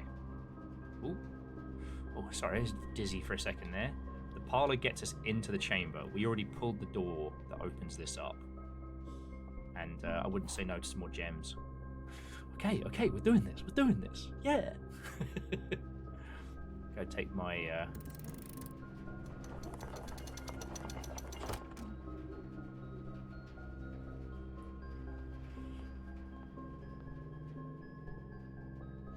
Okay, so from here... We're out of food in the kitchen. Because here's the thing. If we could get to the trade... and then coat check. Or if we can find... No, we got to focus on trying to find the...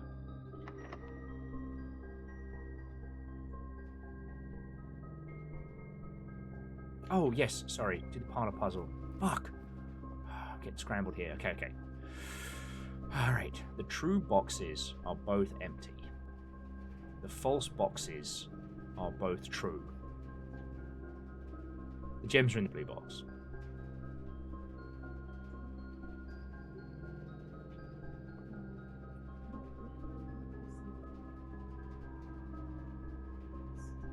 What the fuck? The false boxes are both true.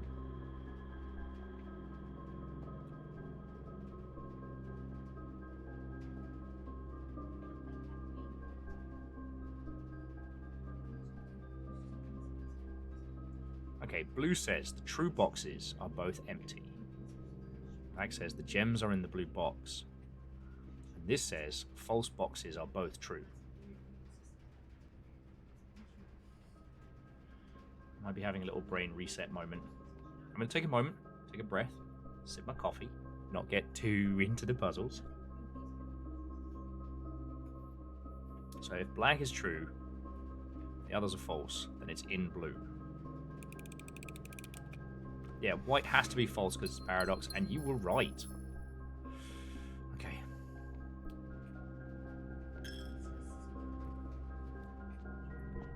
We just want that lever.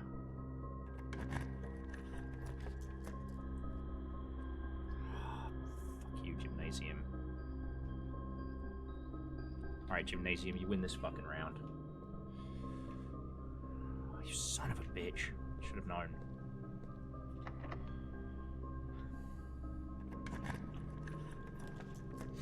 Okay, so what's going to get us the lever? The attic?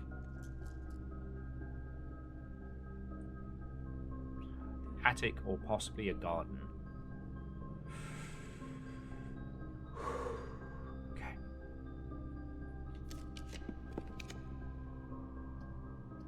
Mailroom?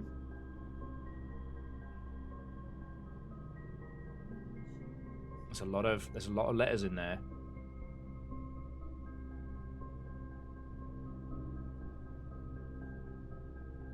Because we could still fill up 2 slots.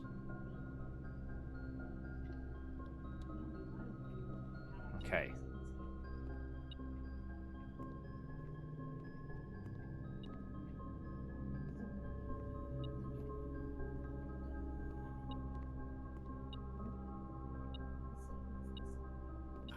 My kingdom for the... Look how many. Look how many letters we've got. No magnifying glass.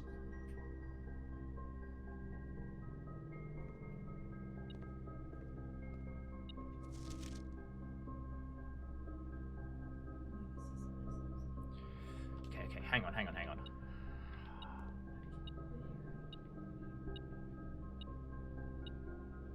Okay, yeah, there's the key on the floor. Fuck. Now, these letters will stay here, right?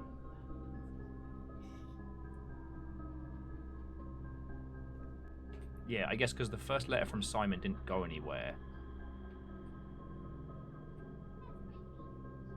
Okay.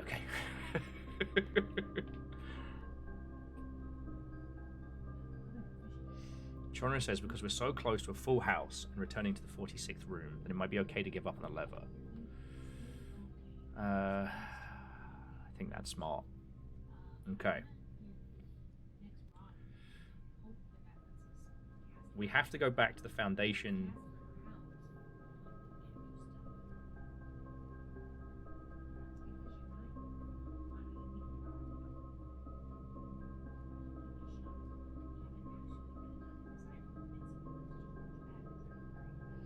Yes, you're right. There is extra fruit around. We can look at it.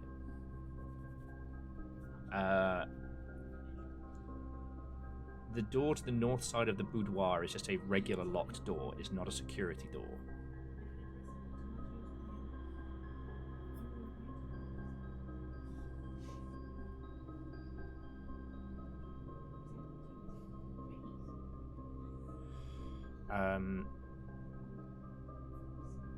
I didn't pull the lever in the secret garden, did I?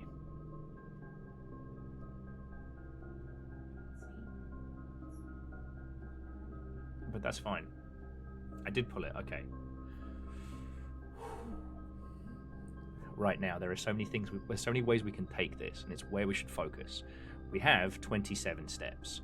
To get back to the boudoir, 1, 2, 3, 4, 5, 6, 7, 8, 9. That's not bad.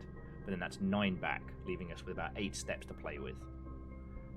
Scrub that, leaving us with 7 steps to play with because the gymnasium's going to eat it.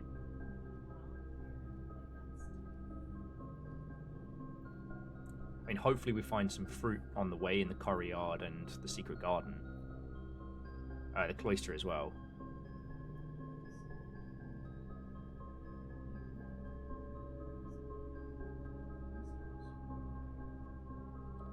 And we could combine the... We could combine... Oh shit, Nikiot. That's fucking cool, thank you. We could combine the compass and the battery pack now. Because we have the workshop.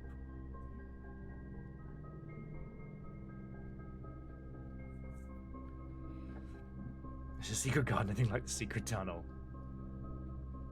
Okay. So, have a plot, have a scheme. I'm going to read you the letters we've gotten so far. From Randolph. Simon, my name is Randolph Moore, and I'm the lead lab technician at Stinky. And I have worked here at Mount Holly for over a decade. I was thrilled to discover you have found a humble lab and have begun to run some experiments of your own. I tend to keep an eye on small spikes in radiation levels on the estate, and it's one of the only ways I can monitor your progress from the outside.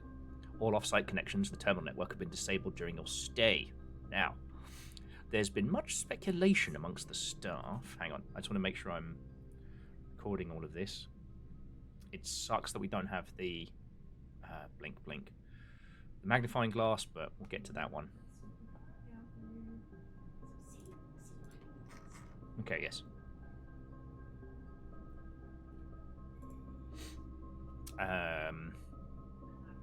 The progress you were making in the house, and they were quite excited. I reported that you've been successfully running experiments. Hell, I wanted to write to you and let you know that, even though you may not see us, we're rooting for you. Chonris, the security doors are not open. We don't have the card, and they're not open. Best of luck on the experiments, if you continue sending letters. I'll be continuing to send letters with some helpful tips. Oh, hey, Simon. Randolph again. Oh, last letter mentioned the terminal network. Completely slipped my mind. Might not even have to log in. The password is Swan Song. Happy hunting, Randolph. Yo. 9 up, 3 up. Simon, not sure if you paid too much attention to the machine in the booth in the lab, but I figured I could save you some frustration if you've been fooling with it. The contraption is the central control for the power lines that run externally to the house. In the past, we've served as an emergency power source for the local community, as well as a modest hydroelectric capabilities from the steam turbine. Ew. Fucking show off.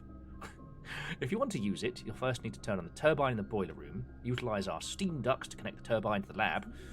That's really it. Can't think of any reason why you'd have to use the boiler to reach room 46, but feel free to play around with it.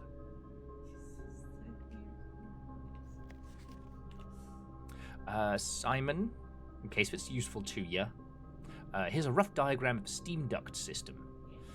Due to the ever-changing network of the rooms of the estate, we ended up building a duct system that'd be quite flexible. If you look along the ceiling in many rooms, you'll see it lined, so on and so forth, boiler rooms, etc. Simon, let me know if I'm writing to you too much. God, I've never been good at gauging where the line is of improprietary. For all I know, maybe the help I'm offering with these letters is unwanted. But a bit of a moral quandary for me. I've written these, as I'm fairly certain your uncle didn't want us to assist you on your quest. Still, if it is that important, then I believe he'd have the foresight to specifically instruct us not to interfere. Nothing ever deterred him from that level of supervision in the past. And after working alongside him for a decade, I'd like to at least imagine we are friends, and that I knew him well. In conclusion, I think he would have found the level of help I offered to be within the acceptable range. Haven't spoken too much about him since his departure, and I know you didn't really know him well, but as soon as you're ready, I'm going to have plenty of stories to tell. He was a fearless businessman, with great respect for invention. Of all the laboratories I've worked in, I can tell you Mount Holly was a gem. I'm hoping we can continue that work as you've taken up the reins. But I won't get ahead of myself. You still have to get to the 46th room. Next letter. Simon, after giving some thought, I've decided I'm going to continue helping you.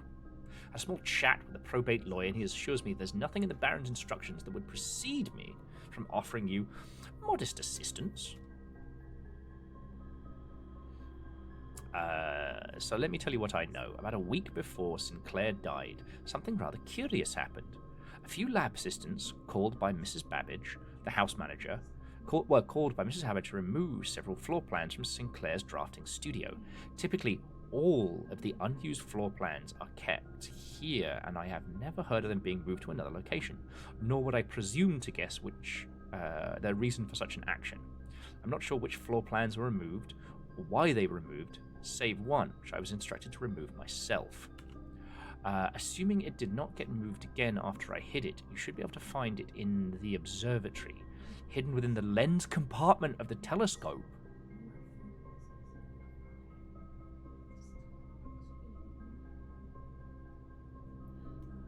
Okay.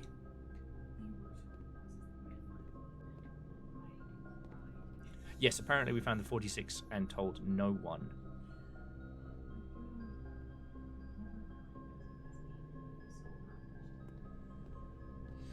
Okay. Oh god, that Steve made it look like a horror game for a second there. So right now, we are going to make it to the boudoir. And we are going to attempt to do a full clear. Okay. Looking about for fruit, looking about for apples, seeing what we can see. Nothing in so far. Okay.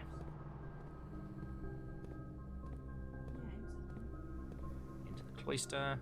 Cheeky little look around. Sure, we'll go for some snacks right about now. Oh, there it is. And as we know, apples are extra delicious today. So 5 steps, that's good. Okay. Business fish. Love to see you, buddy. Ah, buddy. See? Look who hooks us up. Business fish. Well, and Smay, or Smay, one of the things I do like about this is that, like, with the classrooms as well, they teach you how to solve the puzzles if you haven't cracked them already.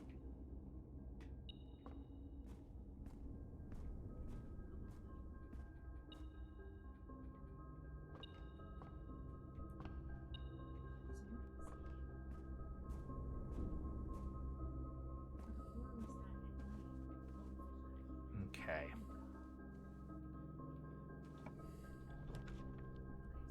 Patio, and then whatever we draw is a full. And we don't have to worry about keys. Biakuas. We have ourselves the eggs.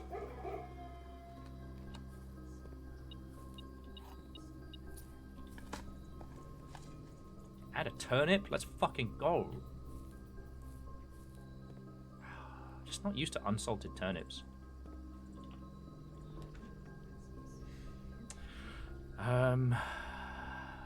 Let's do a nursery.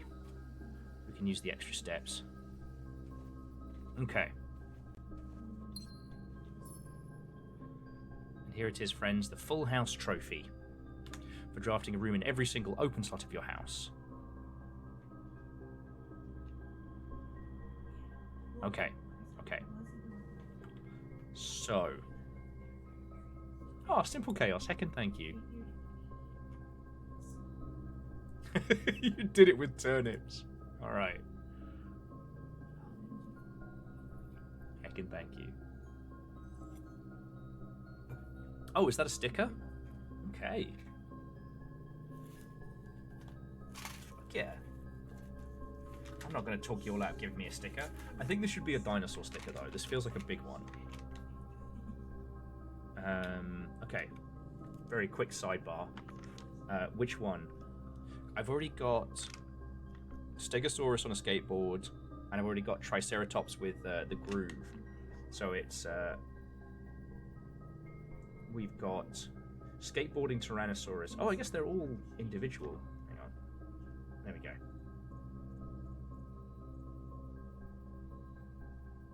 T-Rex on top. Ooh, between blue backpack T-Rex and... You know what? I'm going to go for Scooter T-Rex because it'll make for some nice symmetry on the book. There we go.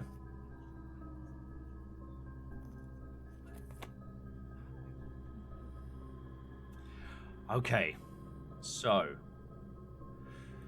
Foundation to front of house to trading post. Roger that. Because then we can bring the foundation... We can bring it back... with banana. We can bring it back with less steps.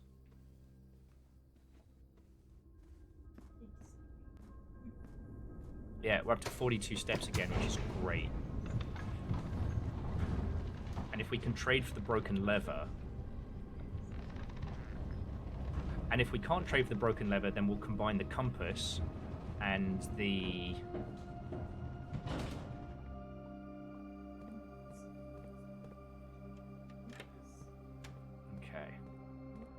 Now, should we go crank the crank handle?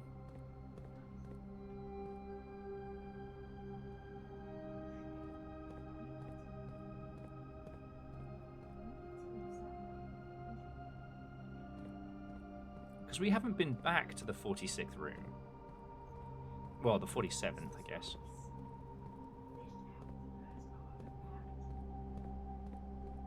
But for those of you who weren't here last week, we managed to get the power hammer down here and crack us a nice, clear route back to the beginning, which is so good.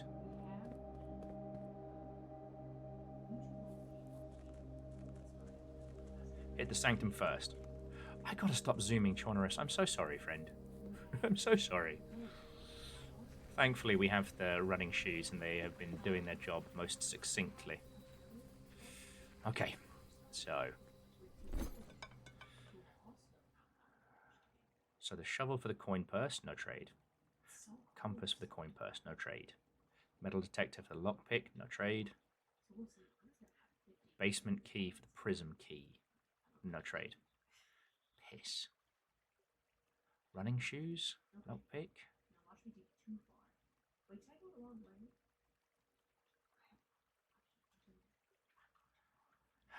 Perhaps the metal detector to the lockpick. Because the metal detector we don't need for anything else, and then see if the lockpick will trade into something. Yeah, no, we checked.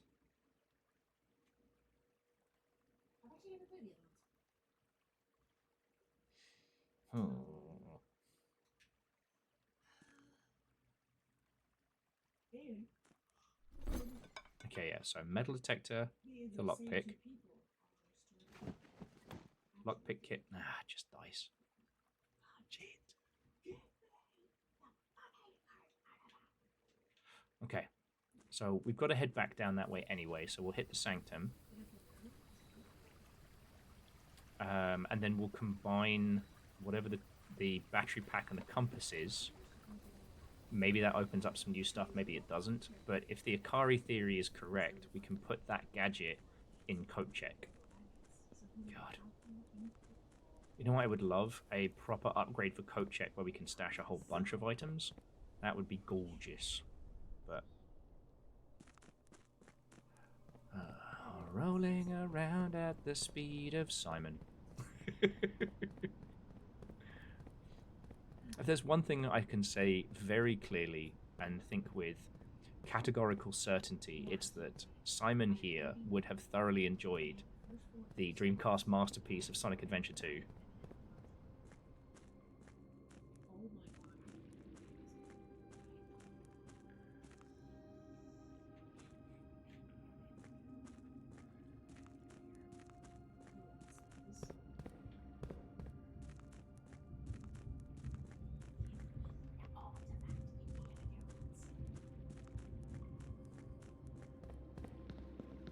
Okay. To the sanctum. So our goal right now is unlock the door, head back up there, and maybe build something in the workshop on the way.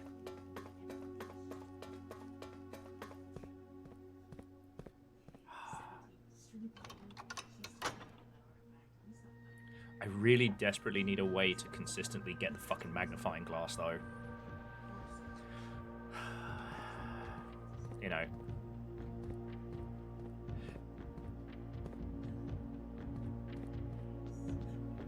Yeah, we still don't know enough about this region to be able to solve the white one.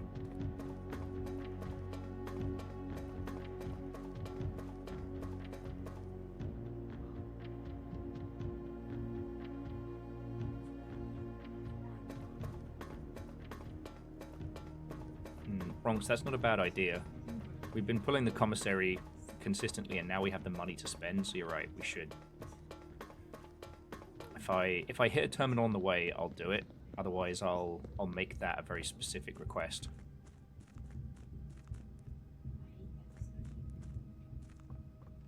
Okay.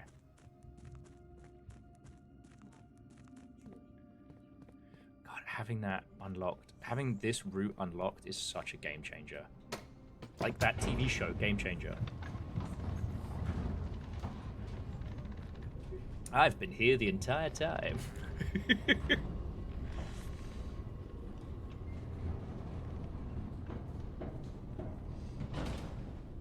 Okay, so...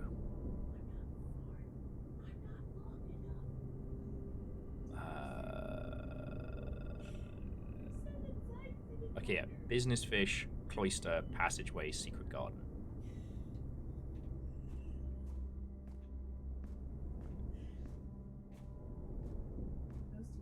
I mean, you know what? We might as well use our keys in here.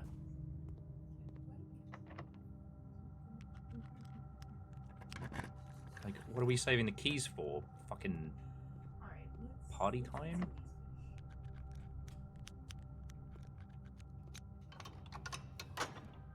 Suddenly realizing you've never seen me and Sam Reich in the same room. I think that's by Sam Reich's design.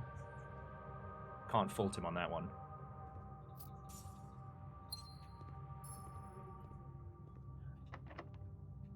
If he knows about me, he knows to avoid me.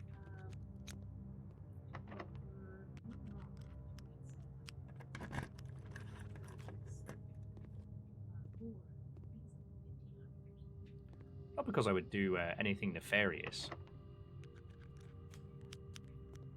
But I don't think he's ready for the levels of which I'm prepared to go hardcore on anything that vaguely resembles a LARP. And that is a large proportion of game changer bits. Ah, well. It's worth a shot just in case we found something cool. Okay. Great Hall.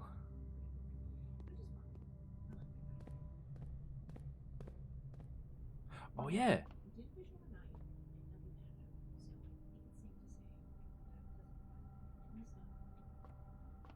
Inside the lens.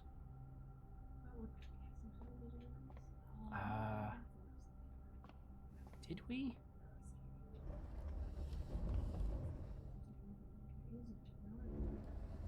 Did we already open that little contraption by the side?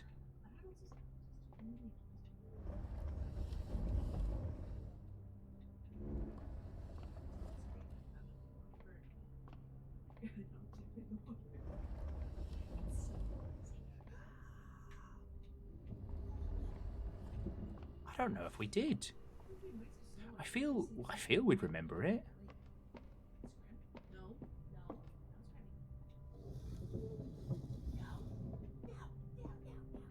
No, I don't think we did. Vern, you have absolutely seen us in the same room. Remember the fishing trip? Remember the incident?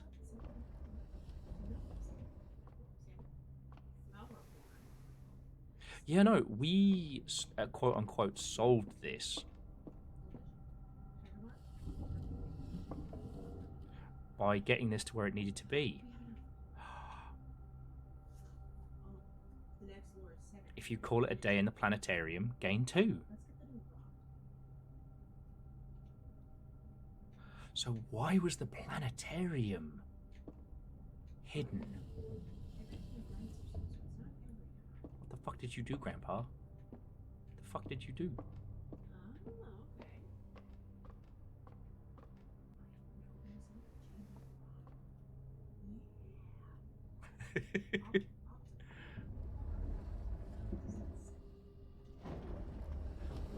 I will say, Simple Chaos, is going back to your I wonder what Brendan Mulligan thinks of his spot in the Jeopardy influencer special. At the point that Sam Reich is aware of you, you have to be prepared that at any point, whatever you are doing could be a game changer bit.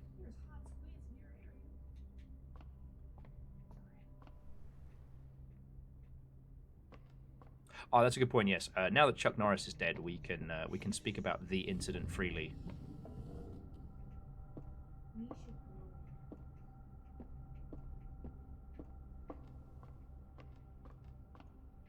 Is Chuck Norris dead? In all the ways that matter.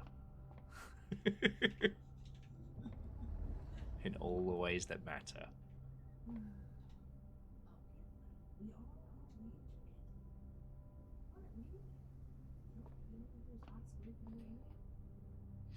Okay, so now we are heading...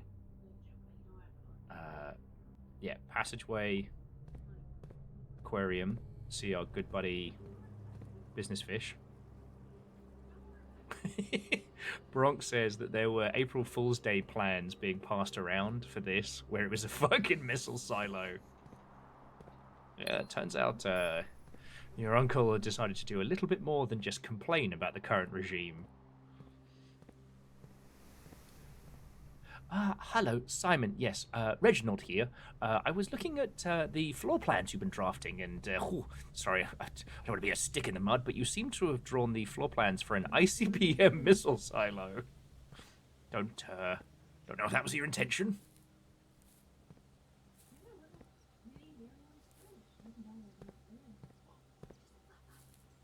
One day. Okay, so we're just going to finish doing some crafting and then head back to the final room again.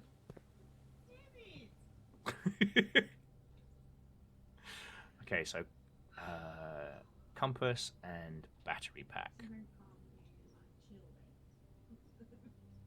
Compass, battery pack, assemble. Okay.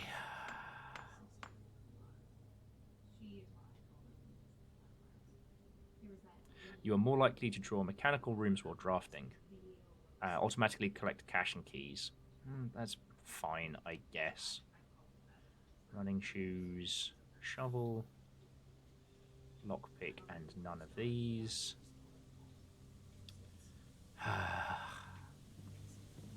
That's not even worth stashing in code check, in my humble opinion. Alright. We need to go passageway, corridor.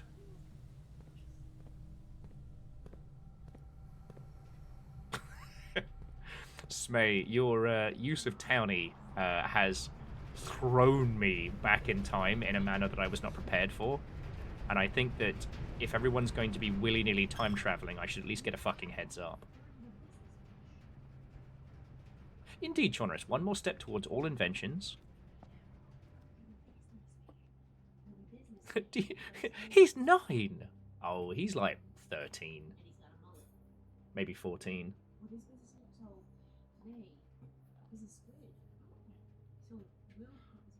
I think it's bad that had I inherited this, I probably would have hit the wine cellar first and then tried to solve a lot of these puzzles very drunk. Okay, we return to the 46th room. Last time this procced a big old cutscene and we didn't get to explore it, so let's see what this gets us.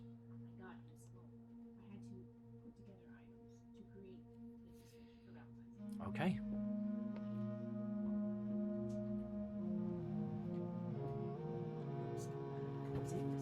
Do you need business fish? Okay. It's more puzzles. Alright, so we have a sanctum key.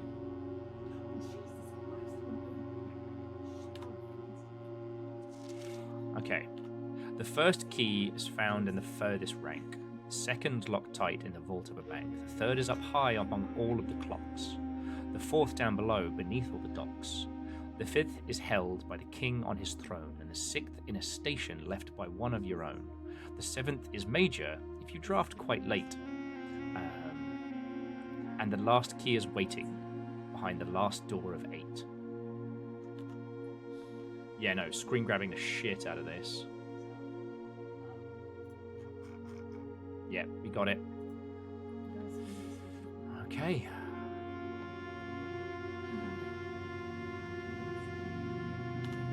Oh shit, he had a crest made of us.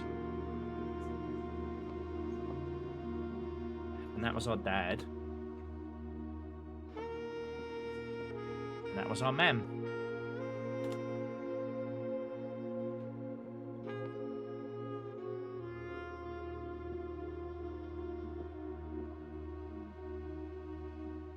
Yeah, I'm worried that using the crown is going to end the run. Marigold. Okay, so our mam is still missing. And there's a little...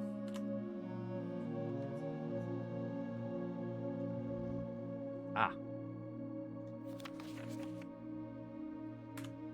This secret room is not as secure as you thought. We have your letters. 8 letters, 8 payments, 100 gold.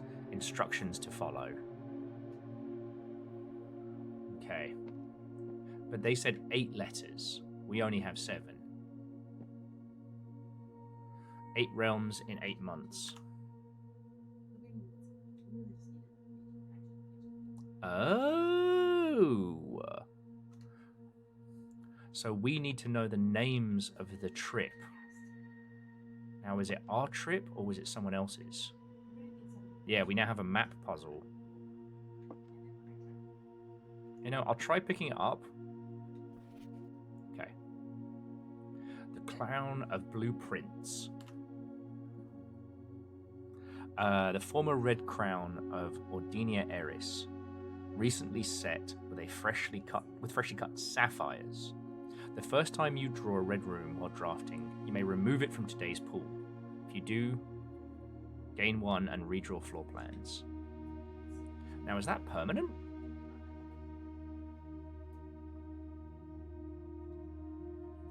No.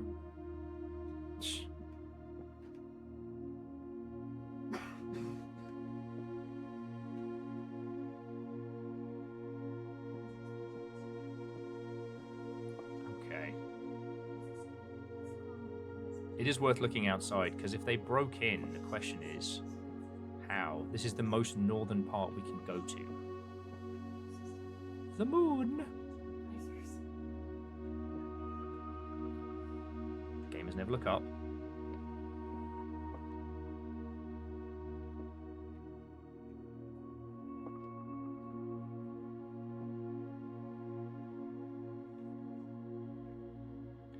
Ooh, can we code check the crown? That's not a bad shout.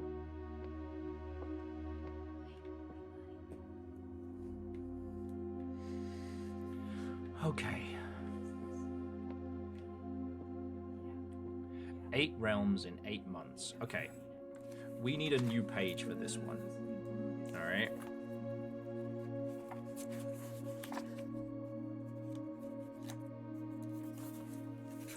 Because I don't know if this is worthy of a sticker.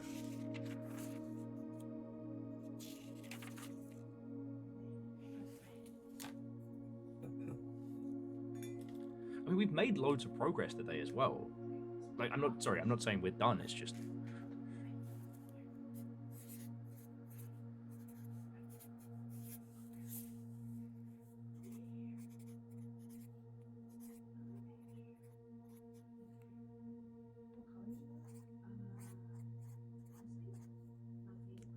And the puzzle...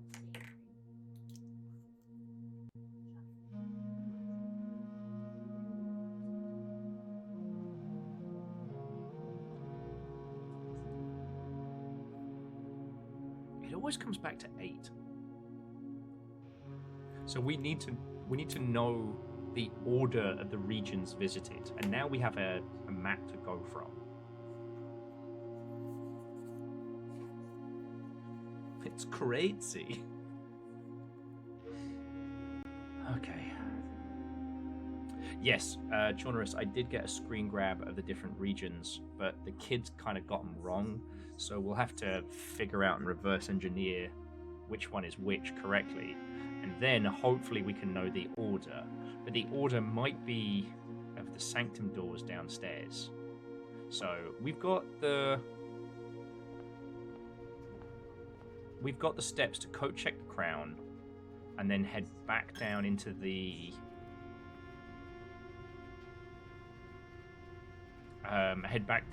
sanctuary and use the last sanctuary key. Yeah, Scotty, they were on the door in the classroom, in the corridor passageway, but we didn't have the magnifying glass, so a lot of the details were lost on us.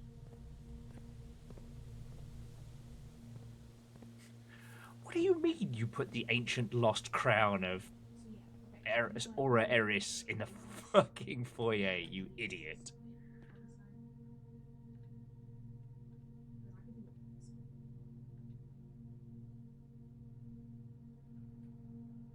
I wonder what trading the crown would get us. We wouldn't be able, I don't think we'd be able to make it there and back with it.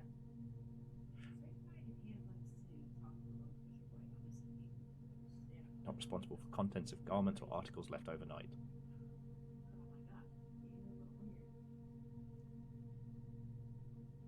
If any of you have any recommendations right now, we could try and trade the crown. You know, no gods or kings. Well, some gods, no kings.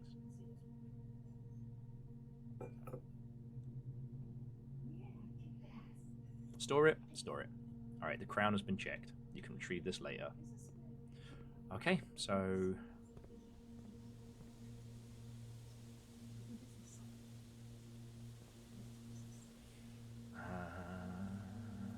okay, so then we go passageway, cloister, business fish.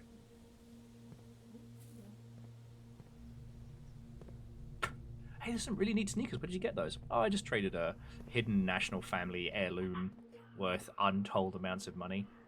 You know, standard stuff. And business fish delivers. Business fish delivers.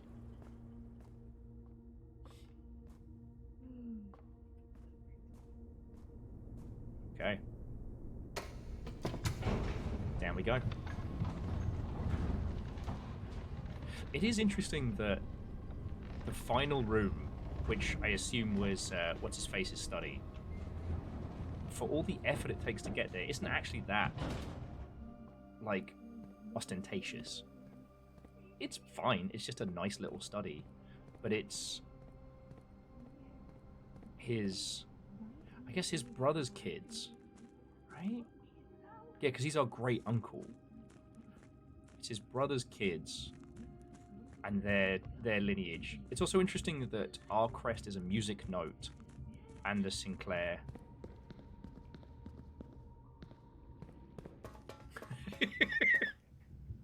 Business fish ends up wearing the crown in the end. Yep. We are the worm dancing on the hook of business fish.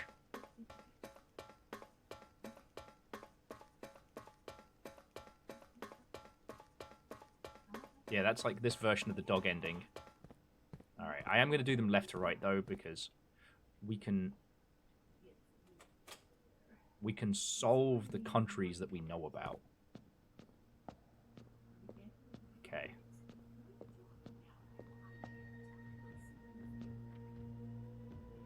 Alright, so let's bring up our copy of Rune and Ruin.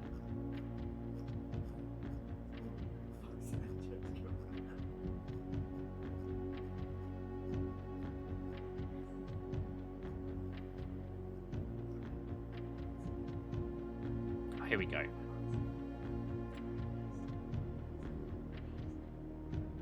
So yeah, this one we know. It's thankfully in the book.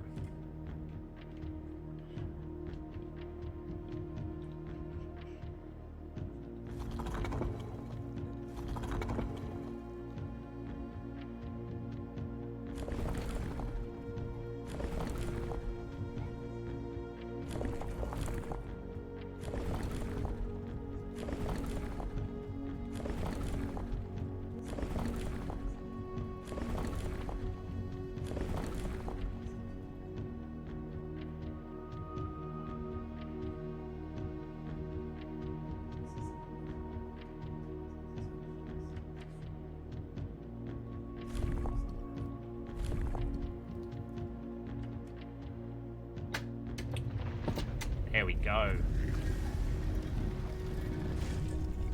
Shout out to Realm and Sigil for giving us some fucking cool shit. Okay, so this is the Red Kingdom, which, as we now know from the history, would go on to, like, conquer the shit.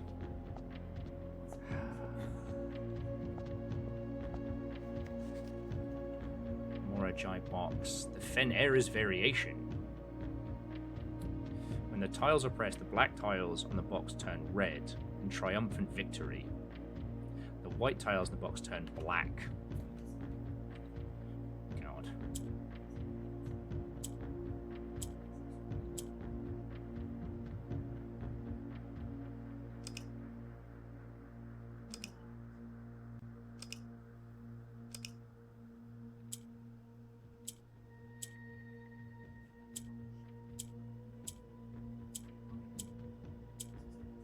Okay. So.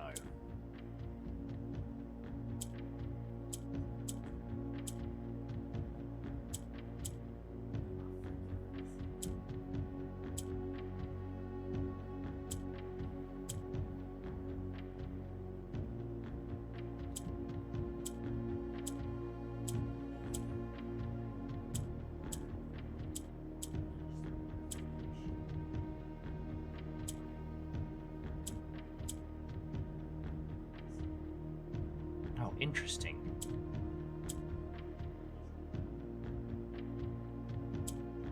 So the blue tiles will shift.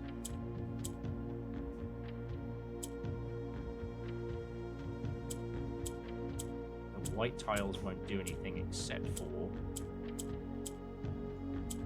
cower and fear. Okay, I've got to reread the rules again. Okay.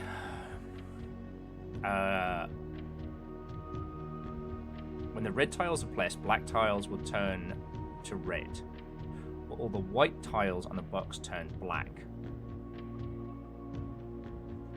So what about the other ones?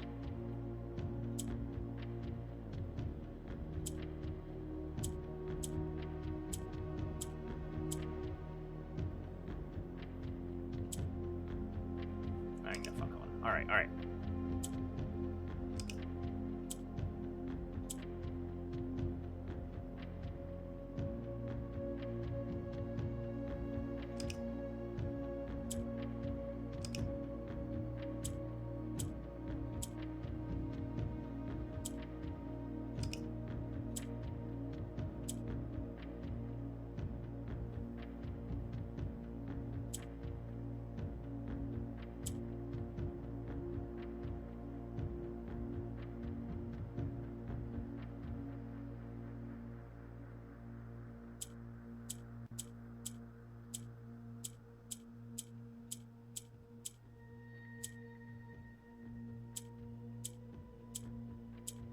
God darn it.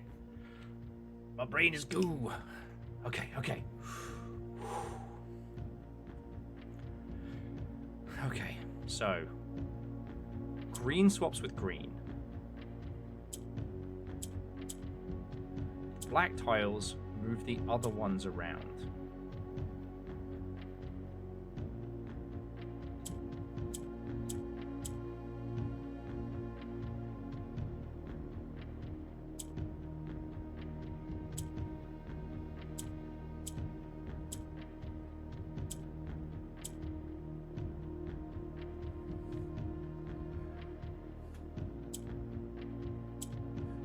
So we have to use and the white tiles shuffle.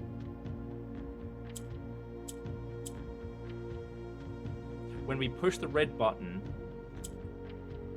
white turns to black, black turns to red.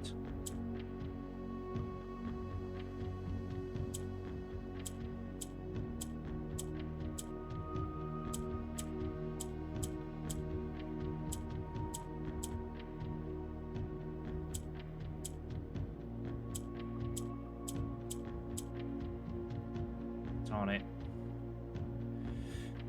and it does seem to be any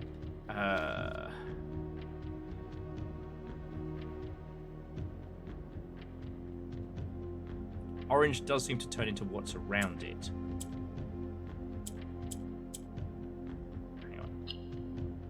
Oh, right. So fuck you.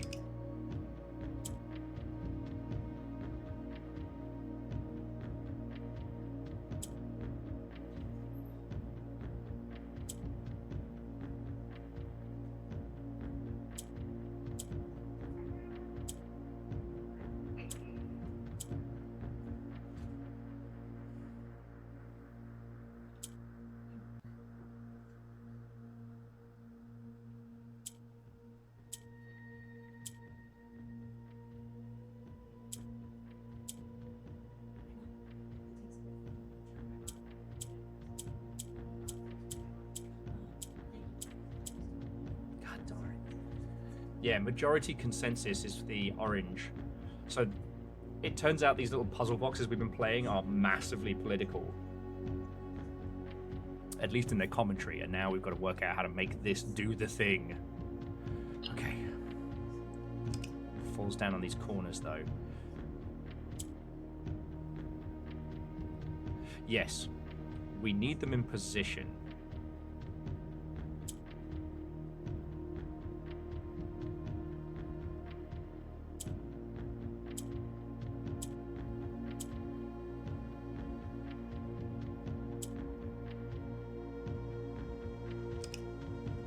Okay.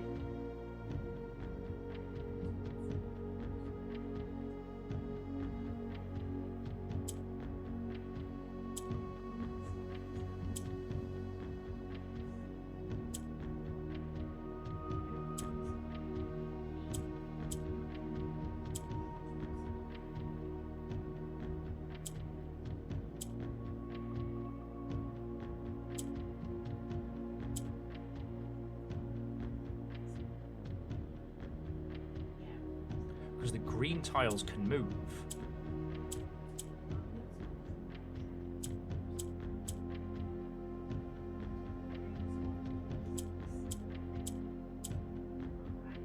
But I can't do anything.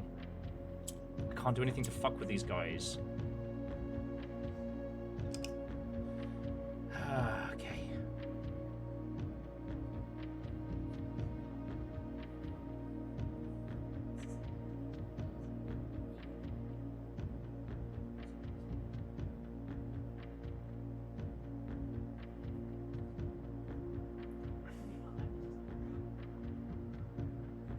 Alright, I'm going to come back to that in just a second. If any of you will have a genius idea of how to crack that one. For whatever reason, that one is just not passing in my little noggin. But... okay. Let's get this bookmarked. I think what we need to learn is how these postcards correlate. So we'll be able to solve the puzzle in...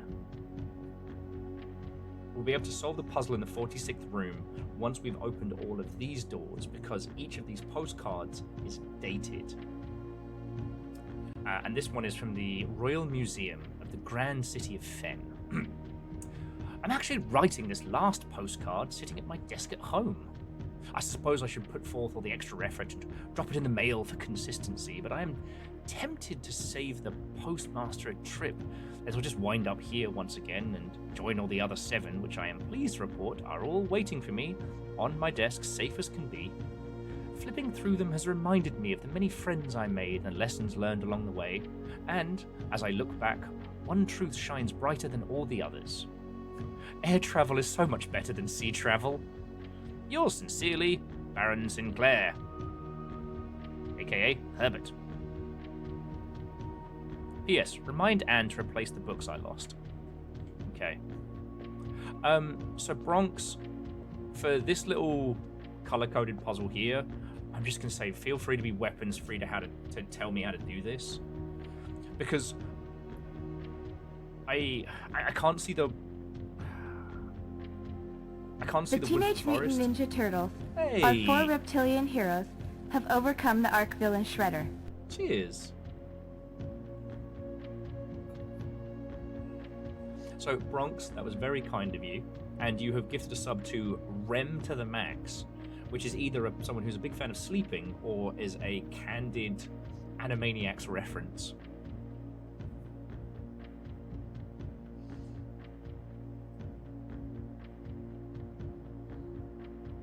So yeah,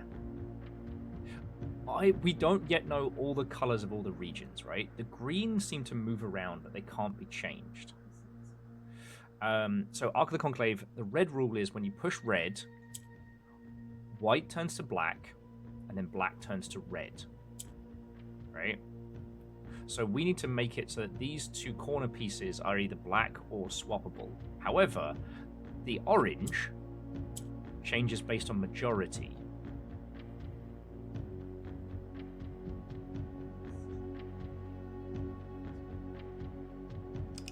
Yes.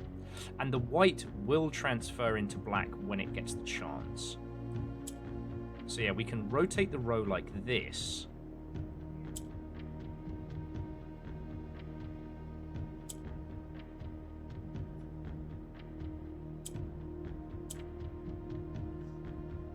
So we can quite easily get all of these red.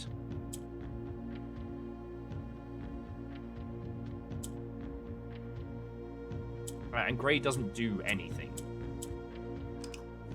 So it's almost like we need to change the orange into something else. Swap white to the top center. Okay. Okay, white is at top center.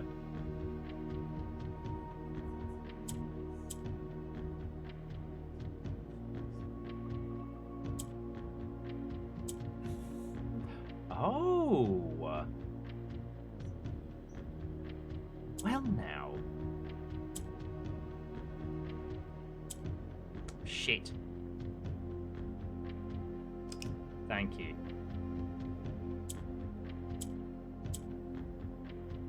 White can spread to the grey sections.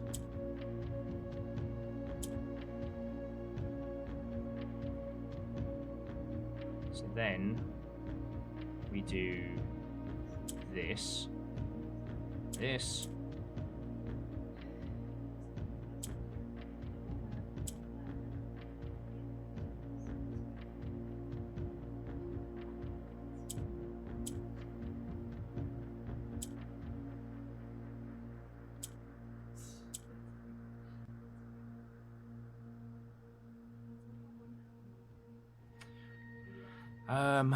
okay.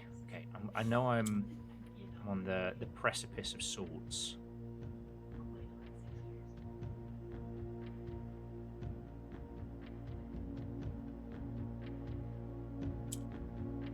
There we go.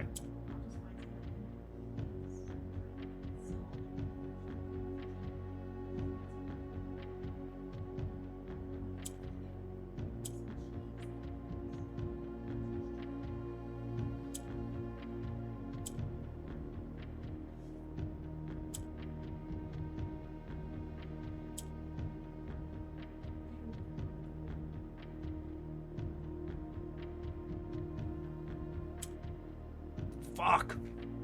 Nah, I fucked it. So close there. Alright.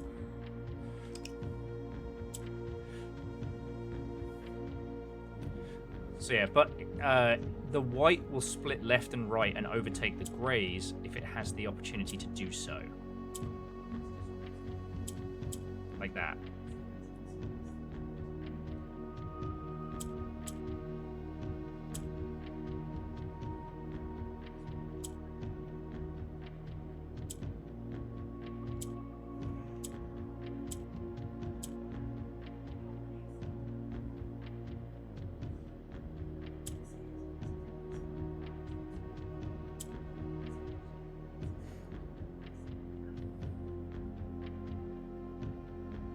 And yeah, Ark of the Conclave, so it's kind of white faction turns to the black faction is then converted to red, and the orange is being painted as kind of like the cowardly majority, and the green is being like, yeah, this is political statement by gameplay mechanics, which is it's subtle, it's real subtle. The black one is the only one that can rotate.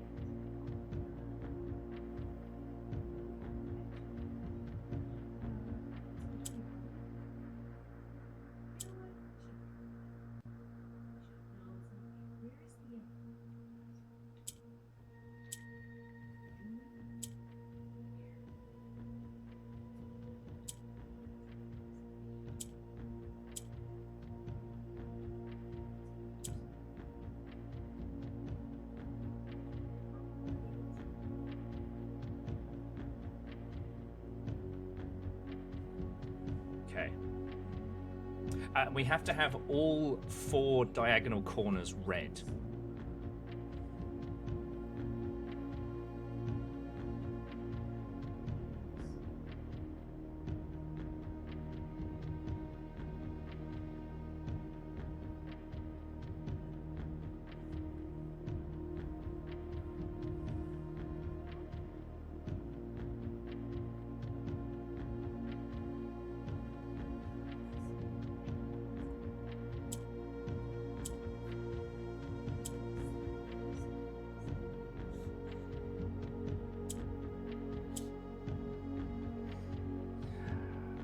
Yes, the white can turn into black.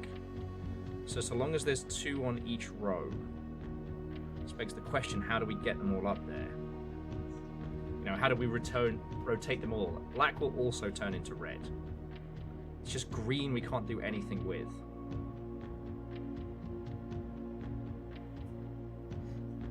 push the middle right white. Okay. Ah.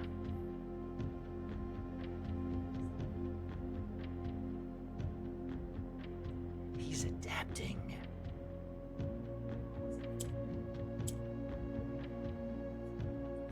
So as we swap these,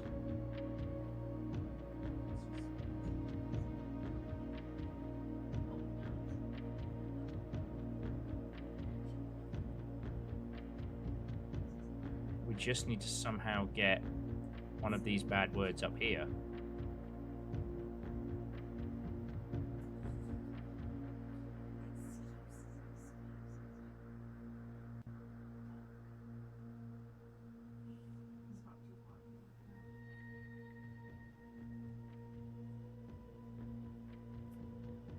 No, we're not all done though, because we don't have this corner.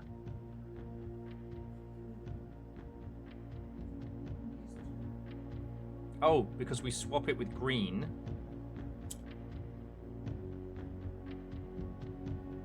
No.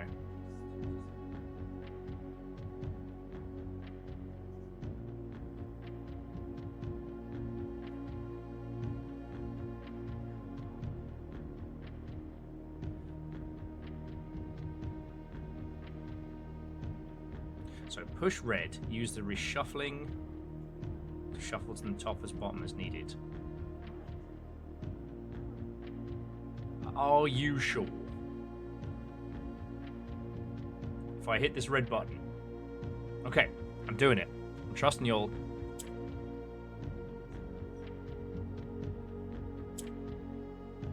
And then we hit red again.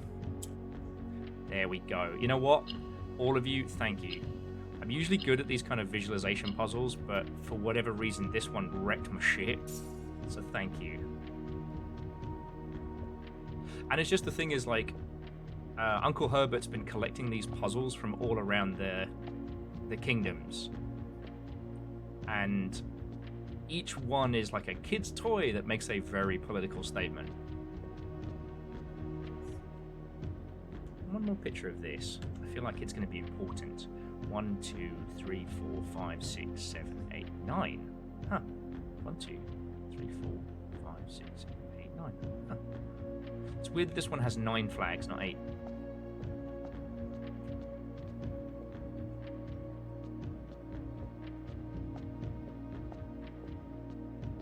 Ah, okay. That does make me feel better. Okay, so we checked the hat. We didn't get a...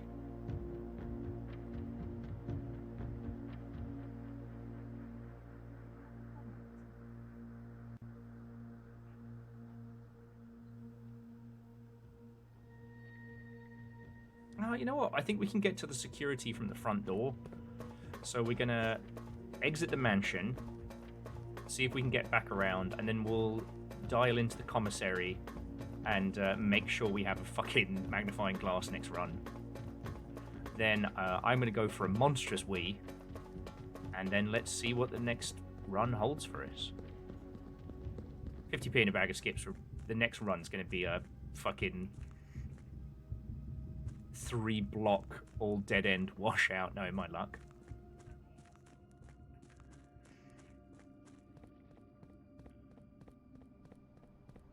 Yeah, well, and so Bronx, you're right. That one is one of the tougher ones of working out what the different mechanics do, unless you've been paying attention to the geopolitical landscape of the world we're in, and then it makes perfect sense, you know.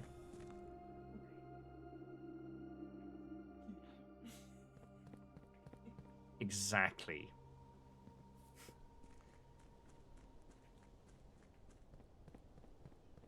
A monstrous Wii is what happens when you let one loose on the Smiler.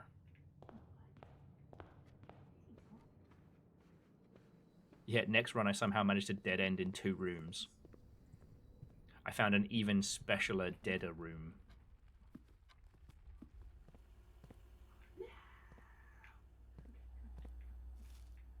Have a banana. On the one hand, Chaunerus, You know, what a great disservice. I've been banished to the smallest screen. But on the other, I think of it like Mega Man Battle Network. I'm just like your little pocket Tamagotchi. You can go plug me into the fridge and I can, I don't know, battle viruses or something.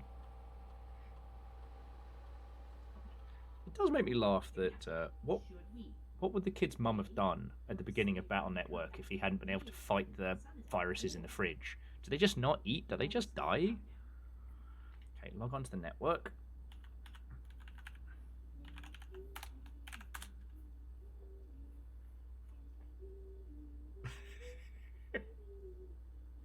Little Fire's just singing the Jeopardy noise behind.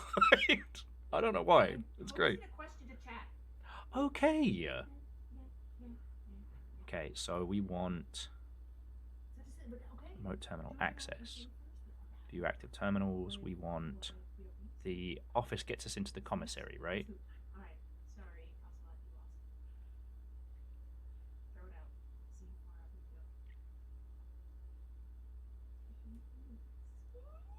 It's eerily quiet here. Yeah, okay.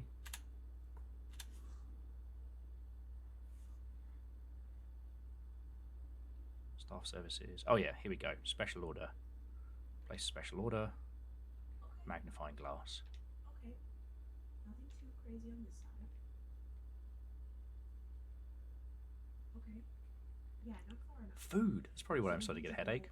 Burgers sound good. Oh, I had burgers last night, and I can't lie to you all. I could fuck up a burger again.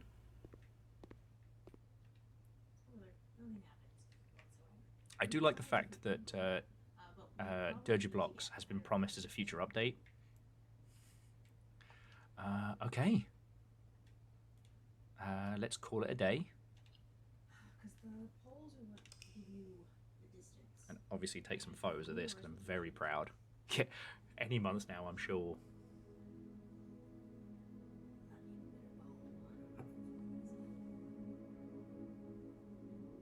Super Garden Shopping Centre.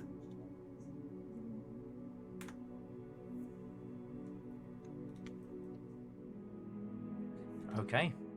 So friends, if you want to go get yourself a cup of tea, you need to pay attention to your pets and your nearest and dearest. Now is the time to do so. As I said.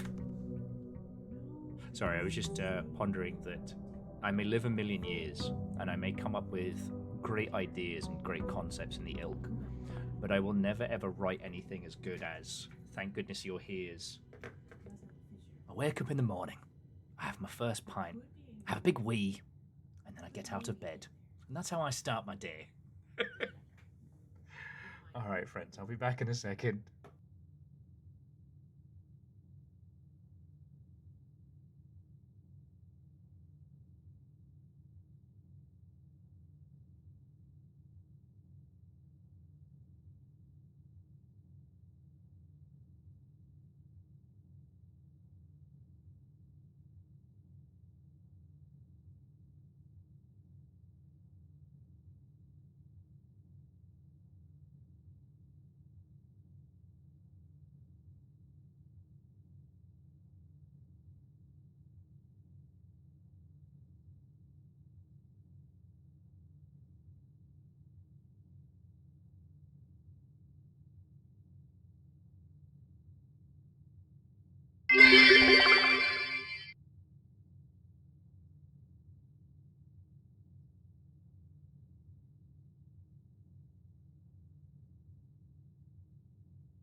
Hello, hello, hello, hello, hello. All right. Cheers all. It's just bubbly water. Captain on the bridge. For my 90-month sub, please pronounce Worcestershire for the class. Worcestershire, Worcestershire, Worcestershire, and Worcestershire. Baron, mate. Heckin' thank you. How you doing? We're blueprinting it up. We just started a new run, so you don't have to worry about anything too spoilerific.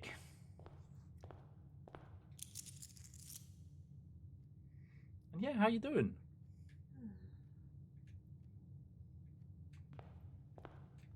Kind of getting psyched for seeing an amateur lockpick kit and a coupon book. That's not terrible. Worcestershire. Worcestershire, also valid. Honestly, I often say Liam Perrins just because that's the brand and it's significantly easier to say. So, yeah. Oh, no. Baron says, my sinuses hate me. It feels like my eyeballs are going to pop out of my skull. Oh, I'm so sorry, mate. I've had that. It sucks.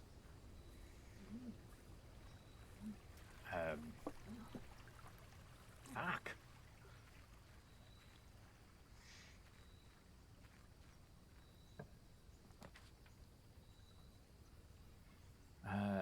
Hovel, shelter, or root cellar.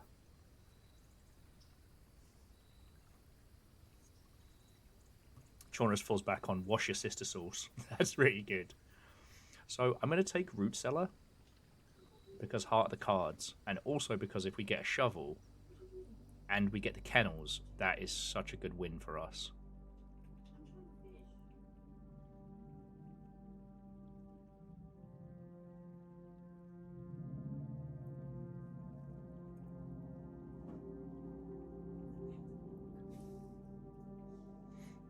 We've already recorded that family tree, but I know there's some...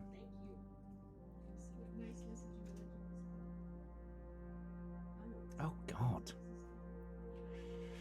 Baron says they got an allergy test done. Turns out they're allergic to all but one tree in Washington. So, with it being trees be fucking season, no wonder you're having a hard time. Even I've been sneezing more today.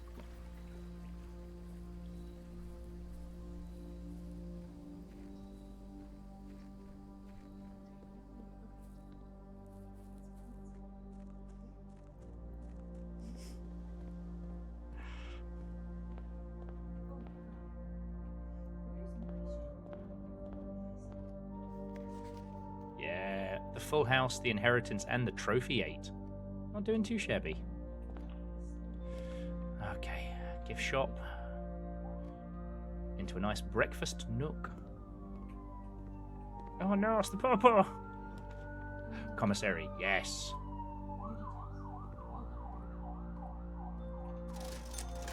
Magnifying glass, bet. And I'll take the running shoes now because they pay off over time. Just gotta hope we find a shovel. So Baron, this is blueprints. At first, it's a deck. It's basically a roguelike house builder. You've inherited your uncle's estate, except for you don't get to keep it until you can reach the 46th room.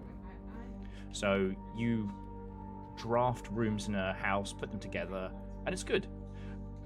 It goes like 15 layers deep on puzzle sicko shit. It's incredible. It's genuinely incredible.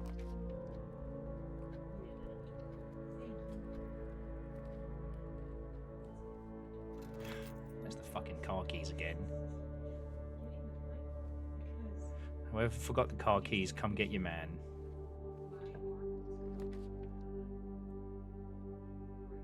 Take the kennel for now. Poppy. Poppy. Look at his little face.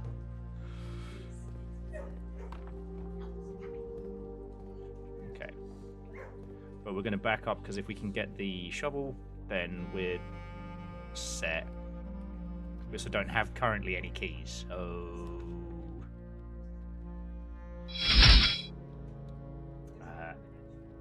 Calatastic, Watto and welcome. Thank you for throwing a follow in. Let's turn down the security.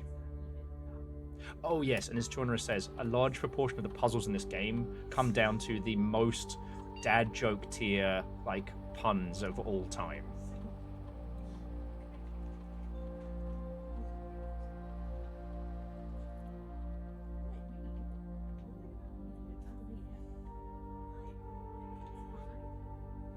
So yeah, I'm obsessed with this. It's that perfect blend of you actually have like strategy and drafting and things like that, but also like lunatic tier puzzles.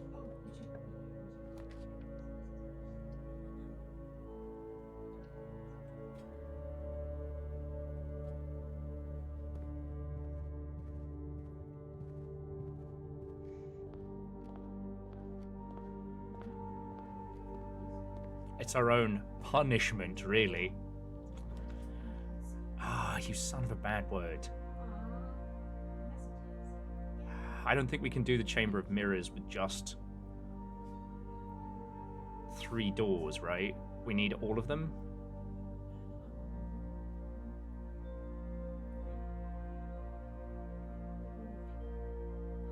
You know what? I'm gonna try. Because like being able to duplicate really good rooms is a lifesaver. Oh, I can't believe I think you only need 3!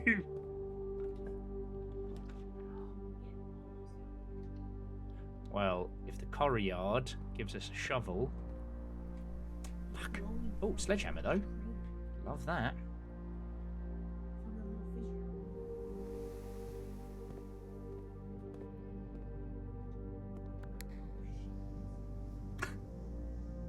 Get cared for, nerd!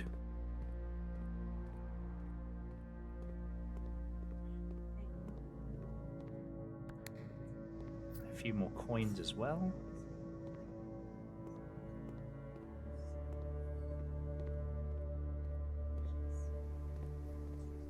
But yeah, like the level of puzzles and punnery and all sorts is wild. Alright, you can have your chapel for now. Because aside from the axe, we're not actually looking for anything at the moment. Like, that involves money. Second card.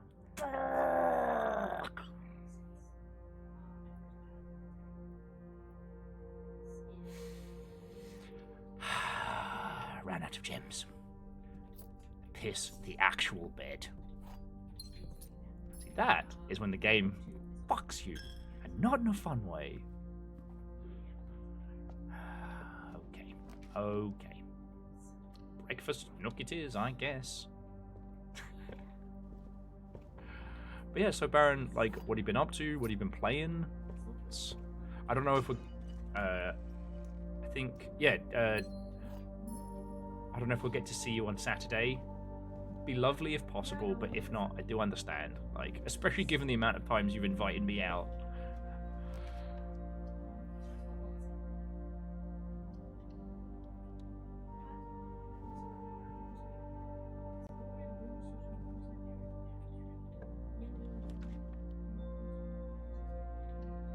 Yeah, the gems would have made it in the Hall of Mirrors, but, you know, can't win them all.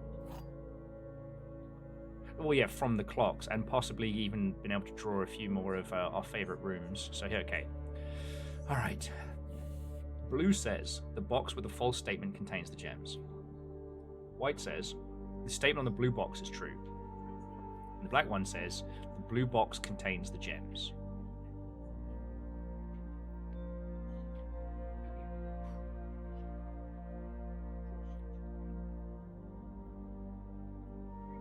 Are they all pointing? But then if the box with the false statement is false, then the box with the true statement is true. So black, yeah. Nailed it. Where were you fucking gem bastards earlier?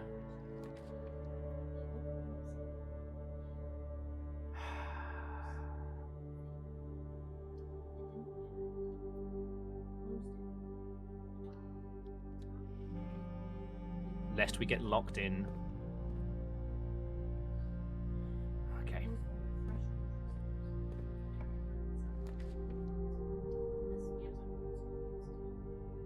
Okay. If we draft the furnace, and if we get lucky with the freezer, yes, I know. So yeah, one of the other puzzles we're trying to crack right now is we're trying to draft the freezer next to a furnace. So with any luck, we haven't gotten a shovel yet, so this isn't the best of runs. Poppies.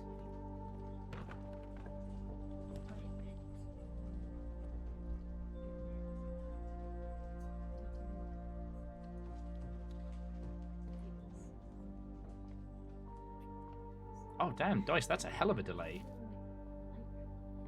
We got an orange.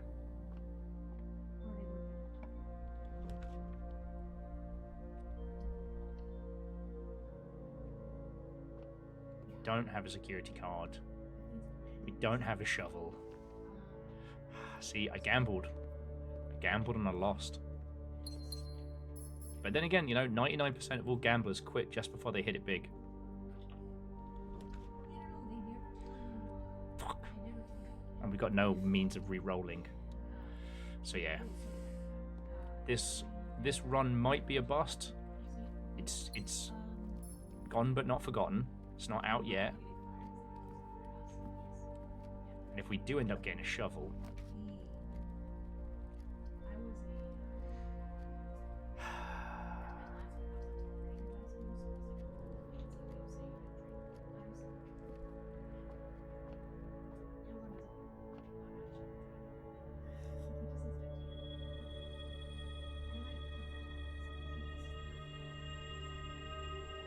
cool. They can't all be winners. Nah. Dead run. But hey, we got 2 morning rooms, which means we get 2 rounds of goodies. So we'll wake up tomorrow with a crap load more. Oh! The shoveler. So you know what? It might be worth backtracking, digging up everything, and then coming up through Foundation. Oh, but we don't have a key card.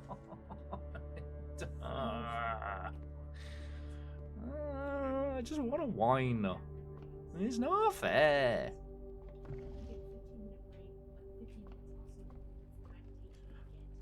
Oh, we now also know that the globes.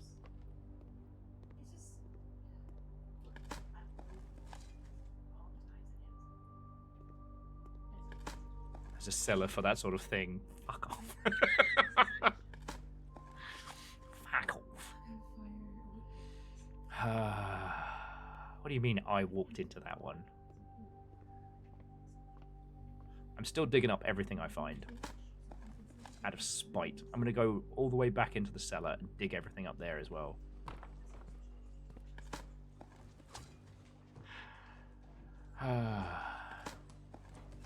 Poppies. Poppies.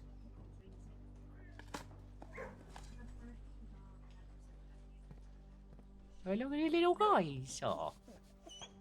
Honestly, if I had inherited this and I discovered I had a kennel full of dogs, what else am I doing?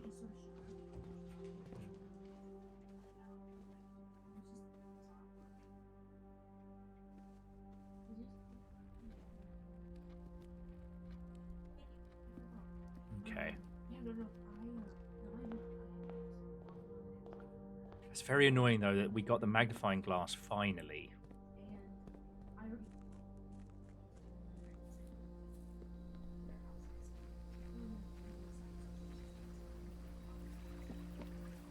Wait, did we take the magnifying glass across to the, excuse you, to the underground area, to the metro station?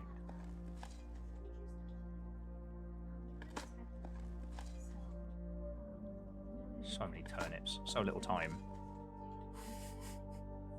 Hope you're all hungry for some sick beets.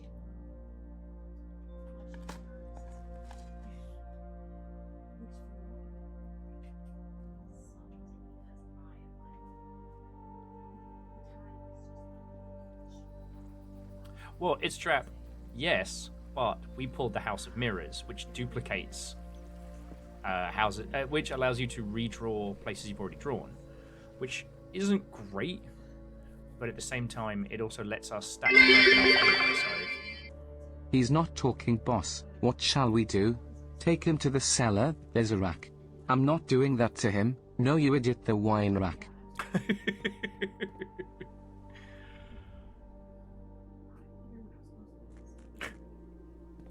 No, you idiot, the wine rack.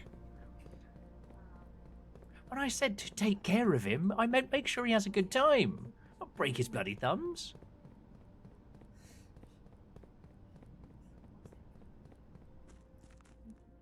Okay.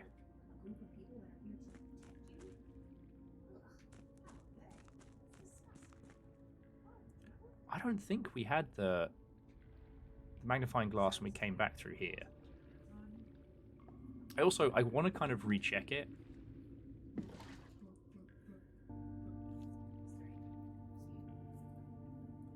Because I don't remember if we found one of the Sanctum keys here. And it was implied.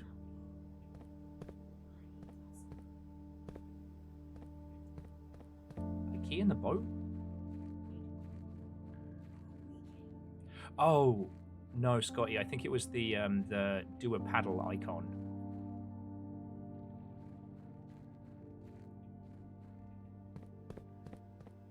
And before you ask, no, we're not allowed to take the fucking rocket launcher with us, which is fucking bullshit. A, delete it. I know we already recorded that one, but is it? Do they mean delete the archives? Maybe if we get the opportunity to get rid of a slide, that's the one we should get rid of.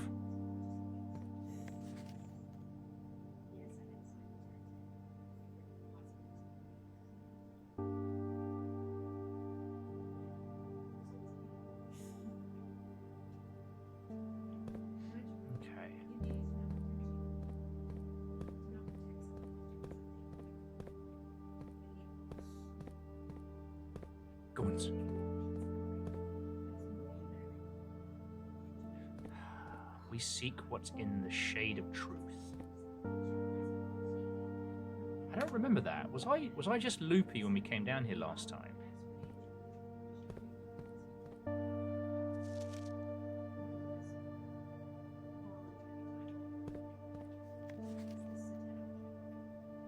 Yeah, I guess we did check this because I read this.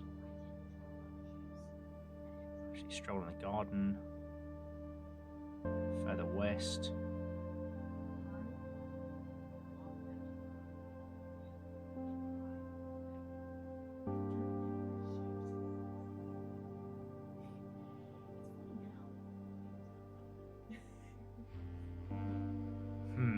Sorry, I'm just skimming this as best we can.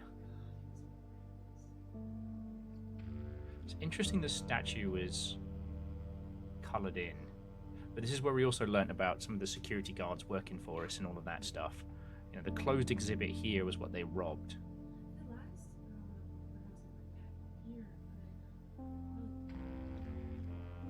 No, and Scotty, I would much rather you'll, like, quadruple check my shit rather than we just assume.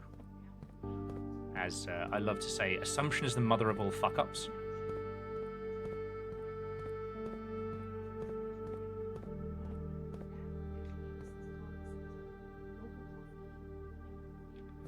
I also think that Roya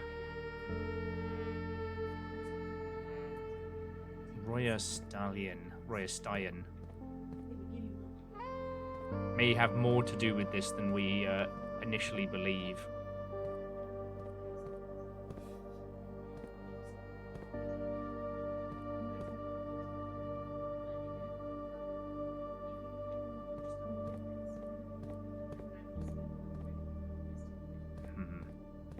Okay. I don't see anything to be smashed open or pried apart or dug. But I know we're not done with this room.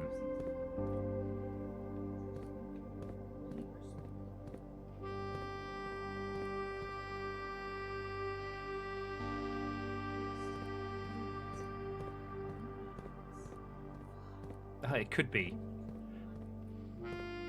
Specifically the Back to the Future DLC. Oh, sorry. So this picture here pertains to the TVs in the security room, and that one that says A, that one is a direct feed for a specific part of the archives, and it just says delete it. I'm not sure what we're supposed to do with that information, but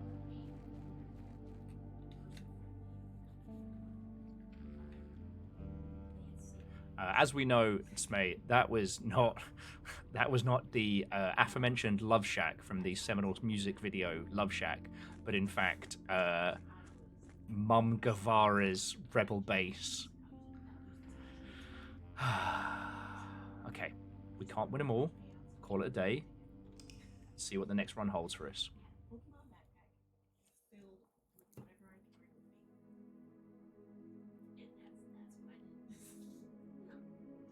It's a nice little garden villa.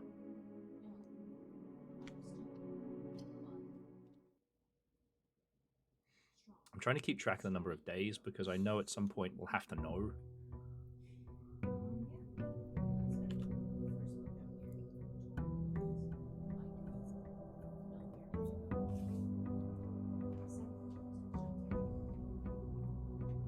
Okay. Well, time to collect our inheritance, which is becoming rather sizable, and then see how our drafting for the day will look. You know what? Going for that whole, like, if we get a shovel, we're set, was such a double gamble. And by the time we got the shovel, it was already too late. The Hall of Mirrors is not perfect. Shit, what did we need the tomb for? The key! Her ladyship's bedroom. Okay, the shrine would set us up for success in future runs. The tomb gives us her ladyship's key. I'm going to go for that. Okay. Sorry. Okay. Oh, and now the tomb also gives us cash and dice.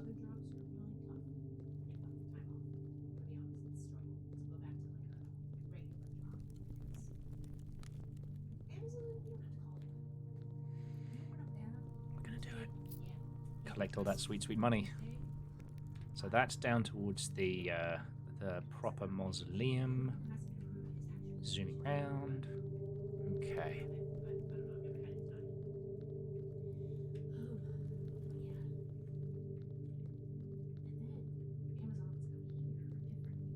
I do like the fact that, you know...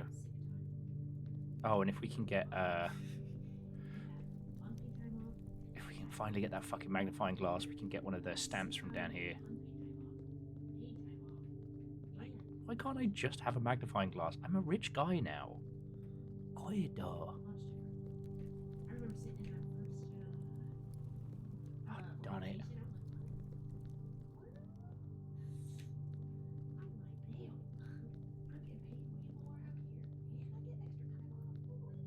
I will say I do respect the fact that Sinclair had both the forethought and the calm focus of mind to set up this whole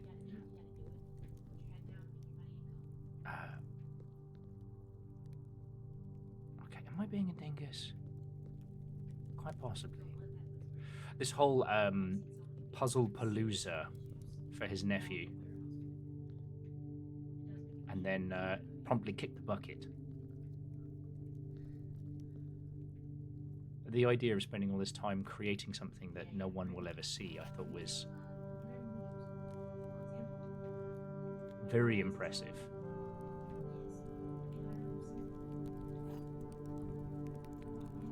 Okay, the key to the diary. So if we can get her ladyship's diary or a magnifying glass, we are set. Now, we did ask one specifically in the commissary, and the commissary does drop quite early. As I say, getting spun round again.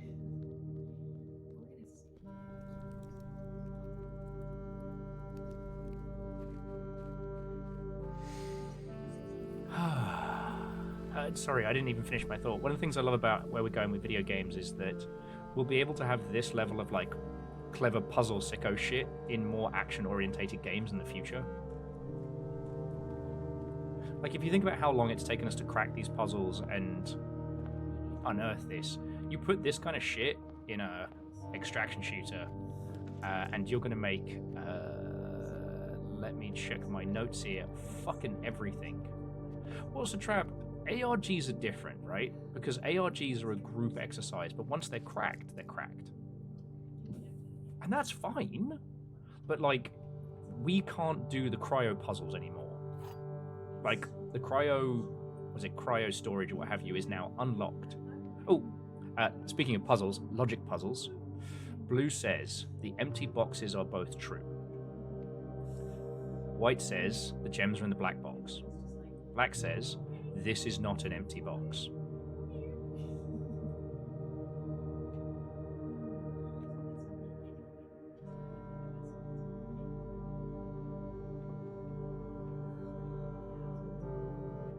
So I'd say the empty box, if the empty boxes are both true and this is wrong, that means the empty boxes are false. This is not an empty box. This is false. Gems are in the black box. Fuck. But yeah. So, Trap, I love ARGs. I actually think the Black Watchman was one of the best, because that was ARG tier puzzle solving, but you could play it after the fact and still get that experience. ARGs, they're beautiful, fleeting things. I Love Bees will forever be. Chonrus is saying that blue is false, so the gems are in black. Anybody else? I agree with you. And we'll see if we can get like a third consensus.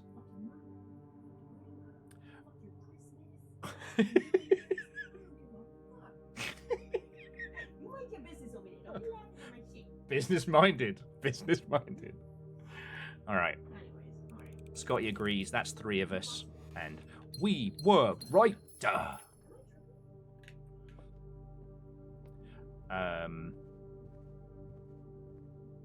But yeah, I love ARGs and I think they're a brilliant thing. It's just that,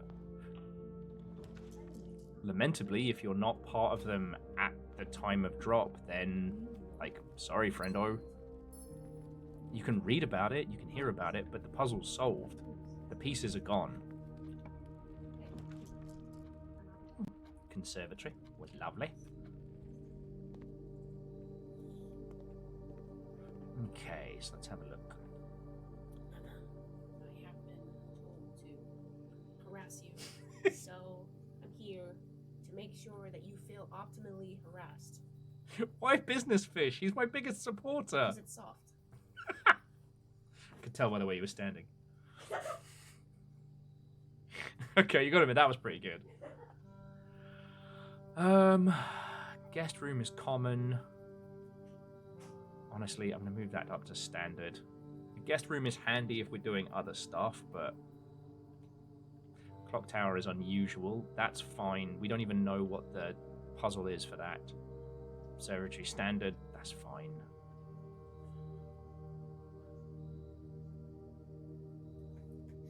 But yeah, like the reasons why, you know, we don't have these overtly complex games all over the place is they take a lot to make, you know. Yep, and Holly Gift Shop. Indeed. So Chonrus was saying that so many ARGs are built so that no one person can have all the skills and knowledge to solve them, which is really cool. You know, I like that idea of the bringing the best skills together. It's just...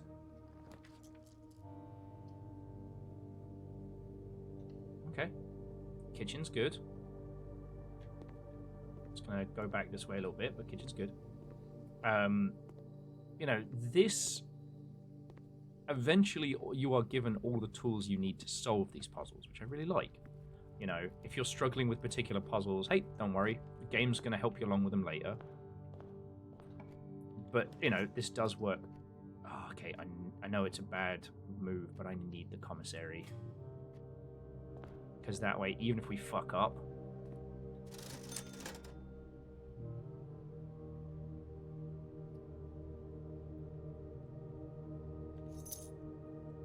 Son of a bitch.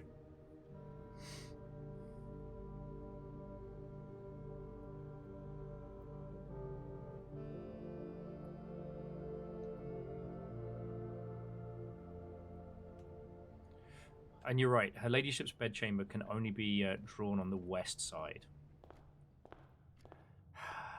The magnifying glass is no longer in stock. Son of a bad word.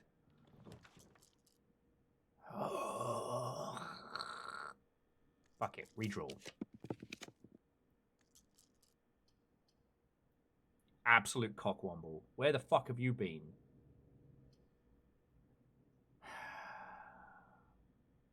Fine, we'll draw the observatory.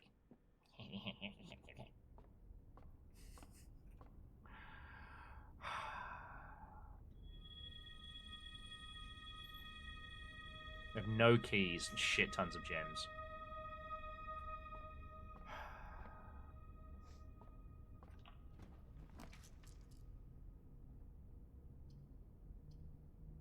Every one of these sucks. Fine. Take the kennels. I did see the House of Mirrors, but it's slightly more useful things. However, we have the shovel. So, we're once again fuckered. Useless Bobby. But, so long as we have dig spots, we don't need keys. We should rectify that as soon as possible. You know what's going to happen, friends, is the moment I even make a hint or an inclination towards moving on with our adventures, that will be the moment the game's like, oh shit, oh shit, here's shit tons of freebies that you need, and here's all the things you need to solve puzzles.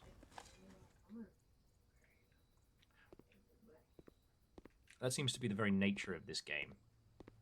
Oh, word, you were just about ready to stop? About ready to bring it to a close? Kablam! Traitorous bastards.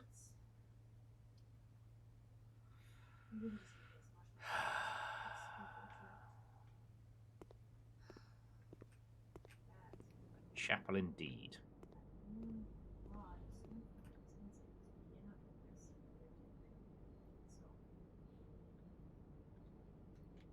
That turkey club or something.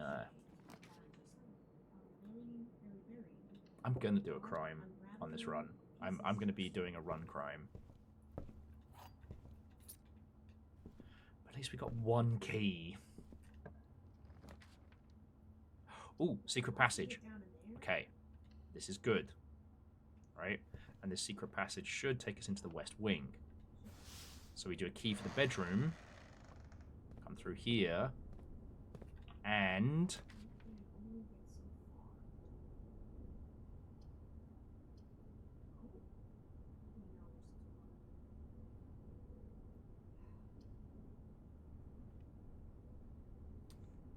cool.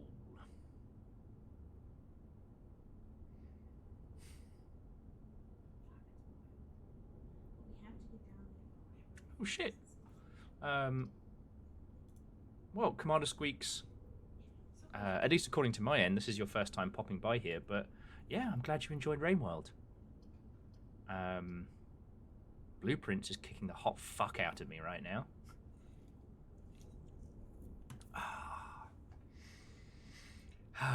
But I'm glad you enjoyed it. I am going to be returning to Rainworld in the future.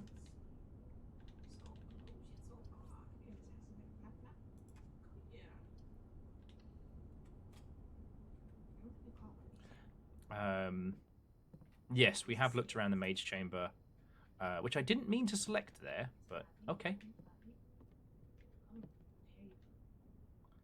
There's the full squad, but we don't have the magnifying glass. Alright, I'm heading to the chapel just to refill our coffers for a potential future nonsense, but I am ready to do a crime on this particular house. Game recommendations via tattoos. I mean, back when tattoos were an affordable flirtation and not a planned luxury, I would certainly have agreed. What I wanted to do was to get a blackout club, get another Rainworld tattoo. But I have been denied such a thing because the world is a terrible place. But I was going to get the karma symbols on my fingers because one, they look cool. I couldn't get a hand tattoo prior, and whenever I had to play Rainworld, I could count the karma symbols on my hand so I could remember how to do it. Wait. In the maid's room, there used to be a statue?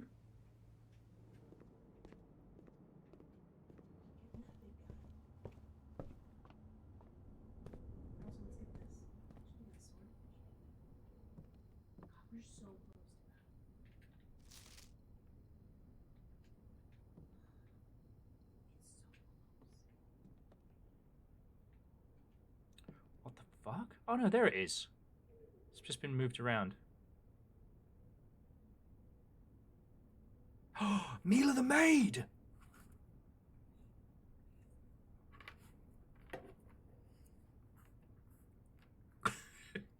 Sorry, Commander Squeak's talking game tattoos would get May. I'm not sure what you mean by Nindtwa, but acronyms the bane of my life. But Mark from Torment, Mark of Torment from Planescape Torment, and a horrible necktie from Disco Elysium. Good choice. But yeah, I have my Blackout Club tattoo. I've got my Outer Wilds tattoo. I've got my Rainworld and my Hollow Knight. And I would certainly have more. But if it's a choice between funky hand tattoos and being able to stream more and more, I know where my choice is. There's the shrine, secret garden, trading post, shelter, pool, ballroom, tomb, conference room, laboratory, workshop, greenhouse, chapel. Here we go. Okay, so we now know the names of every one of these quote-unquote deities. Now, I don't believe there is a puzzle that we've been encountering specifically for it, but yeah. But yes, all I was going to add was that there will be more Rainworld streams. There are now multiple endings to the Watcher, and currently the Prince of Rot ending for the Watcher is one of the rarest achievements that I hold. I also fully expect this to be a complete shit show of a run from here, so I'm just bracing myself. Here's the question. The pool unlocks more doors, which seems like the smart play. The morning room gives us more gems tomorrow. So let's do the pool. You know, maybe turn this into a quasi-decent run. Okay, drawing room. Love to see it.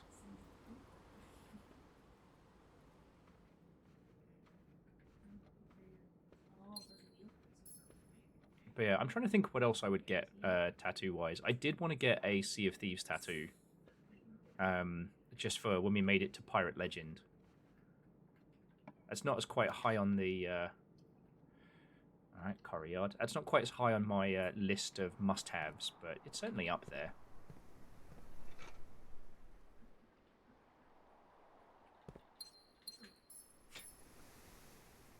That's my secret, Chaunerus, is that no matter how despondent I may seem, I always choose to push forward. I am that meme of the three brave guys, and I'm pissing and shitting and crying, man.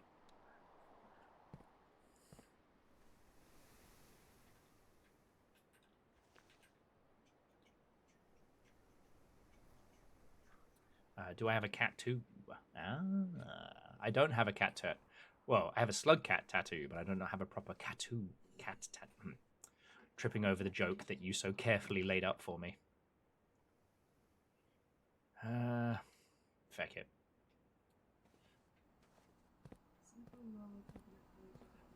Like, until we're sure that we don't need anything from the metro.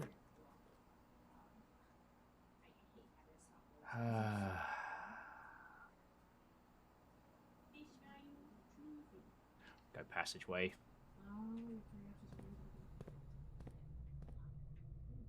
Getting the weight room once we have, like, an accessible super hammer. Garage or keys for sale? Because we do need keys. And we can't take the money with us. Unless we get a freezer, in which case we very can.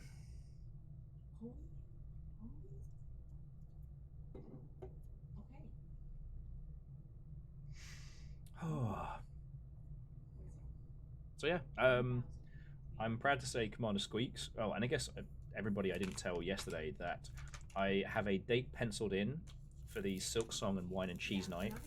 So I'm basically stealing Dan Floyd, Dan Jones, and Dan Olsen, and we're just gonna drink and talk about how brilliant Silk Song was.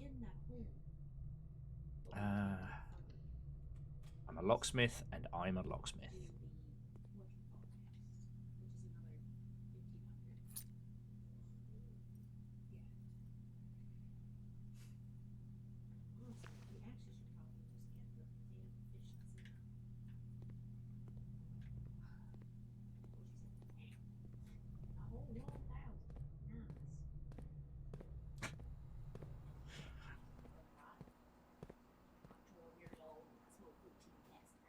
My daddy's making me smoke cigarettes. Sorry, Squeaks was saying, I thought that was drinking and playing Silk Song, Enjoy a Brew, but the wonderful and unstoppable force of Carrie Floyd once said, "Do not drink with this man," and that was the descriptor that carried with me across the greater Seattle region.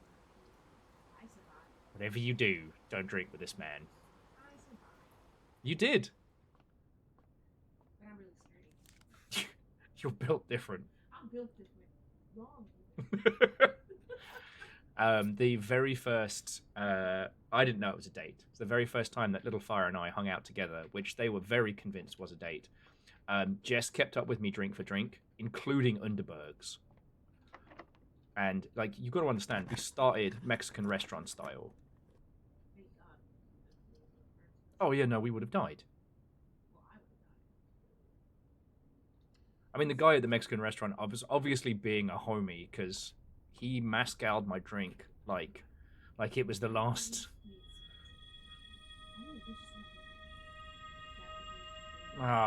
Draxus. It didn't look like Draxus.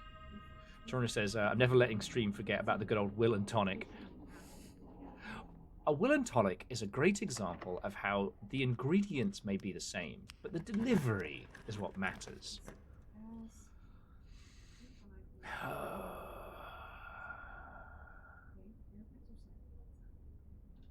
not giving up.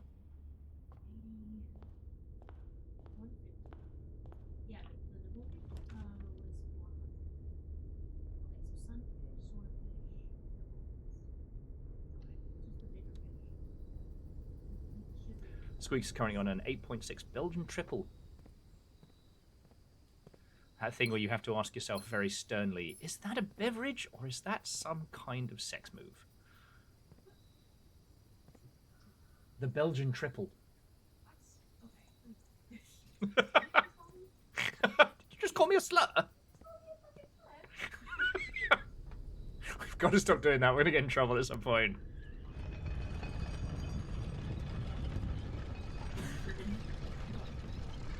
Lyoshi, you are right. We do have a basement key card. So, depending on what shakes forth at this point.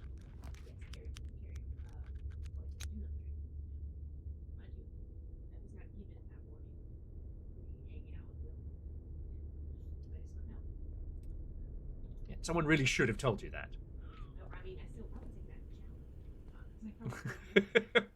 And hey, like, the hangover wasn't severe.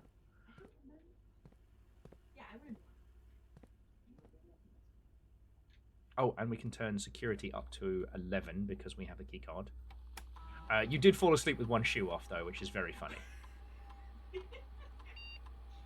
So, like, we started a Mexican restaurant. We then did a mini pub crawl back to a couple of my favorite places, including Punk Brewing, which is a lovely, nerd, queer-friendly spot around this way. I mean, most of the places around here are fucking great. You know, it's quite funny telling some of the Trader Joe's lot that, like, no, Houndstooth's queer-friendly. Anyone starts shit, they'll get their fucking legs broke.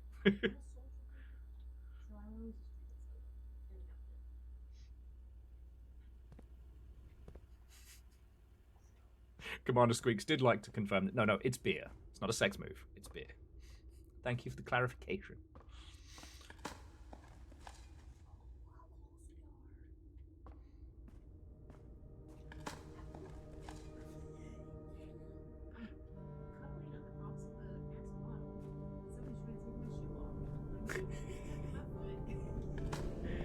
I've got to admit, Snail Games has not been the greatest, and I'm not the biggest fan of Ark Survival Evolved, but that axolotl has ended up being a godsend.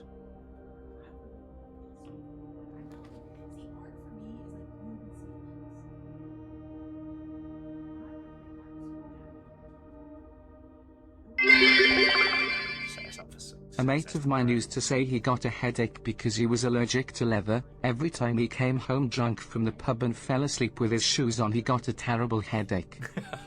Oh, I do like that one.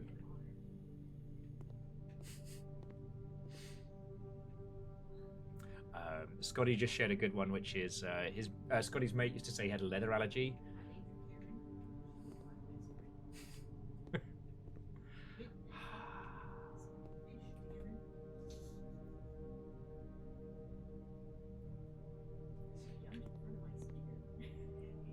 The rest was history.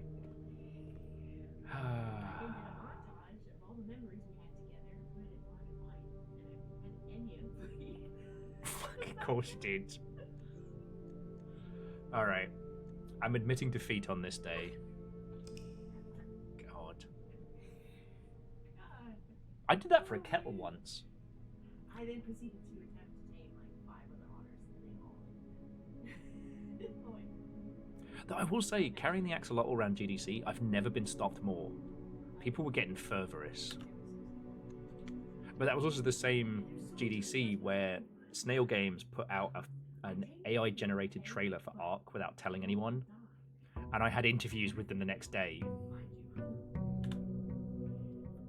So yeah, I always like to talk about kebab insurance. I used to go out in the lash, and the next morning I'd be like, I'd go in the lash and always make sure I got kebab on the way back. And then the next day, if I feel a bit queasy or, oh man, that kebab was off. Brass compass, a coupon book, and keys. I mean, yay for keys. Really appreciate a fucking...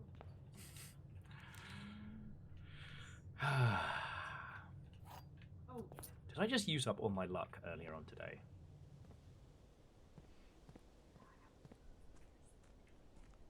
But yeah, Chonorus, it is quite funny the first time anyone experiences a will and tonic.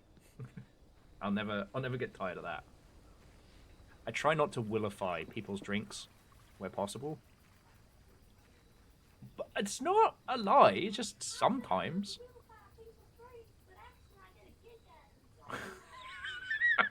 It's weird, that's exactly how I sound.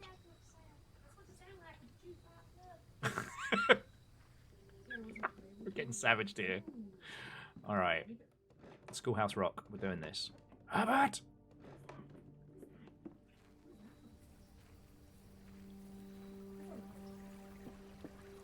Do you know what just struck me? We're going to need to map where everybody sits in the fucking schoolhouse.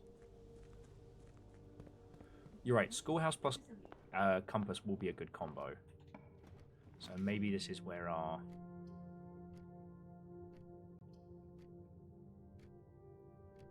Maybe this is where our luck begins to turn.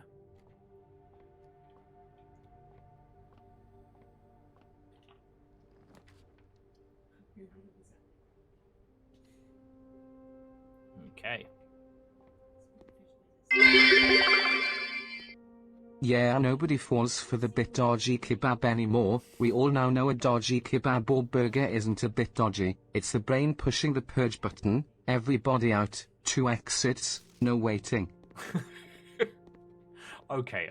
That's how you can tell the difference, right? It's like, if you actually have a dodgy kebab, yeah, it's what we would colloquially refer to as the full evacuation.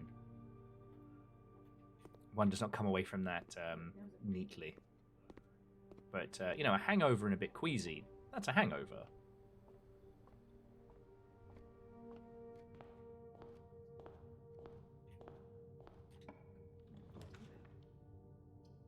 Okay. It really wants me to have the library, so I'm taking the library. Ah, piss.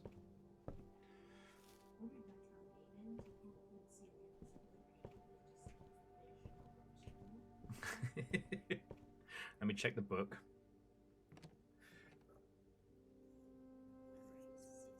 Maybe my estimation of our runs was incorrect, and this is the run where we do very well in the first time, and then everything else is a disaster. Oh, piss flaps.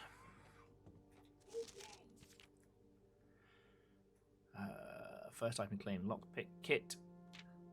Favorites is the armory. Made the dowsing rod, the burning glass, the power hammer. Oh, and the electromagnet. Highest grade is 5.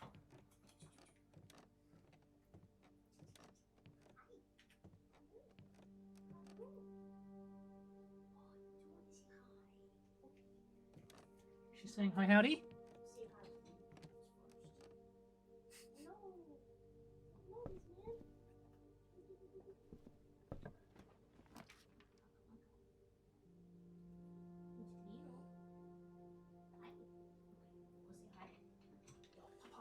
Okay. Her tiniest cute self. Look at this happy little fatty. Hello. Yois. You're going to need to go hose yourself off in a second. Yes, I'm gonna go put some wipe my skin. Yois. She's so happy though. I know. She wants to be held. Alright, I've got to give her more cuddles.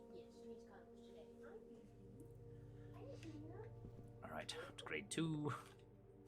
Oh, if you haven't met, so that's Cleona. She is the last of the guinea pig herd.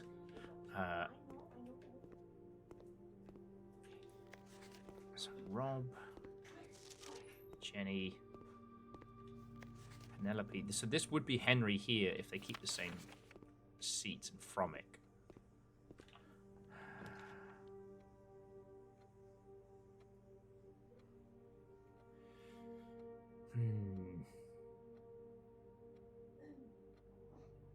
Oh, we appear to have 3 redraws.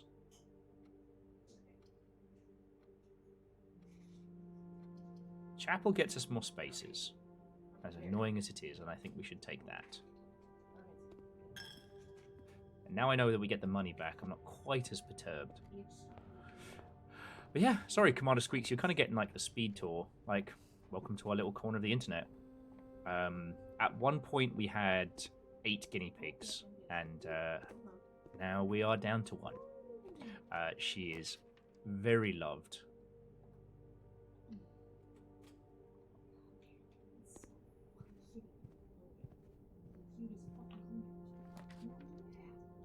Interesting. Classrooms count themselves, so each classroom adds more rerolls to the classrooms that exist. Ah, that's very cool. Okay, my table theory doesn't work because the table layout has changed.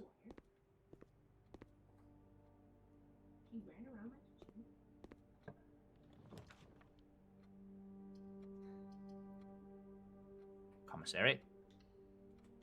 Not quite. Because we don't have the mail room, so if we get the magnifying glass now, then, like, cool, great, wonderful. That would be so useful. Is it not the sturdy table theory?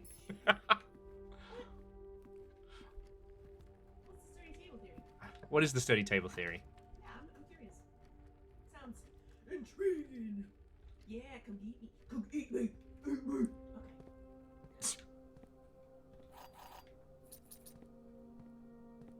How much was this special? 150? The spooky fishing game that Little Fire is engaged with today is one that hopefully I'll be able to show you at some point in the future. I know it's strange when you can become allergic to something just out of the blue. I'm terrified of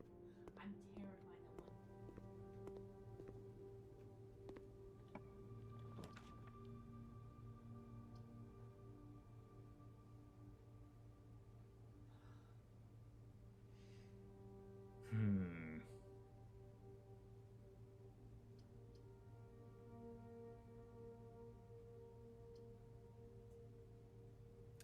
The Mechanarium has one door for each cog room in your house, so it's guaranteed one there.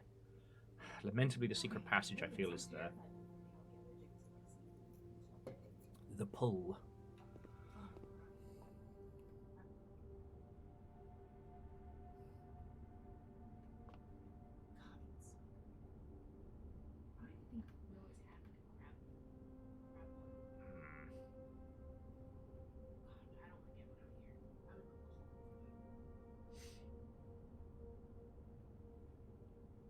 Yes, so if it's the first room, it's a dead end, yes. So we spent a gem. Now, the Halls of Holly could get us where we need to, but the foyer is 2 diamonds.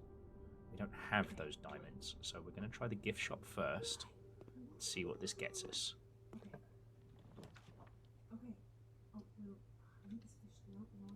Cheeky glass room.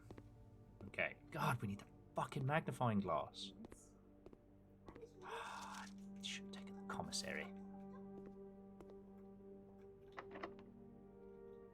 Keys we have.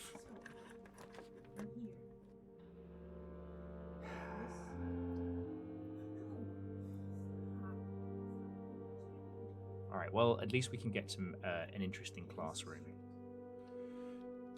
Maybe we'll get lucky.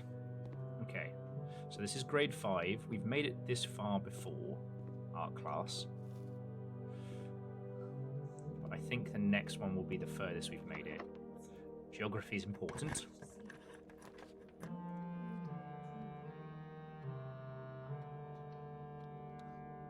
The observatory may lead us to more gems in the ilk.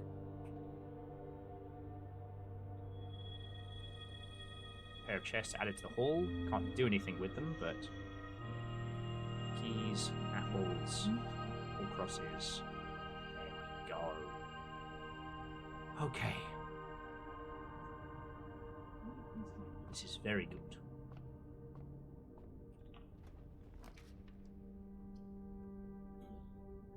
Okay, this is good.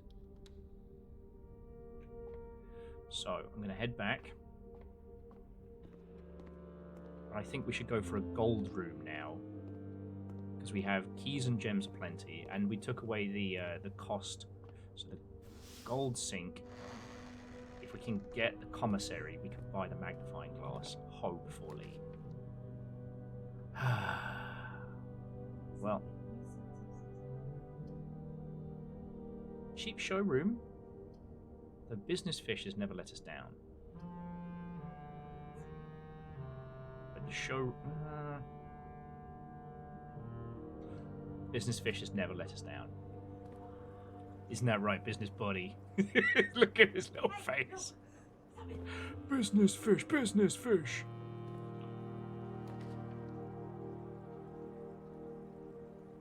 Oh, no, this works. Spotted the old parlor tricks. So, Commander Squeaks, I would not describe myself as a wine drink. Magnifying glass! I want to shout, but I won't. Okay. Now we're on to a winner. We're about to get some serious documentation done. Okay. Very, very quickly, though. Blue says the box next to this box is false. White says the box next to this box is true. Black says the box next to this box contains gems. So, I think this one is false. Wait, if this one... The box next to this box is false. And if that's false, then the box next to this box is true. The gems are in white, yeah.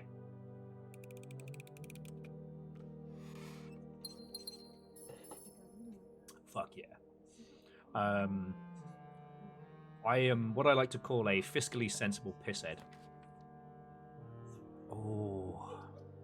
So security opens up one more slot, but we haven't been to the planetarium yet, so I think we should do that.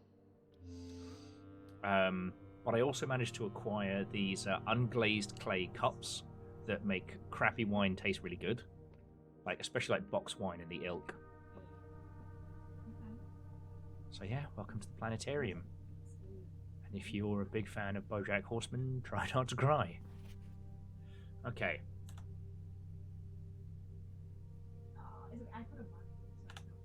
Star schedule. First appearance of both diamonds major and minor, same sky. 7 different constellations observed in a single night, and a new constellation spotted.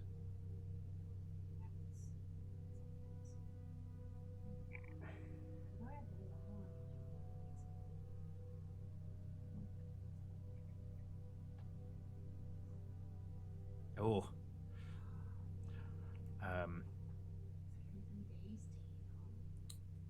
Interesting. So by 50, new constellations have been spotted. We're up to 33 stars. So once we hit 50, there is the chance that things will start happening. But why was this hidden? Alright, I'm creeping around. I'm looking at the back of the chairs. Why was this hidden? Like, of all the rooms to be...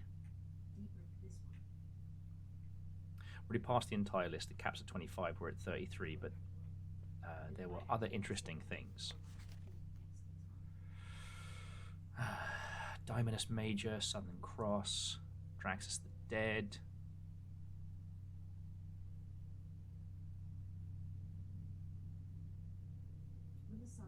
'29, the first appearance of both Major Diamond and Minor and Major Diamonds in the sky.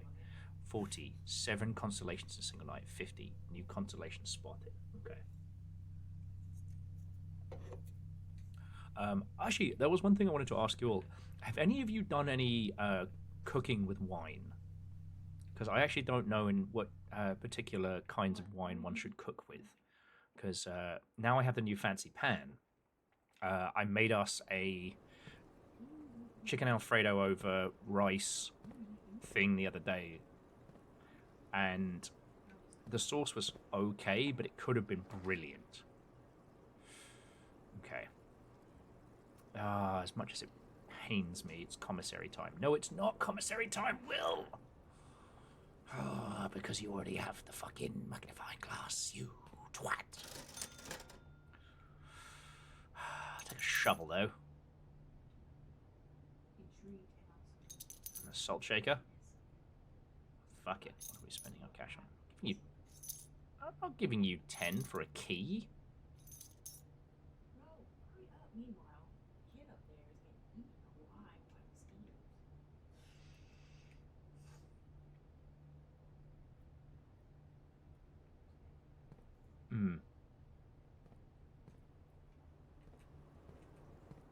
Okay. So a good $10 Pinot Noir is good for most cooking situations. Roger, roger. Like, I haven't the resources to be doing a wine-cooked sauce this evening. And also, we're having kind of like a little long ship meet on the weekend. And we are having this long ship meet at a pub. So I want to make sure that I'm giving my poor little innards a nice break. Anyway. Okay, Minnesota says, for cooking I've been told if the recipe doesn't specify either a Pinot Noir or a Pinot Grigio. Okay, right. Okay, the spiral of stars up here. We've seen that before.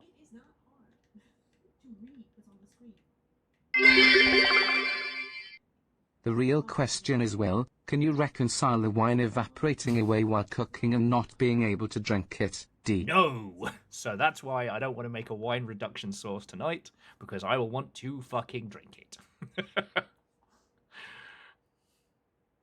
I can't remember what the show's from. It's the same gentleman who hosts Taskmaster. But the exact quote was, I have this condition where whenever I start drinking, I can't stop. And it's called being a fucking legend. And I think about that quote so often. Okay. Yeah, we're just going through it. A blind lass chained between a bat and an eagle. God, I want to see what's in there so bad. Orosphere Third Era. Now, what do we know about the... We know about the Third Era. We read about it last week.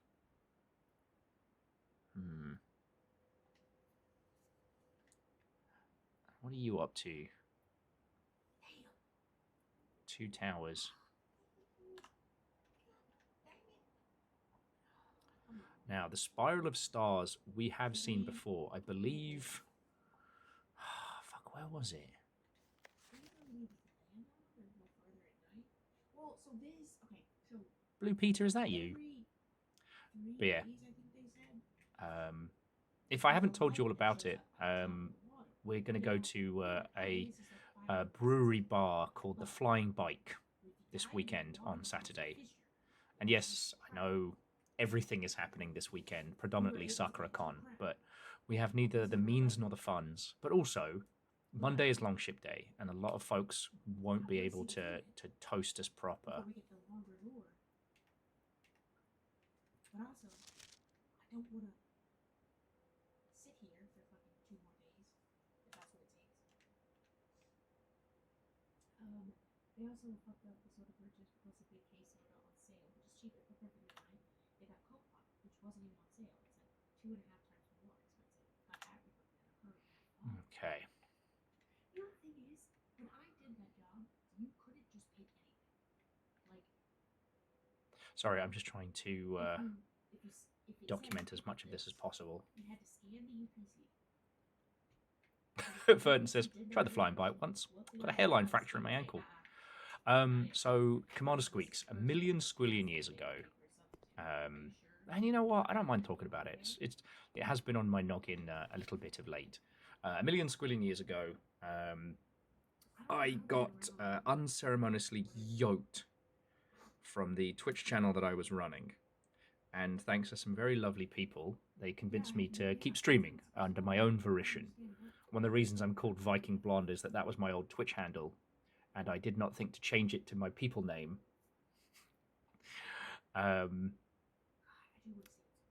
And on Monday, it will have been 8 years since becoming a fully independent operation. I need to figure out what we're going to do April 25th. April 25th is So, the devoted moon. There's a rogue moon around this moon? I wish I Fuck. No, it was my affiliate anniversary. So I gotta figure out what we're gonna do with 8 years. We've been streaming for 8 years, man. Oh, so, Age Elias. One day I work out to say your name right. We've been using pork a lot as our kind of protein for cooking because it's what's affordable, and I've gotten really good at least a few pork recipes. What are you up to with your Seeker of Signs? God, when we started this game, I assumed it was Britain because of all the pompous fuckery. And since then, I have come to realize that not only is this its own nation, it's its own planet, its own history, its own, scientific discoveries in the ilk, with its own industrial age and, discoveries of trains and whatnot.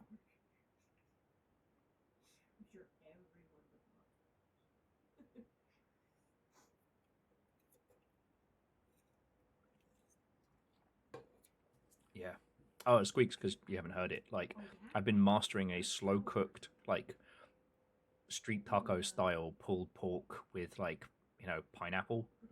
That it's gotten really fucking good. My homemade tortas are no joke.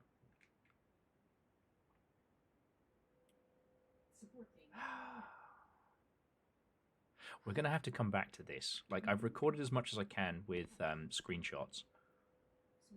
And we'll head back up towards the Wait, no, hang on. I've got the magnifying glass.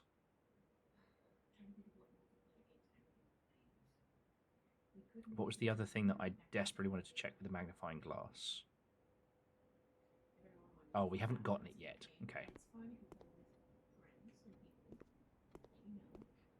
But anyway, yeah, jumping back. As of this Monday, I will have been a full-time streamer for 8 years.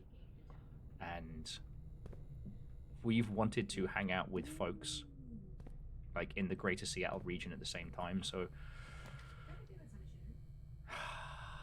piss. Neither of these are what I want. I've never gotten to play that. By the time I got that game, everyone else didn't want to play it anymore. We could do that. To open up some more spaces. Okay. Oh, metal detector. Lovely. Getting the mail room would be amazing, because that would probably clear it out. Oh, we can go down to the inner sanctum as well. So yeah, this run wasn't a complete bust, and I feel like we've done a lot of cool shit now. I'm very glad that I'm playing this with all of you, because to try and keep notes on everything would probably melt my little noggin. Okay, I'm going to go Corriard, but just because more tools.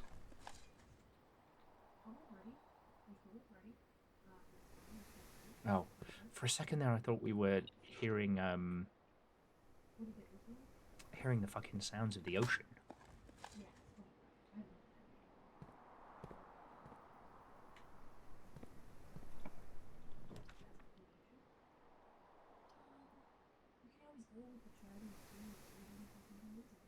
Well, shit.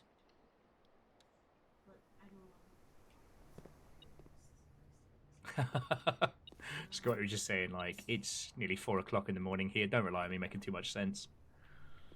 I mean, between us, we are like a Voltron that forms one almost cohesive person.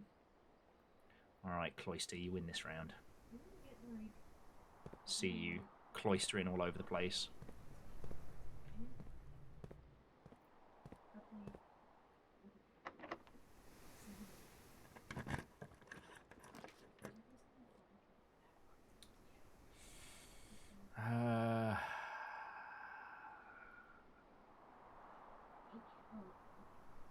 Okay.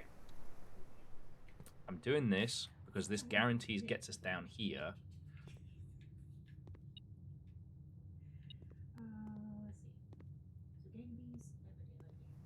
I wonder if the lever handle is metal.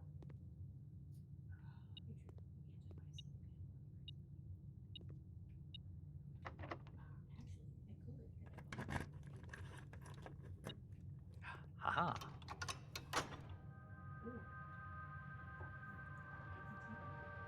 Just in case we need to head back anytime soon.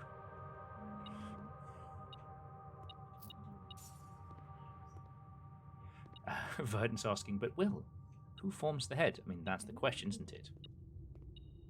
Okay, I just got to stop me from burning through all our keys, opening doors and whatnot. Okay. Let's see if I can hold together one cohesive thought. Ah, the lucky rabbit's foot and the coin purse.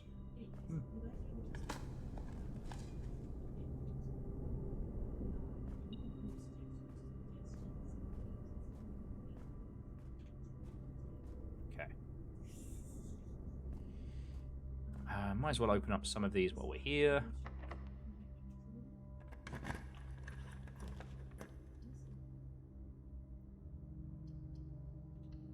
Dice to roll, love to see it. And a free gem.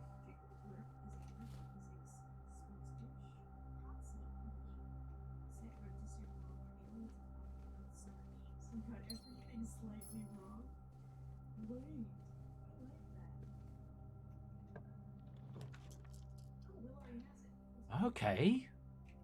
Alright. Grade 6. Science class. This kid's got far too much.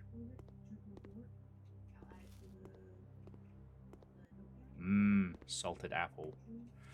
Okay, so we have a history worksheet, multiple choice. Who was the first crown ruler? Which city did Feneris name after its historical figure? How many sons did the fourth king of Ordinia have? How long did the War of the Fifth Era last? Which realm did not ally with Feneris during the war? And we'll know that whichever one that one is the orange one. What flag is forbidden to be flown at full staff after the war? I'll guess the black flag, but yeah. Okay. Okay.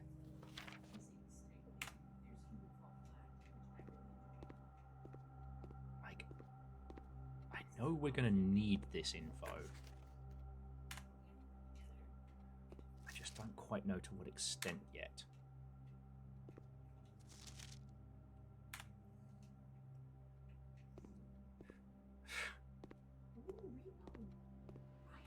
There's always the 8. Oh, okay. Okay. Next slide. Alright, now can we view these slides? Okay.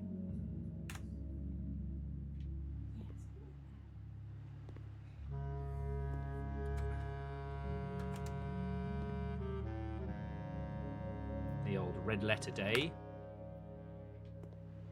Why Vernflow, I did in fact mention Black Flag. The bedrock upon which our very first quadruple A game, Skull and Bones, was based.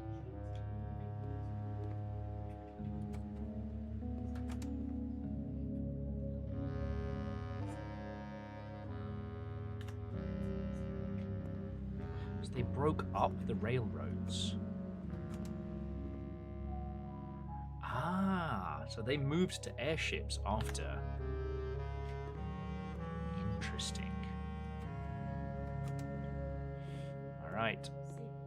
History is penned by the victors.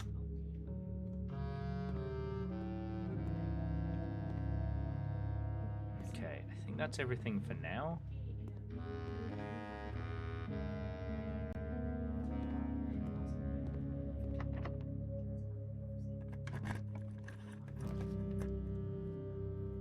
Oh, absolutely kitchen.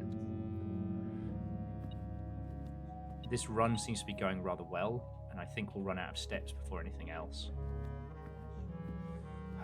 I will say though, discussion of like cooking and cooking with wine has me gasping. Don't start drinking, kids. It's a terrible habit. Okay.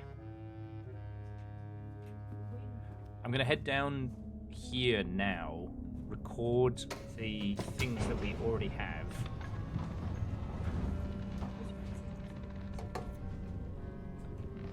Okay. So yeah, so Commander Squeaks, I take it that you've, like, beasted this game already. Much like a few other titles, this is definitely a special one, and I'd hate to be the gentleman who spoilt it. Do not become addicted to water.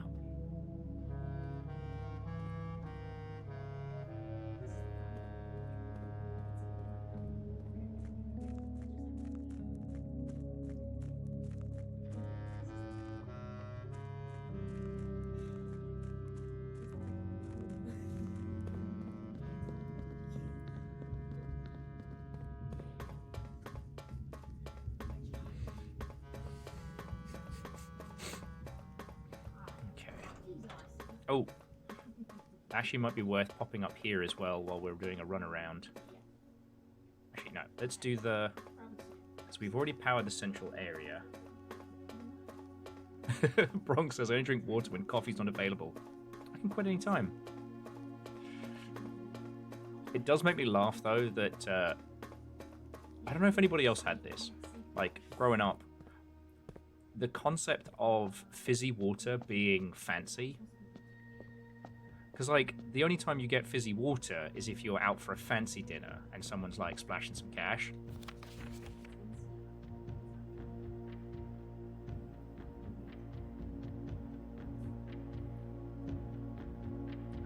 Ordinia areas.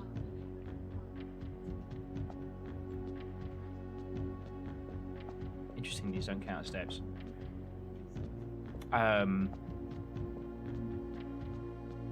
So as an adult, if I'm trying to curb my drinking and whatnot, I get fizzy water because my brain is still locked into the idea that fizzy water is fancy. It's fancy water. Because like the only time you would get it when I was a kid, because otherwise, like usually they do that thing of like, do you want to see water for the table? And they're trying to, I guess, upcharge you the sparkly stuff. Bronx, it's probably the acids. There's a specific kind of acid in sparkly water that helps with the sparkliness.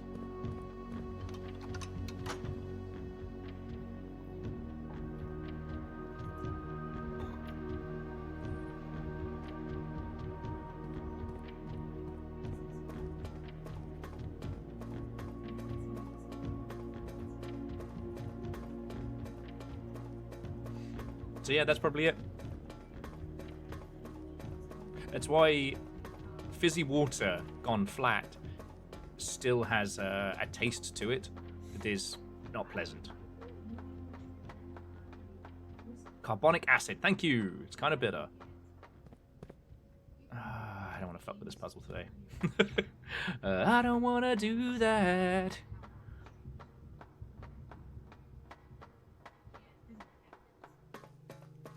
I will say, friends, this will be my last run, as my brain is turning to complete goo and mush.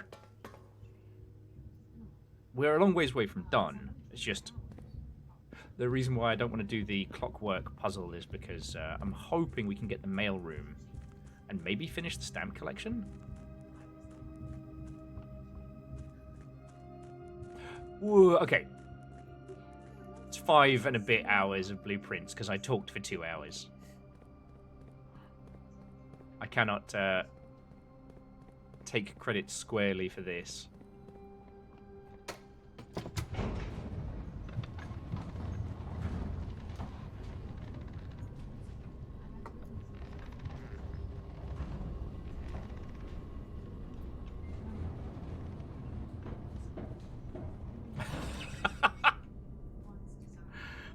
He's been doing this for 7 hours? Where's Little Fire with a tranquilizer gun? Yeah, we're only allowed to use that for special occasions now. Yeah, due to the circumstances, we are no longer allowed to supply tranquilizers. Yes. Due to supply reasons, we are no longer allowed to use the tranquilizer gun on me. Just do it in general.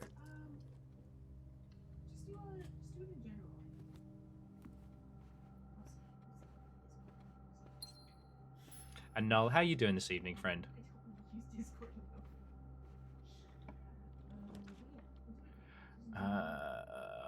I'm going to go locksmith because we have cash but no keys.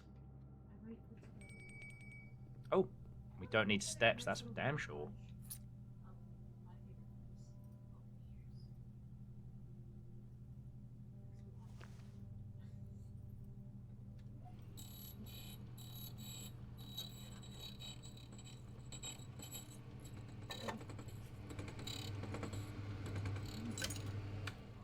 Okay, silver key could be a useful pull. Okay, but from here, we'll want that off the Great Hall. From here, what we want... I guess another classroom. That would be perfect. Yes!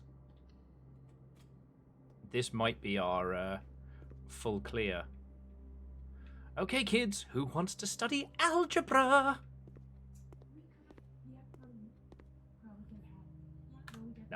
No one wants to study algebra.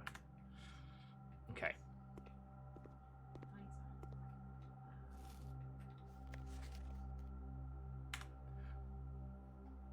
Oh, this is going to teach us some more of the complicated nonsense later. Oh, right, yeah. Just like hair dye. When you want the color to go away, it stays. Branston. You really love the color and you want it to last, it fades immediately. That's how it works. Remember, don't square till you're there. Oh, Don't sign until you see that behind. what was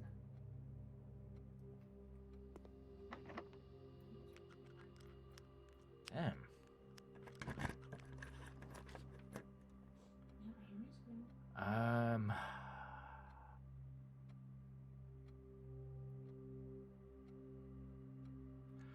going to risk a redraw because we've got lots of openings around the other side and plenty of steps.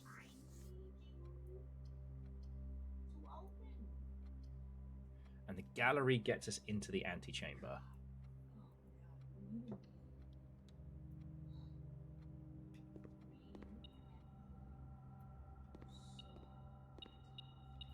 Oh, damn.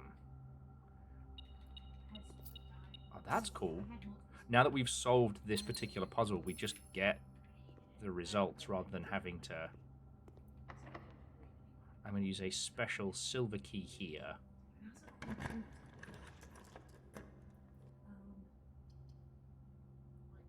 Yeah, I'll give us a pool. You wanna hit the pool? Ugh. No bloody keycard. How is this not open? Oh, because we didn't open the doors in the foyer. Okay. Well, we've got more than enough steps. And we'll be able to get some dinner in just a second. Tonight, we are having head crab served on sautéed potatoes. It just tastes like turkey. It's fine. It's seasoned, if that makes it any better.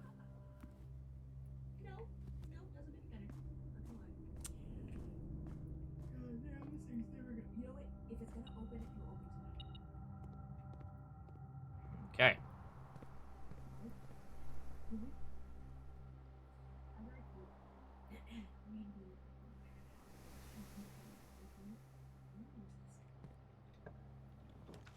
There we go. Classroom. Hooray! Grade 8. We have graduated. Okay, foreign language class. Learn Irigen. I want to say Adrian because I'm a fucking LARPer. Oh. Oh. Hall pass means we don't... we can get through steps. We get through hallways without casting steps. All right. Okay, we're going to have to... Ah.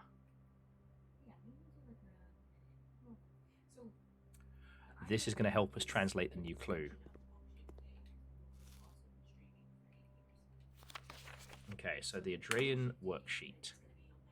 Hello, can you teach me a new word? Let's...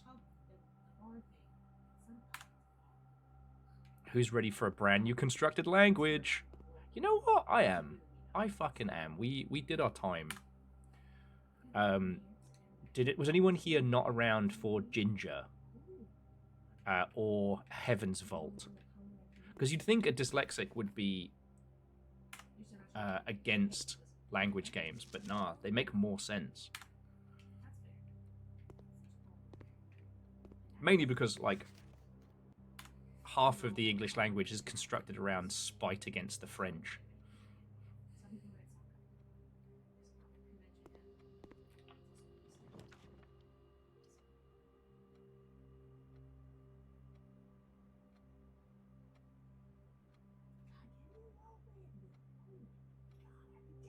I think the music might be worth it. We currently have the key 8.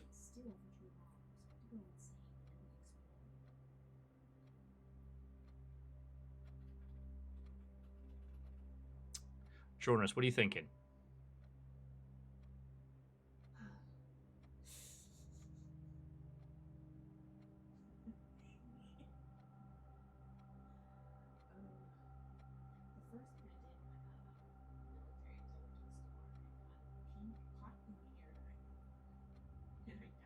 There's a 9th classroom in the deck.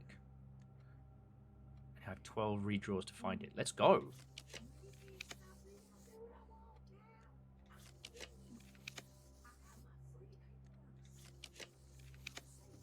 Office. Laboratory. I'm saying no to a drafting studio for this. Ballroom, still 6 redraws. Treasure trove, armory. Look at all these pulls I'm saying goodbye to. Servants' quarters, workshop, tundra, locker room. I mean, we're invested now. Conservatory, coat check. There's the crown. All right, 2 more dice rolls. In for a penny, in for a pounding. And last but by no means least, heart of the cards. Fuck! Like, part of the cards. This was a good prank. Fuck you guys.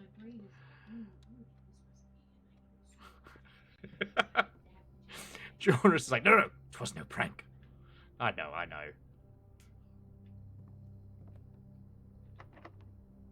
That's it? That's it. I waited all this time for this.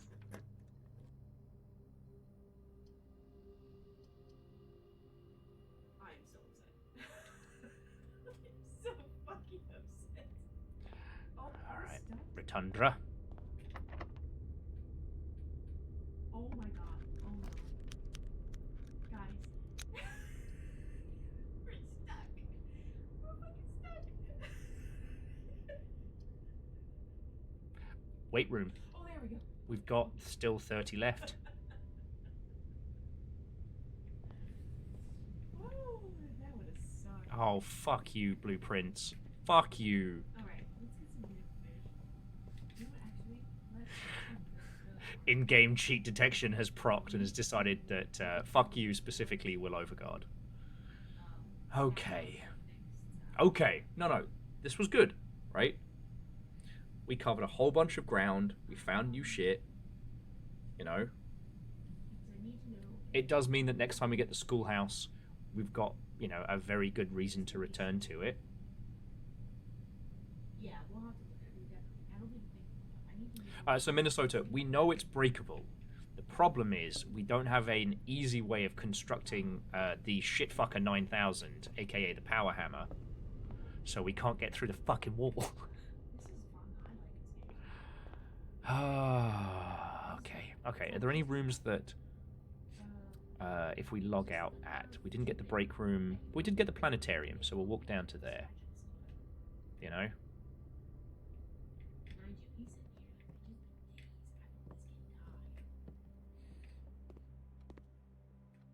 here. There's the fact that there is a 9th Are you getting tired down there? grade, which is going to be like the graduation, or is probably what's going to give us the puzzle to learn who these people are. Now, the Adrean prefix pairings, But this is the last one. prefix and suffix, So we just need 500. and then we have vocabulary. Law is word, hue, house, tray, tree, gate, gate, loon, water, dao, day, nigh, night, eri, future. Now, we know in the new clue that there are a bunch of words. Last, large, away, old, new.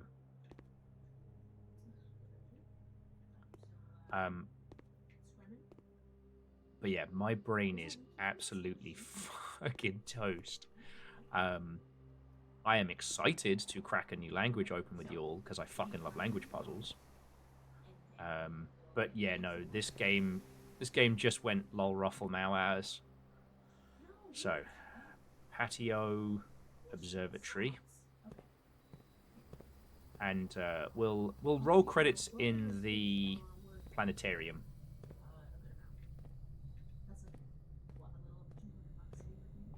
Yeah, well, so I'll tell you what, Commander Squeaks, if you haven't heard of it, look up a game called Ginger, which is a story game told through a dictionary of a language that a person completely made up. It's by the same person who made Kevin, his name's Kevin, which is a pictographical language game about his life.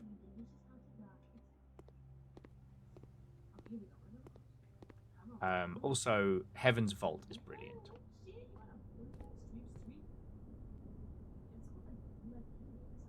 Oh, Aeon, thank you for dropping that. Yeah. And Dustin, remember when I was trying to break down the new clue logically to work out what bit was what? Like a dingus? Anyway. Today has been a lovely day, friends. It really has. Like, I'm going to say it again as J posts Yaldum still looms. Thank you. At the beginning of this week, I was freaking the fuck out, and then last night, I got to go pick up burger meat and make us a lovely little dinner, and we watched a long, very pretty, very silly movie. It was a good night. You know? I do my very best not to talk about, you know, when things are shit and times are tough, because we're all going through dog shit, right? But you know what? You all have made it fucking lovely. As 8 years is round the corner, you know? I did make an addendum to the promise of Raft in that I promised you all if we ever got the purple tick here on Twitch that I would play Raft.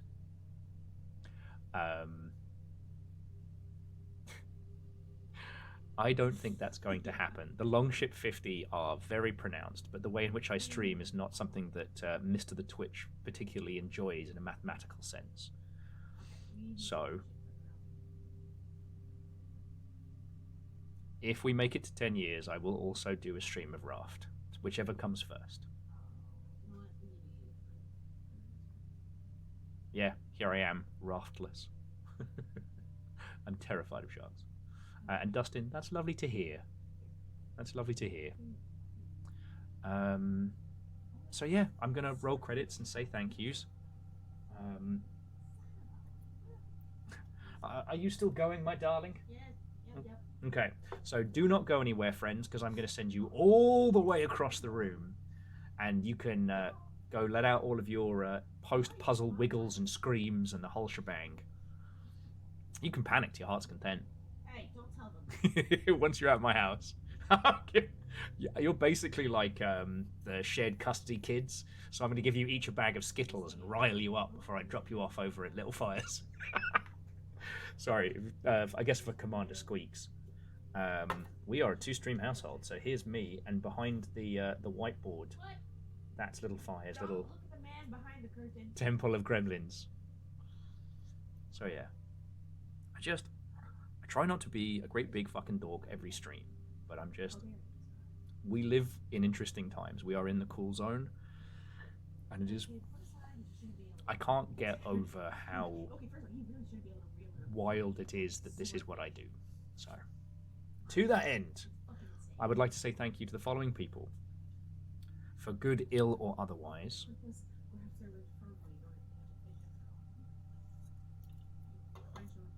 Yes, unattended gremlins will be given a white monster and a 10-piece chicken McNugget box. Are you offering them food? Oh, absolutely. Do not. I don't have food here. Calitastic, thank you for the follow. That's very kind of you. Come back around. Come be a nerd.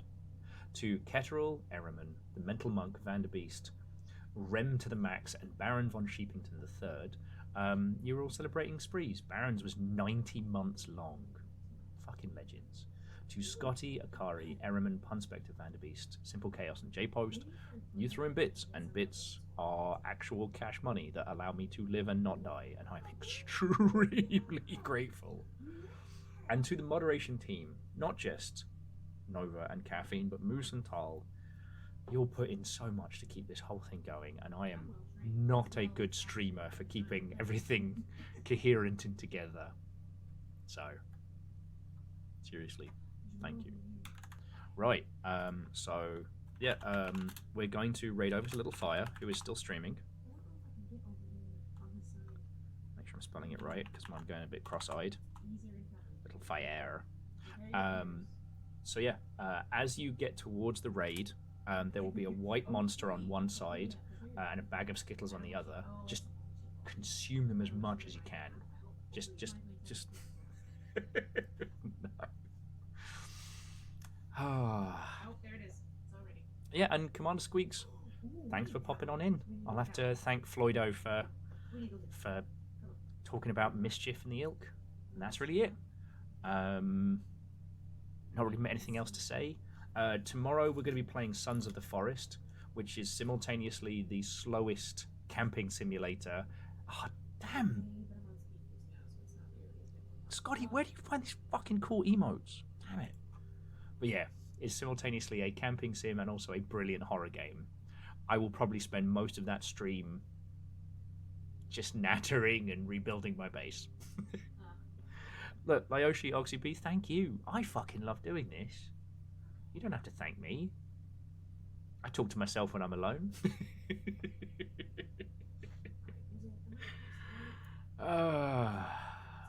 You're all fucking legends, so thank you. Right? Time to launch. So, prepare yourselves, dear friends. We have a long journey ahead of us. I don't know if we'll all make it.